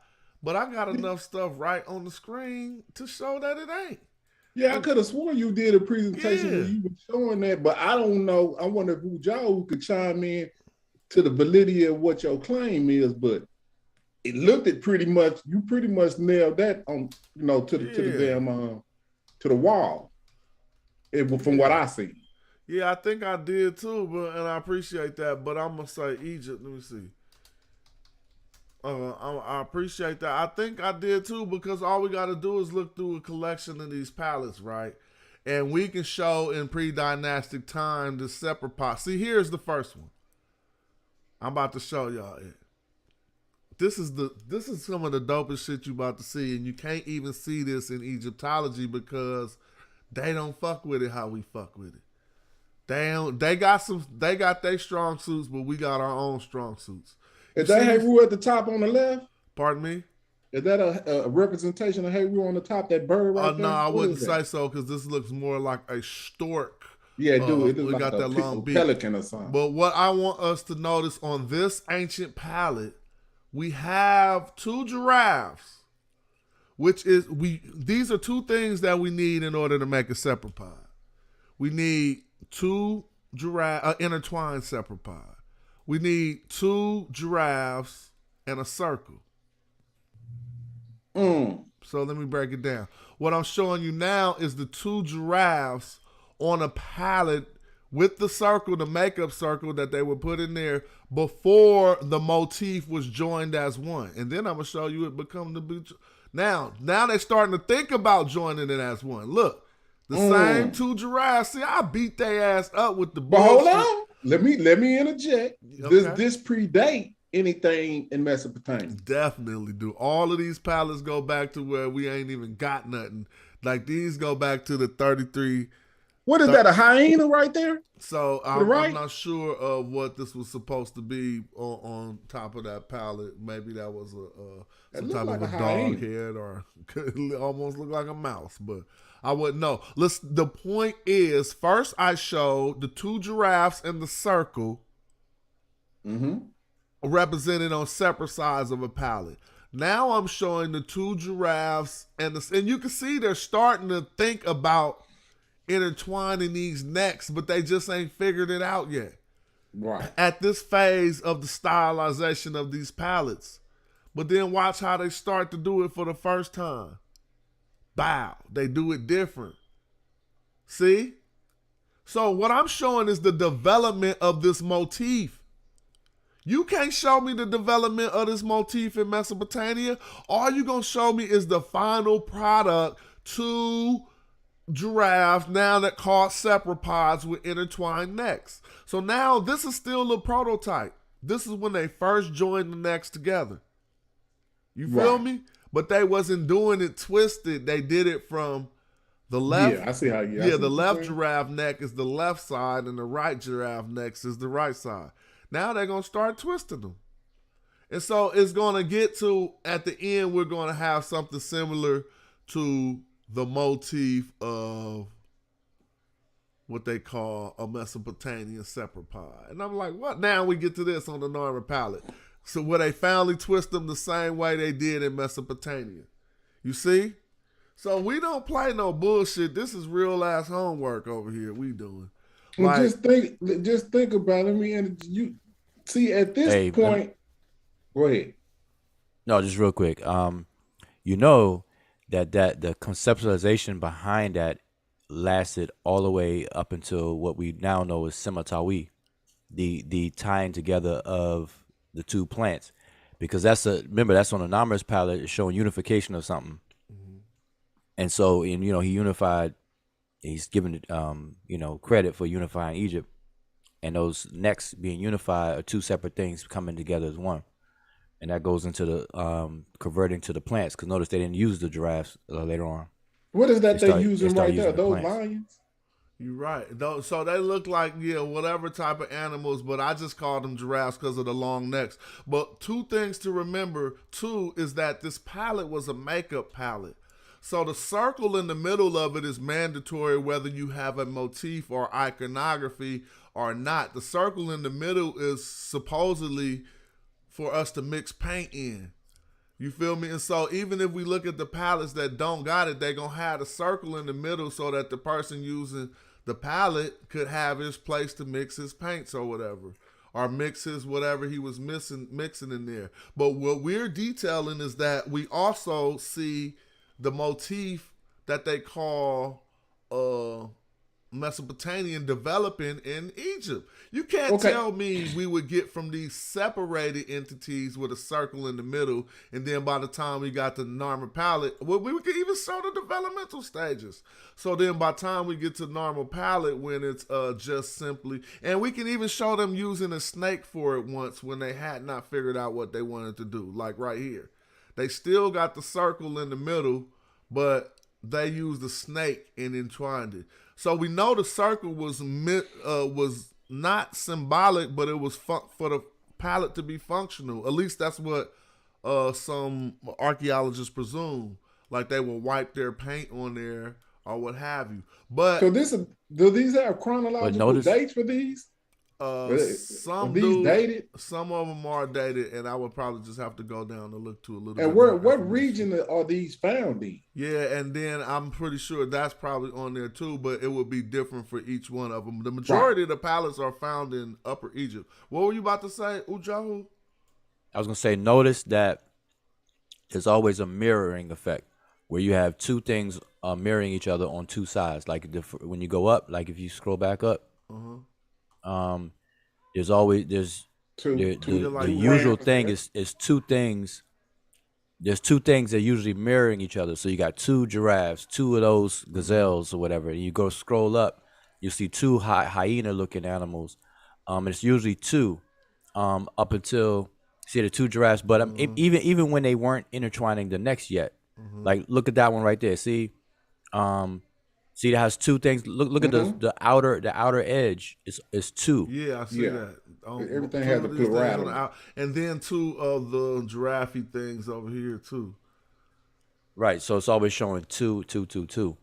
And so I'm saying that's what I'm saying. The conceptualization of that is significant because it carried over into after they stopped doing this type of stuff, they started doing the plants. Okay, then why did they use two? What was the significance of the two?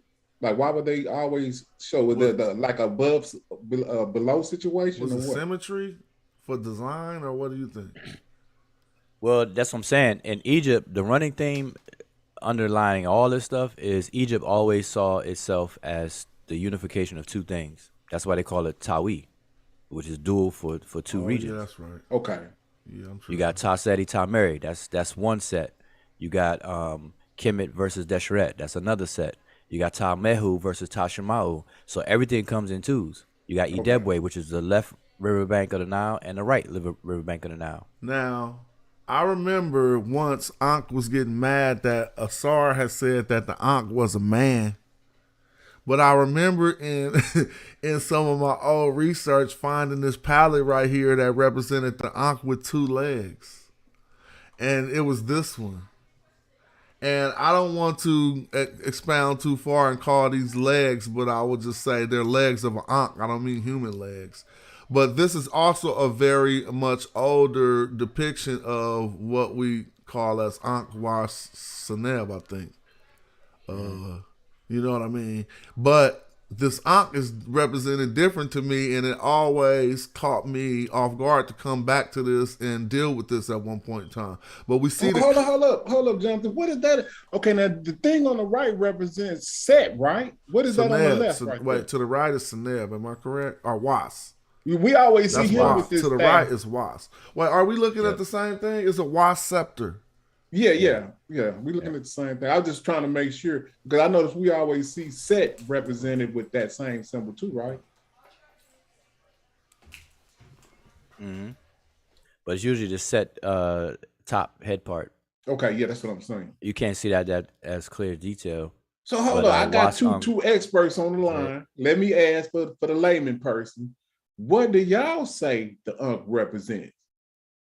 Well, each one of you, like I know y'all might have y'all different opinions, but what do y'all say that? What is y'all interpretation of what the Unk means? it's a rope. It's a knot. That's And why what is this? that's why uh, the object that inspired it is a knotted rope.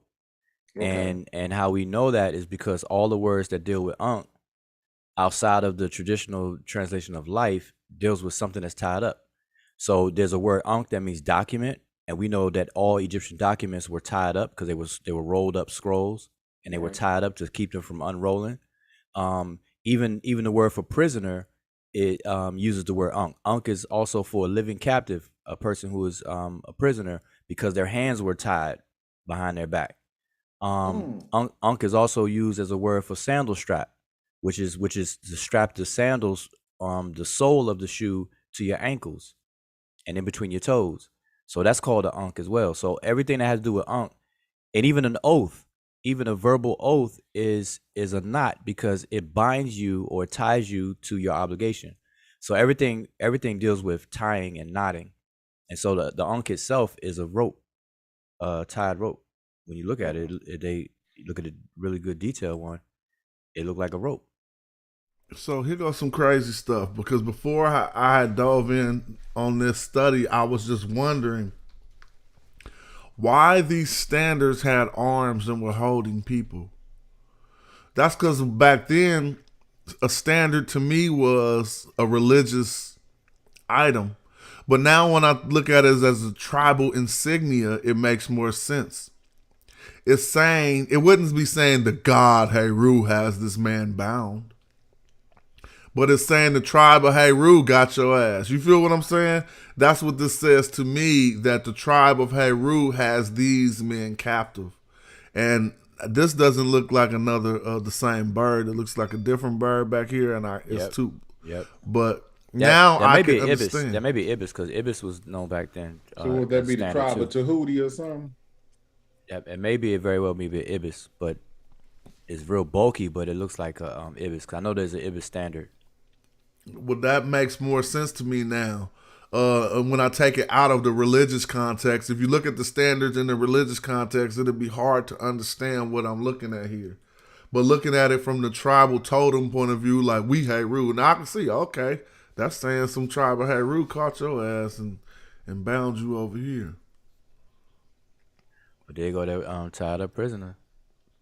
I wonder who was those people right there that he didn't tied up. Yeah, well, you know, it shows his beef because these people look different than the other people represented. These people look like, you feel me, like I don't know. I don't like to get on looker shit, but they definitely represented That's with the lion eating that brother right there. Or that the person lion right is the king though. I don't think that's really Okay. a lion. The reason why I think the lion is the king is from other palettes. In this one palette they call the hunter's palette. It don't make no sense to put a Shrek above the lion. And so I was like, why would they put what looks like the precursors to a Shrek above the lion? Maybe they trying to say that the lion was actually the king, but I don't find that one right now. Check this out. So one day when we was on Pseudo Killers, right, it was me, Chief X, and the panel. And so he was like, yeah, that stuff off in the Sahara, all of it's brown. So then I said, well, okay, well, what about the zoo type? And he asked, wait, well, what's in the Sahara that's brown? You know, the old rock paintings, it's all one color, right? Because that's the beginning, that's the precursor to everything, right? So it's all like a brownish like tint, like the animals as well as the humans, right? But he couldn't get around the fact that it's giraffes, hippopotamus, which is indigenous off to the continent, unless you're saying the giraffes are indigenous to the continent of Africa. So I was trying to, kind of clear up, even though you can't tell the ethnicity of the people, you still see the giraffe, the lion, the hippopotamus, and so forth. Right? Yeah. So that would clear up if they were Africans or not, wouldn't it? Or would you say not? I've never seen an Arab around a giraffe. I mean, if it was people with animals that ain't from that area, you know what I mean? It's some of this shit is obvious. Like if they don't got what I'm saying? But yeah, they skated around that little observation. I said, okay, well, even if we don't know what the color of the people is, what about the zoo type that they're following or that they're hunting? That was my reason for bringing that up. Okay, well, I'll give you that. We don't know what the ethnicity of those people is because of the color of the paint. But what about the zoo type that they're following? Can I do what? I would say, can you pull up, since you're on the browser side of it, can you pull up Ciali seal? How you spell it? Oh, that's the seal that Gozy was talking about. How you spell it? C-A-L. S-I-A-L-I. Ciali seal. Yep. Let's see if it pops. Is that it? Well, no, I'll put it do it on. Yeah, just do it on the Google and see what come up first. Because it's spelled slightly different by different people, but that's the normal spelling. Ciali seal. Yep. Images are do we images. want? Just so you could find a good one that talks about it. No, that's not it. This ain't it. The Dynasty Zero. The course. It may be on that page though. Yeah, that picture wasn't it, but it may be. Yeah, scroll down. It may be on there. That's a scroll on down. Oh, maybe not. Huh? They taking too long. That's Dynasty. What Dynasty? Oh yeah, no. There you go. It's coming to it. It's coming to it. Yep, it's gonna come to it. It looks like it's gonna come to it. And the significance of this is the date of the seal and the fact that you see Tarseti written on it. Oh yeah, I know which one you're talking about. All right, and this is before Egypt existed. But that's the Quasi Instant right there. Oh yeah, that's the incense burner. But no, this is there you go, right here. there. That's it, right there. Yep, there you go, right there. Yeah. Okay, then what is this on, Ujao? This is on the Ciali seal. Yeah, Ciali seal. Yep, it's called the Ciali seal, and the king. All the iconography that Egypt was known for is right there. I mean, some of it. So you got the king, you got him having the bull tail, you got the the flail coming out of him. You see the bow in front of him. He's got his hands up, and then you see the falcon above the Sarek. Mm-hmm. So all these are known Egyptian icons and symbols, but this is before Egypt. How far? Or what is it dated to? It's dated to roughly at the beginning of Egypt, so around 32. I don't want to be wrong, but around 3,300. So this is the precursor. Yeah, but the coldest part about everything he just showed us we see a lot of motifs, but I only see one word phonetically put together from different motifs, from different icons. And guess what that one word is? Tassetti. Tassetti. Yeah, Tassetti.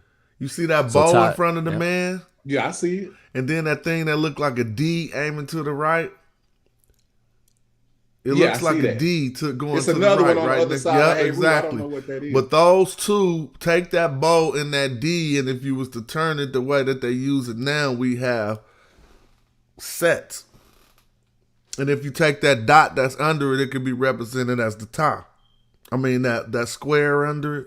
Where his foot at? Mm-hmm. Where his foot is at? Like right above his foot. Okay. And look at the falcon. You see the falcon? Uh-huh. And then the Sarek. It's not of a detailed Sarek, but that's a Sarek.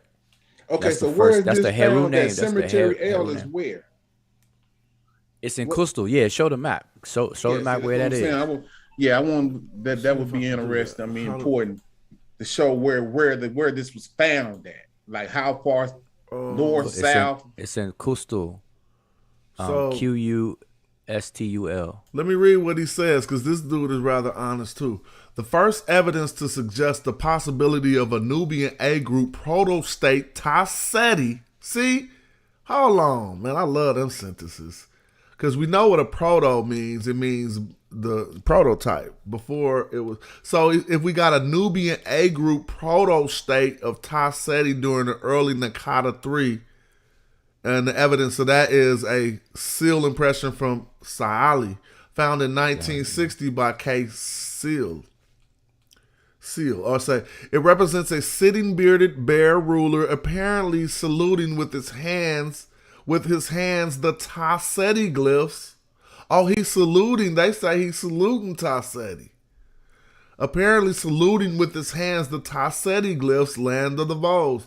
There are also a falcon atop of the Nysa, which we just pointed out. That's the Heru falcon, and a caploni.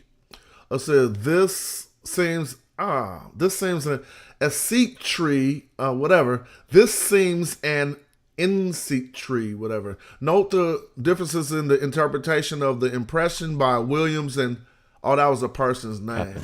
Caploni. Cap. Yeah. But All an right, anonymous falcon. You keep reading. Oh, it says An anonymous falcon. Yep, an anonymous falcon top Shrek, maybe two near the head of the sitting man, and some hounds or monkeys. They either say those are monkeys behind him or dogs. I think they might be dogs. It says, over the nested rectangle palace with the falcon, there are 2 deep pylons and 7 circles with a projection from their inner part. Finally, a light on the Kustul burner. It says, and on the Metropolitan Museum knife handle, there is a crescent and also a strange wavy band, and he ponders if it's a false tale. Since long before the latter finding, the seal from Faraz was known displayed in the same kind of palace facade. So I guess this is the other type of seal down here showing the palace facade, if I could open this up. But look where Kustul is. It's found at the second cataract. Oh, for real? So if you look at the map, Kustul is in between the first and second cataract. Oh, this is a cute Kustul. Okay, Kustul. Yeah, Kustul, the burner incense that they Yep, said that let they me see. found. And So when you look at it on the map, you're gonna find it before the first and second cataract. Oh man, so much checkmate. And so here go. Hold on, let me see.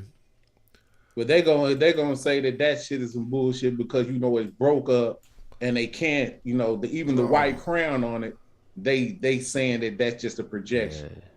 They gonna Oh, say, so you trying to tell me that this is so far down? So what if? I mean, I read know that first paragraph. Ty said it didn't go that far. Oh, I'll read it.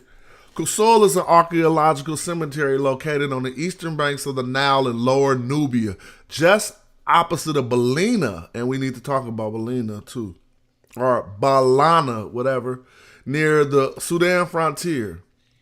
It says the site has archaeological records from the A group culture, the new kingdom of Egypt, and the X group culture. Damn. X group. but show like you pull up on the Yeah, it's a on that. map. If you go down a little bit to the right, Oh, I'm sorry. I started reading a yeah, you telegram. can went off into Yeah, to the somebody bars. talking about their NFTs not Yo, I'm showing in still their holding wallet. on to my bars too, Well, bro. you know what, man? God, the crypto has just been down ever since December, bro. This Right, shit yeah, make me hella mad. And so, but yeah, this dude was talking about how his NFTs ain't popping up, but that's neither here nor there. Cause he Nah, that Okay, map yeah, hit that that's not a map good right there. map. Nah, This- but it doesn't have many markings, so you got to find a map that shows a map that's gonna show where it actually in relation is. to some other Well, I'll stuff. click images and one Oh, of no, them. there- There was another map right Here there. it go, right here, right? There you go. Yeah. Yep. What's it called? Cousteau, right here next Yep. to Bellina. Cousteau next to Bellina. Yep. All right, so Look at the first cataract. See the number one? See it says cataract, One, first cataract. okay, second so cataract. Yeah. It's right close to the second cataract. That's hella far down. That's okay. Dude, I'm in a damn hailstorm down here. I wonder, I might need to go check out. Hope we ain't having a damn tornado. So some of the earliest All right. ancient Egyptian writing we find not even in ancient Egypt. We find it in Nubia.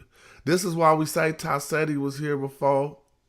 No, Yeah. I mean before But Egypt. see, now imagine. So do this. Take away because this is before Egypt existed.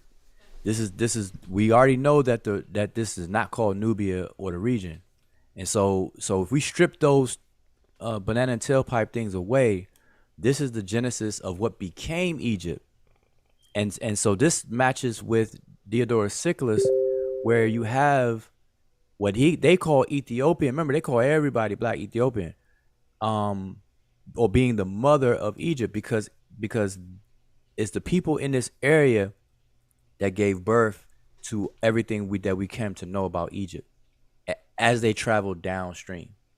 And that's it. It's just real simple like that.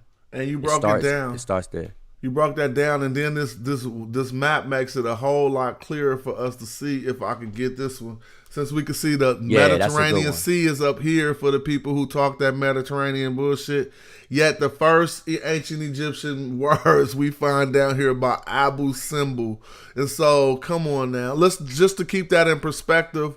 Right here at Cairo is where the Lower Egypt actually starts. I mean, well, I don't want to say actually like they got a borderline for it, but Cairo is one of the first nomes of Lower Egypt. This Delta area, Ta Mehu, you feel me? And so think about that and look how much area this is from down here where they discovered where Egypt would start in about, let's see, Abydos, Thebes, Herat. First cataract. So y'all ain't following my mouse, or are y'all? Now I can see it. Yeah. First, Okay, so this is Aswan the right there. first cataract. This is what we would say would be Tasseti. But we're showing, Ujahu's showing us that down here by Abu Simbel, they found that Siali seal, which has some of the oldest glyphs to say the name of this region right here.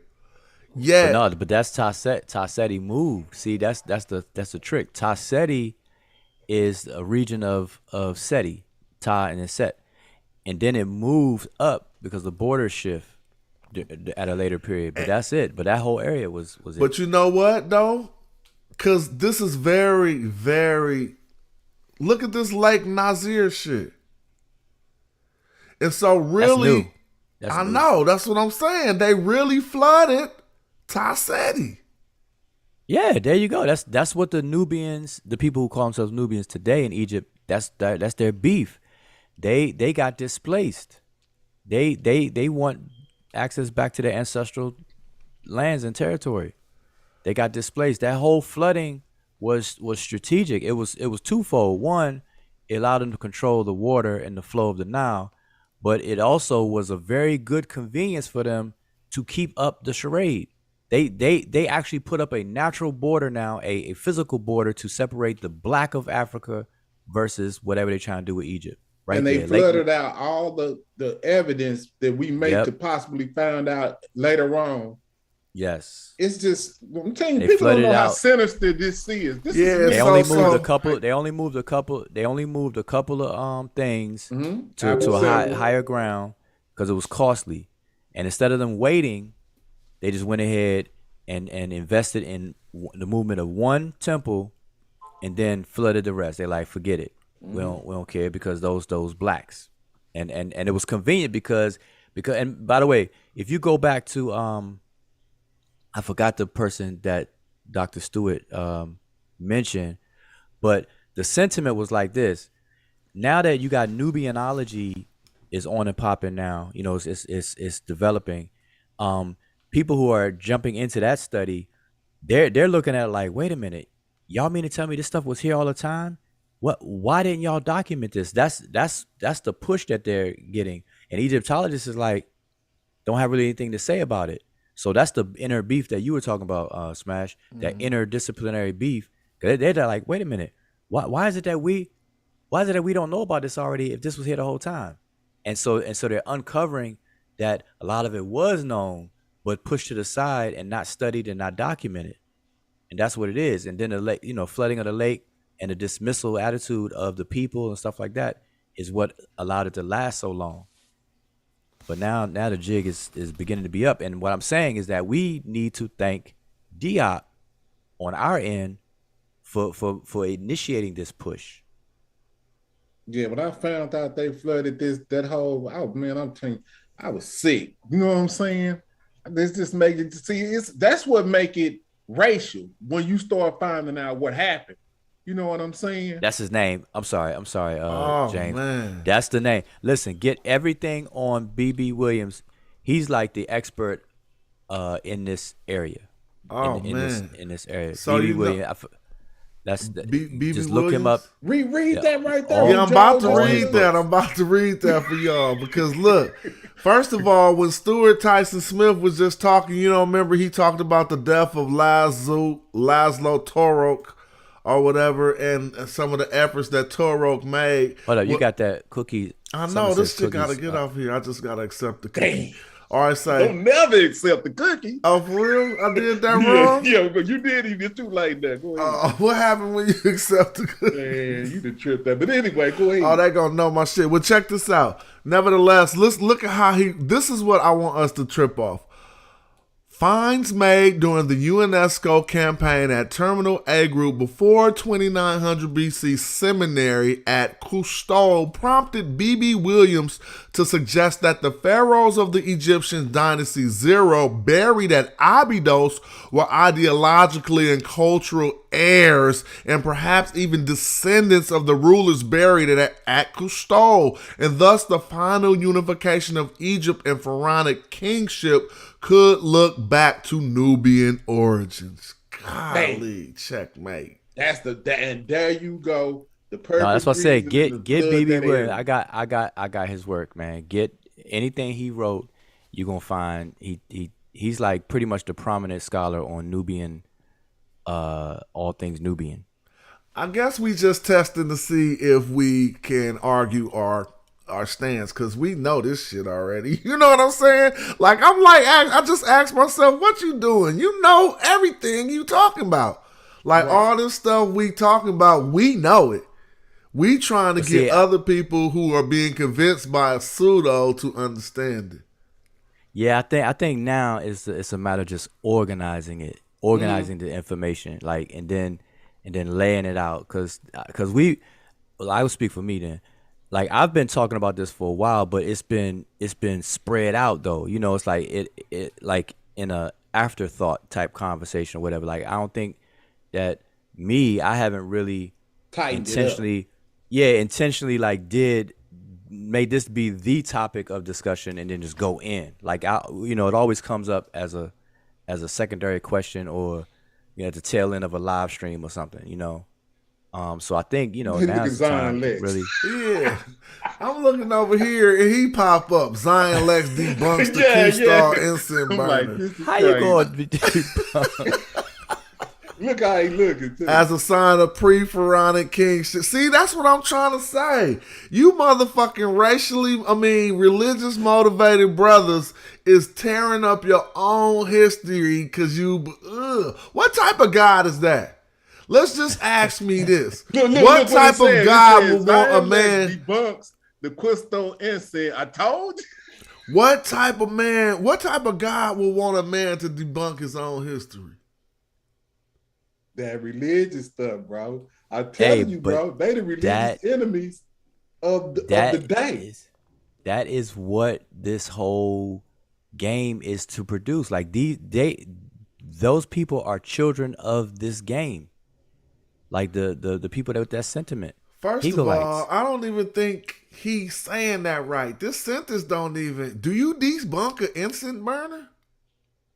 I thought you Yeah, had to I almost debunk the want you to claim click on about it the to see what he instant gonna burner. say. You don't just debunk an artifact, do you? I mean, you probably can. Can you like? Nah, you can't. You probably Nah, you he got gonna some lie the all the way through interpretate this, the bro. interpretation of it. I Yeah, guess. how you debunking an instant burner, bruh? You know how he can do that? I'm gonna tell y'all because he can read the meta nature. Oh my God! See, whoever let him, Listen. trust me, he hiding from me at Ujahu right now. Cause I I'm tell you telling you. like this, I'm slapping shit on the screen whenever I catch you in a live, ever, bruh. I'm not Yeah, slapping no elementary shit on the screen. He gave himself validity by saying that he could read the language, and then that's when he started to Yeah. To give him his deep. props, I like his diligence. I mean, you know, some of these dudes, if we wasn't arguing, we probably would talk and talk about other subjects and wouldn't have no beef. And so, but I'm just saying, I don't do no honor to disrespect how hard it is to learn to be fluent at Hebrew. And it just does me a disservice for you to act like you just, well, to keep it, again, to give us some, to be honest, we have spent a lot of time arguing these subjects. So you could have started studying Medu Netter at Kemet on trial. You would have 4 years under your belt right now. And so 4 years, I would consider anybody, you know, they did what it takes. And so we got to remember how much time is passing. Even if he couldn't read Medu Netter good even a year ago, he probably could be better at it now. But see, my thing is when I see stuff like that, it never fails that if I were to watch that, I'm always reminded of what they don't know versus what they know, because whatever he's saying on that video, I guarantee you he's missing a whole bunch of stuff. So people like that, they never do a full literature review. I guarantee you that he's not gonna show Dr. Williams' text and scholarship, and he's one of the prominent people about Nubian artifacts. But that's not his intent in Wujao. His intent is to dismount anything that's going on. See, this all happened. I know. Bingo. And that's the wrong intent. Back in the beginning, the intention should be get to the truth. Said he started out, you know, going banging against these with different religions. And you know, if coming from the South, we just believed in Christianity. We had nothing else. We had Hebrew. We didn't have any of that at that time. So when he started banging on these different religions, they had to come up with a response for that. Man, and some of them intermarried themselves into Kemet now. Like you'll see a Hebrew Kemet guy, but you would never see this 10 years ago. You'll see a Hebrew Kemet guy, a Christian Kemet guy. They mixed in the history and said that now that's them. Moses is Tutmosis. You know that, right? You saying in real life, or are you saying that's what they say? That's what they say. They instead of taking defeat and switching up the history, now they're trying to marry the history together. Oh, they've been trying to marry. Yeah, they tried that before in the 80s, late 80s. Yeah, see, that's what I'm just saying. So this is how they change stuff. So you will see somebody with the Kemetic name, but he'll have Hebrew on the back of it. So they're married, and they're saying that that's them now. Instead of saying that that Moses was straight Hebrew and that they did an Exodus, they don't believe none of that. No, they thrown all of that out, and now they're intertwining and everything and putting everything together. I cannot. What about that Kemetic Hebrew person? That brother, I think he called himself Nile Valley Hebrew. Yeah, see, that's what I'm saying. This is what I can't believe. I'm just saying. I will watch this video later, Zion, to see what you debunked about this incense burner. But my question is, what is there to debunk? Are you saying that it wasn't found in Nubia? Are you saying that these aren't words? Or are you saying it has nothing to do with Nubians? Like, I can't wait to watch the video to see what you debunked about this. I swear I will. He I'm not gonna gonna claim watch he it, can read the language or something. I'm telling you. man. All right, so when you can read glyphs, like I'm gonna go higher. This is what I'm gonna do next time I get Zion. So he better be reading everything on the internet, because I'm just gonna pick one and I'm gonna go bow. Let's go. Right here. Like we gonna do it like that. It ain't gonna be nothing you could have been able to practice before. You feel me? And if you could get it in, you can get it in. Go. Tell me what that say. And then you're gonna tell me what the reasons why you can't start in certain places. You're gonna have to tell me something. But you're not about to just get here and be able to be like, oh, that's not fair. But I mean, I don't have any gripes with that. I do believe any. Yeah, I already saw some words on that one. I saw the Great Temple in Hermopolis. Yeah, well, I was actually, when I started this, I went to the upper right hand corner and I seen. I mean, I was gonna say, was this an appropriate place to even start? You can see my mouse, the nail. Yep. I thought this. Hinu. Yeah, exactly. So I was like, is this gonna even be an appropriate place to start? But when we get to getting it in, this is how it's gonna be. We just gonna be going to different shit and whipping it out and be like, okay, come on, let's start right here. Okay, the argument of the writing, right? Exactly. Another thing he does is he always could put an argument up for Mesopotamian writing. I see something about after you said sorry, not to cut you off, James. He was just reading the glyphs and it got me excited.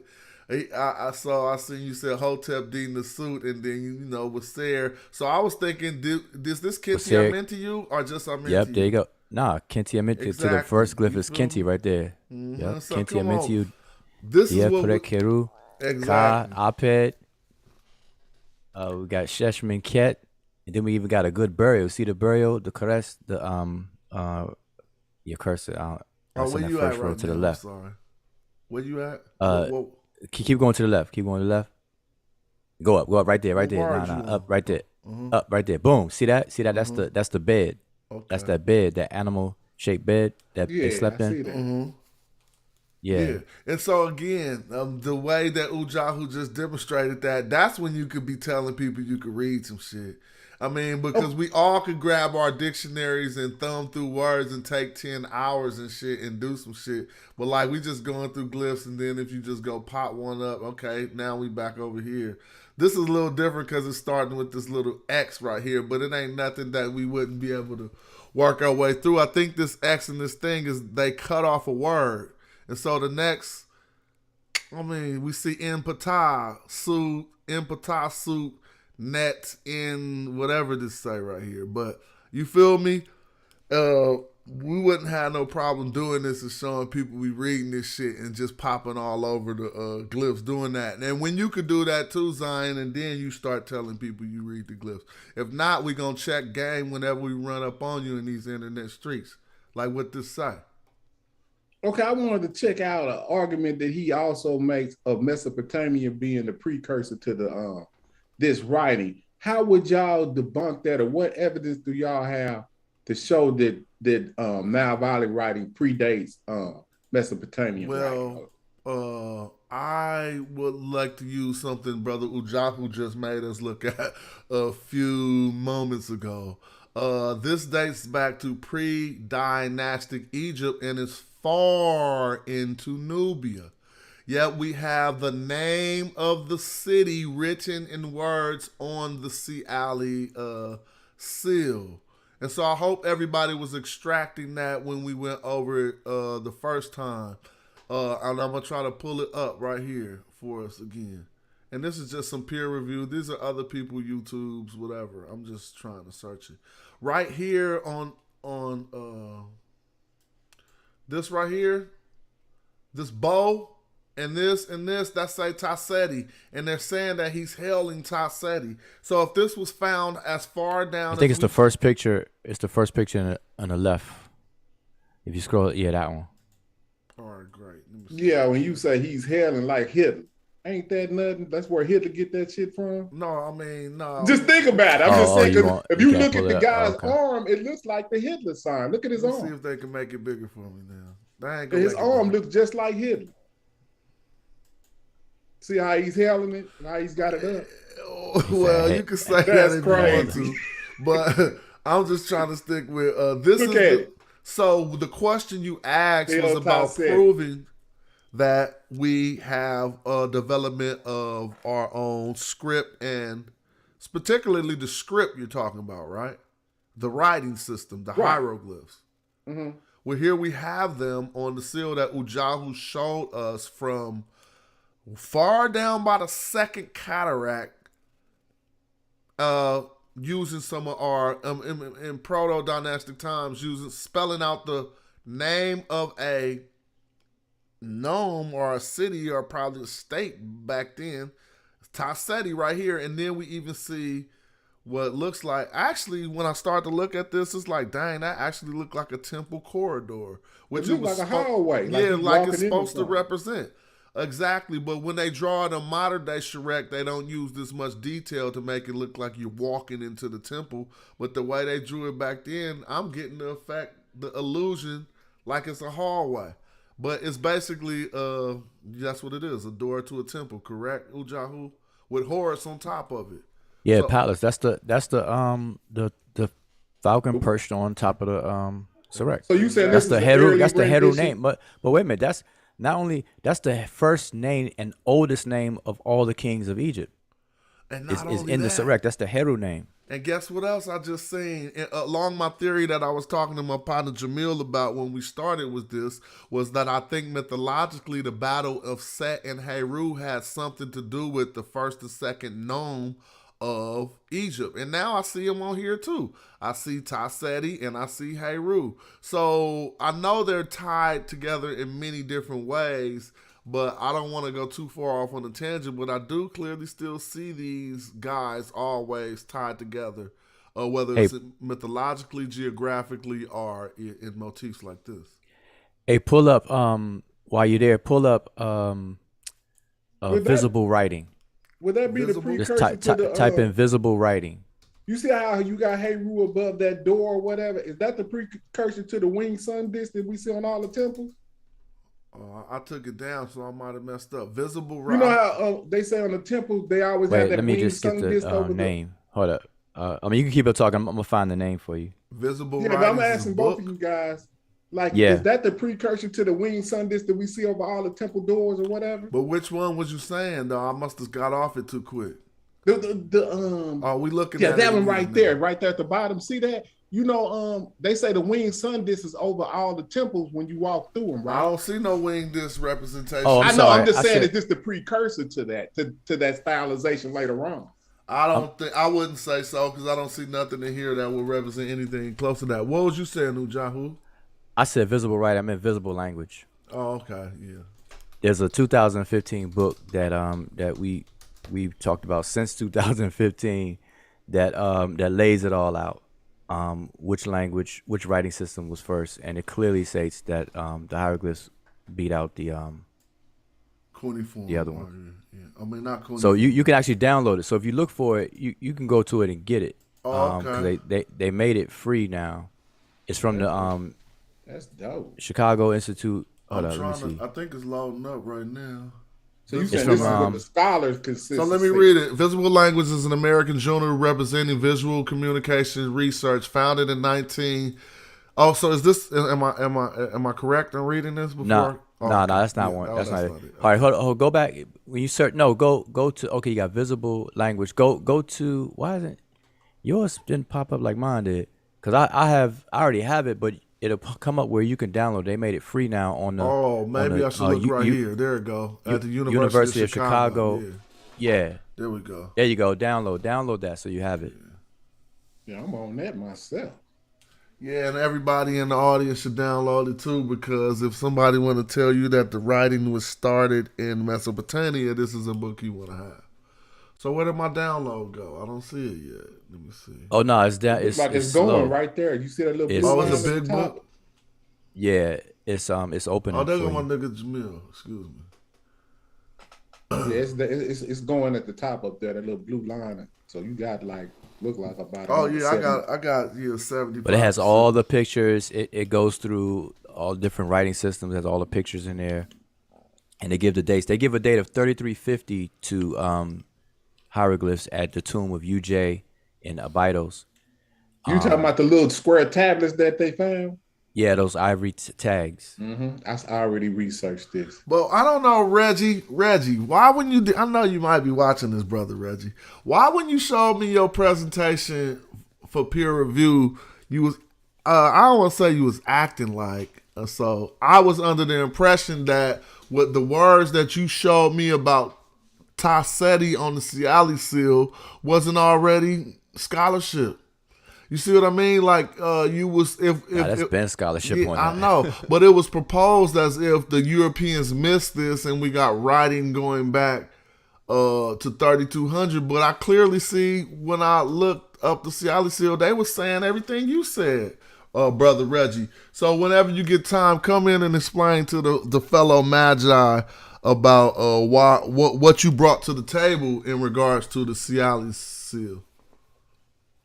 Nah, that stuff has been on the internet floating around for a good while. Even this book right here, 2015, it's been around. They made it free. It's 2 editions. I think the latest one is 2015. It was older, and I got both. And we've been talking about this way back, and when we were arguing back and forth with Ned or Ned. So this is like old. You know what's crazy, bro? Is that we can find a source to say one thing, but they can find a source to say another. Well, it get past sources after a while because honestly, there's more sources for the lies. So it don't just come down to sources when you're in an academic debate. Eurocentrism, they have a policy of fortifying their lies with scholarship. And so they'll make sure that if it's some lie that's supposed to be true, that you could source it with 40 books. Feel me? That's just how they get in. Right. I'm mad. I'm mad that your computer says it's 61 degrees where you at, and we we had, I don't know what happened to spring, man. Spring like it was coming in down here, then all of a sudden it's like see ya. Oh yeah, that's crazy because that was cold to me. Kind of like I've been in the house a little bit. Like yeah, there you go, right there, John. That's it. Right. So this there. That visible language right here, huh? 243 pages, and it's really good. Now, like I said, it's 2015, so new information has been built upon this, but it's definitely a must-have. What's that? People. That looks like cuneiform. Hold on, I hope that didn't shoot me though. Hold on, I hope I don't got one of them troll bots in my chat. Let me see what the chat's saying right now. Hold on, I gotta see. What he say? Watching the other guys talk. Okay, I was about to say. Thank you, Yurik. He said watching the other guys talk is a joke compared to this work. I thought my Zoom was covering up. I thought he was calling us a joke. You know what I'm saying? But shout out Yurik, I appreciate that. Yeah, we do homework, man, and we dedicated and we love this. I mean, the fact that I could even have 26 people watching a conversation like this make me feel hella good on the inside. Because I be wanting more people to be into this type of information. And so you would catch me on every stream that y'all ever host. Trust me, I'm in the crowd. Even if I ain't said nothing, I'm right there because I love this information and I love disseminating it. So thanks for the kind words. Oh, but in this book, if you in it, I'm trying to see where you are. Yeah, you have to, like, if you go to the table of contents, I'm trying to save time, tell you exactly where to go. It says Egyptian writing, but it's 2 places though. It's one written by 2 different people that came to the same conclusion. Janet Johnson is one. Yeah, both of those side by side, page 137 and 149. All right. Word. This is the type of stuff I like. So 137 funerary stele. That's 135.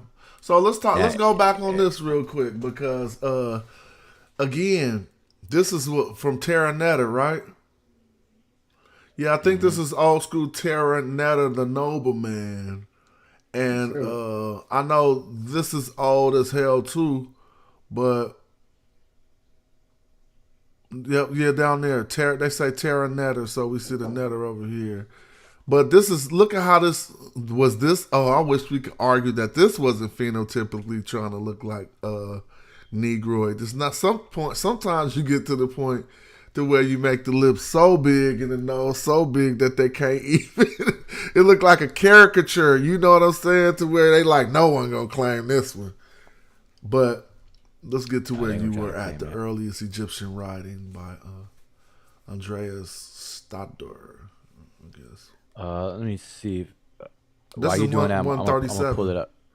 I'm just gonna try to get to her conclusion. Yeah, that's what I'm saying. Yeah, if you do that, that's cool. Because I was gonna open it on my computer so I can see if I have a bookmark, but it's around there. Oh, go back. Egyptian writing as a local development. Yeah. Okay. Dynasty. Okay. 3200, 31.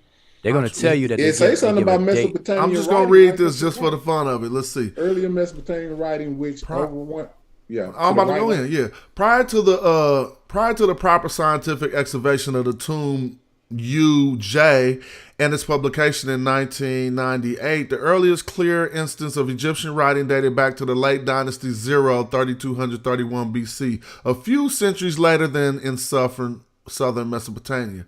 So let me ask you a question. A few centuries later, so in their first sentence, they saying the old work let Mesopotamia be earlier, is what I just got out of that sentence, in their old findings. Okay, there you go. Yeah, it says, it has long been known that later 4th millennium Egypt witnessed sustained cultural contact with southern Mesopotamia and Susania. What's that? Susiana? Mm-hmm. I don't know what that was. Tokens of which were found in elements of foreign iconography on Egyptian prestige. Egyptian prestige objects. It says the adoption of the cylinder seal and niche brick architecture. So I might have butchered that sentence because I didn't even understand it, because when I got the Susania tokens. So Susania were tokens which were found in the element of fort. Okay, I guess the Susania are the tokens of which are found in elements of foreign iconography on Egyptian prestige objects. They talking about like that circle neck thing you were just talking about. Yeah, but I'm saying, is that exactly what they saying? Yeah. Okay. They said cool.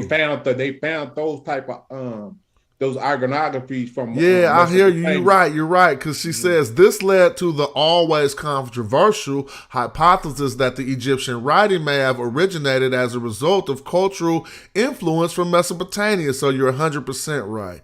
It says whether through general awareness that writing was presented elsewhere, or possibly through some actual knowledge of the working of the Mesopotamian writing system.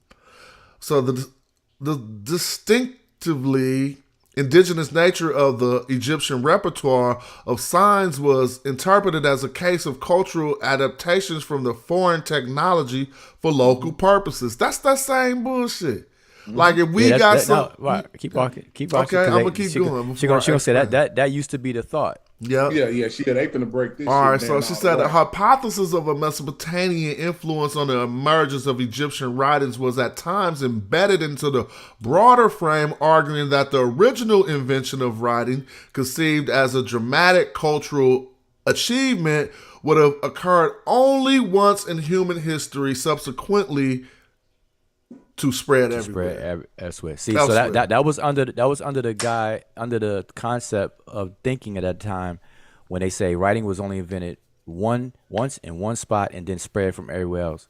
But then you're gonna keep reading. Okay. And then it says, as to the latter issue, the decipherment of Mayan glyphs and other New World scripts, and the realization that these represented actual writing rather than pictography, it says now proves otherwise. Now proves otherwise. So everything you read break above, that down. That's the one sentence. Everything you read above, that is. Everything you read above, they were setting the stage of what the old thinking was. Mm-hmm. And now, based on studying more writing systems, they realized that it couldn't be a one Genesis location then spread everywhere. No, local people invented their own sets of writing. And so now they're gonna say simultaneous, and they're gonna start about simultaneous. Go ahead. Simultaneously, a more refined understanding of the working of the early writing and a general demonstration that writing may develop gradually rather than dramatically. So that's basically what you're saying. And it says, Yep. and a good case to point being precisely the stage witnessed by Tomb UJ. Now, that's a tomb we haven't perused in this. Have we looked over that Tomb UJ yet? Tomb UJ is where all those ivory tags that James brought up are located. Okay. By Gunter Dreyer in 1998. That's well, what I'm gonna see if I can get to the end of what she has to say about Tomb. I was researching it the other. That's located what in Idfu? Abydos, Abju. Adju. Yep.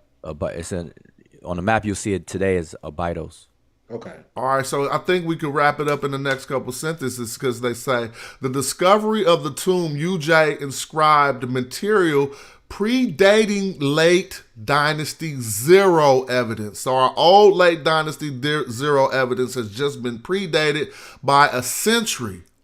And it says, has further recast the debate. So this new dating of a century older has recast this debate. The earliest Egyptian evidence for writing dating to the excavator to ca 3320 BC has now moved significantly closer to the Mesopotamian one.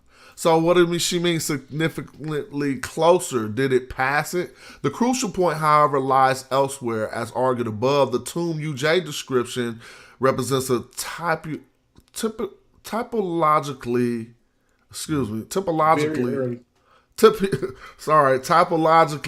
very early developmental stage of writing, restricted in its inventory of signs and in its scope. The focus on name is remarkable in strong contrast with the early Mesopotamian writing, which overwhelmingly notates goods and institutions of various sorts. So, but at this point, we have not passed them. She said it just got very close, correct? Okay, but I'm pretty sure she will pass it. Passing it? Let's say, as a further suggests, the signs form themselves. Writing in the tomb, UJ is profoundly rooted. I can pull it up.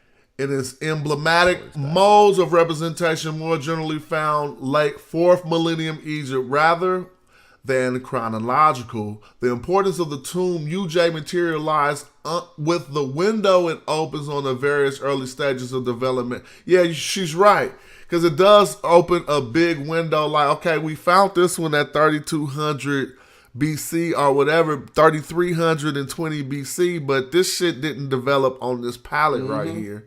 Right. You know what I'm saying? We just found this one. It had to been there before then too. Yeah, they was writing names and everything at that. Yeah, they had the full name of their city written on the palette. Joe, you saying Abu Simbel as in after the okay, where they flooded, the flood starts at Aswan and it ends at Abu Simbel is what you saying? And you saying that they found it in the Abu Simbel region? No, Abydos. Abydos.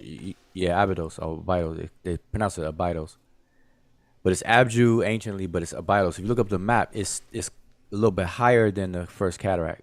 It's below. That's what I was saying. It's the Edfu area, right? It's right around that same area. Because I thought you were saying that it was up under the Lake Nubia. No, not under. Curious to where they found the artifact at. So you saying above the first cataract? Yeah. Yeah, and so I think this is rather thorough and concise. I'm glad I just got that book too, because that's about to be a new pastime reading for me. Again, I don't feel like I got no convincing to do when we talk amongst ourselves, but if any opponents of the view, I just be feeling like, man, I don't never want to stop. Like, I want to make sure you understand that everything we've done is just coming to honest conclusions after looking over a lot of material. And nothing, even if I was a white boy, nothing could draw me to say that anything found this deep down in Africa had anything to do with other than Africans. Like, you just got to be extremely, not even arrogant, because you're not saying it got something to do with yourself, but you got to be extremely dismissive to say something that you find in my house ain't mine. Like, coming to my house right now and you find $2 in the couch. I What's don't that care like when the dollars got put in the couch, they mine. But it kind of worked the same way with culture when it comes to homeland, so to speak, if I could simplify in that regard. See the zoo types right there that they got in there? What is the significance of that right there? Yeah, that right there. What is up? On the cover, Yeah, the see royal what they connection say? between the A group and pre-dynastic Egypt. I don't even know how I got here. Right. I don't even know how I got here, so I can't even expound on that. But she has the same seal that we were discussing. Yeah, that's the incense burn. But listen to this. Just read what the title to this is. Royal connections between the A group, which is the Nubians we talking about, and pre-dynastic Egypt. But what type of connections? Royal ones. You feel me? They're not talking about subjugated connections. And the connection she's trying to make, we can see, is a royal connection between A group Nubians and pre-dynastic Egypt. I don't even got to. She was probably doing a presentation on this where she was showing a lot of the stuff that we just got through going over, and so that's why it brought us here. Yeah, I need to get that right there. How you get on that? I got here by accident on Slide Player, just on Slide Player. It's nothing but a slide. You know, sometimes if you got to do a presentation and you just want to upload it to something like Slide Player, and you can just go find the link at your presentation. Oh, that's what I've been looking for, bro. I'm glad this happened. Yeah. I've been needing to know how could I present my stuff if I wanted to do a presentation. Because I'm telling you, about 3 months ago when he disrespected Dr. Ben, I was ready to go in. I challenged him to a debate, but he wouldn't take it. He said like I was nobody. He want to debate y'all. Oh, wait. When he don't want to debate me, I guarantee you that. I put that out plenty of times. Chief X, let's debate for some money. Paid debate. Can't nobody see it if they don't put up $20. We gonna have automatic mute. Not the type of mute you could unmute yourself. We gonna go on a platform where the mute is mute. You gotta shut up for 20 minutes and let your opponent talk. He didn't want to do that. Right. But yo, this was a good stream, and I'm gonna come back again, but I'm about to go let's push it over to somebody else's page because I'm pushing on 5 hours. And one thing I noticed is we got a lot of information, but if we put it in these big old chunks, then people can't really digest it. So can you much. split this up into maybe 3? I know that's what we should all start doing. Every time we do like a 5-hour stream, go back and edit that joint and make it like 5 videos. That's funny because that's exactly what I just told myself to start doing. And I did a stream last night that ended up being 5.5 hours, and so I'm re-uploading, and it went off the main topic. I had finished the main topic, then we got on something else, which made it drag on and on and on. Yeah, cut it off. Cut that video off at the end of the topic because I was saying that while I was listening. I was like, damn, it's cool that these other people want to present, but what Ujahu just did need to stay on the internet for the next 30 years. Like, you feel me? And what you trying to present afterwards might not have nothing to do with the Thebian mapping project errors. So if you cut that video off at the end of that, it'll be perfect. And then still I'm gonna do that. I'm gonna do that. It's 3 hours on the right topic. So I was gonna actually upload it because YouTube don't let you change it if it's too long. Oh, for real? So I gotta So I'm gonna re-upload it. I'm gonna do that now actually. So it was a good one. I was correcting the website. I'm gonna go ahead and slide out. I appreciate you brothers' efforts, and for staying in the fight, bro. I mean, it's definitely necessary. Word up! I'm about to go watch whoever else is live and be around, and you know, if ain't nobody got it popping, I'm talking my shit after I take my little smoke break and do my thing. So I appreciate you letting me in, bro. Yeah. Every time, bro. It ain't no hierarchy to the chat. Anybody can hop in, even if they was talking shit. All I'm gonna do is kick them out, so anybody feel welcome to, you know what I'm saying, hop in and do what they gotta do. And with that being said, I'm glad that y'all hopped in and did y'all thing, and then I'm about to shut this thing down. I guess in the tradition of what I've been doing, I'm gonna go back to some of this hip hop and send them out. Yeah, I appreciate the link and everything and the conversation, because I just tuned in. Y'all were already going in on I heard Tassetti, and then I heard some keyword. I was like, okay, you know. Yeah. Oh, you know, every time if I look at YouTube and one of my peoples is on, I don't really care who else looking or what they talking about. I just click it just to be. It feel like I'm going in the cafeteria, so to speak. You know what I mean? Yeah, because see, I got Bluetooth headphones to the computer, so when I put them on, I just clicked it, but I wasn't looking. I heard it first. So I heard Tassetti and I heard this, that. I said, let me sit down at the computer now. You know that's how when I was we like, do? man, let me have the link. That's our subject Yeah. matter. So I'm just gonna play this joint. I'm gonna close down the Zoom, but thank y'all for coming through. And on my way out, right. I'm about to play this joint with me and Pep Love from like 10 years ago. It's called Take the Time, and it ain't really no conscious joint. It was more or less about when brothers getting the beef and shit, that we need to just learn how to take the time to work out our problems. So I'm gonna let this song be our outro. Peace.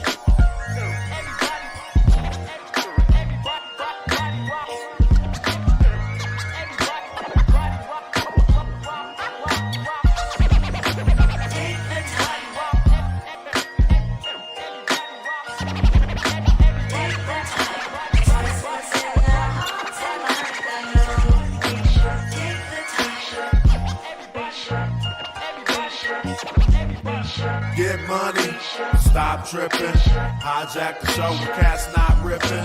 Come together, talk about it, not care what the other people thought about it. You get your feelings hurt, you get quiet, get mad, try to play it off, but still it hurts. Then you go through stages, you don't want to think about it. Henny to the nasals, have a drink and go forget about it. You let the thought marinate, you should take the time to talk before you throw up the barricade, the barrier. Cold shoulder now when you see that chick, it's like you don't know her. When you with that click, it's like you don't know her. You're doing that, oh, you can ruin that. Let's get together, sit down and take the time to speak what's on our mind. Take the time, express what's in our hearts and minds. I know. Take the time. Take the time, express what's in our hearts and minds. I know. Know the body, know the mind. Have knowledge yourself.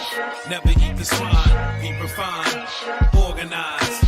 Get rid of the blinders from the corner. Speak the word, let it be heard. You gotta express yourself to stay ahead of the herd. The thought just stayed in her heart.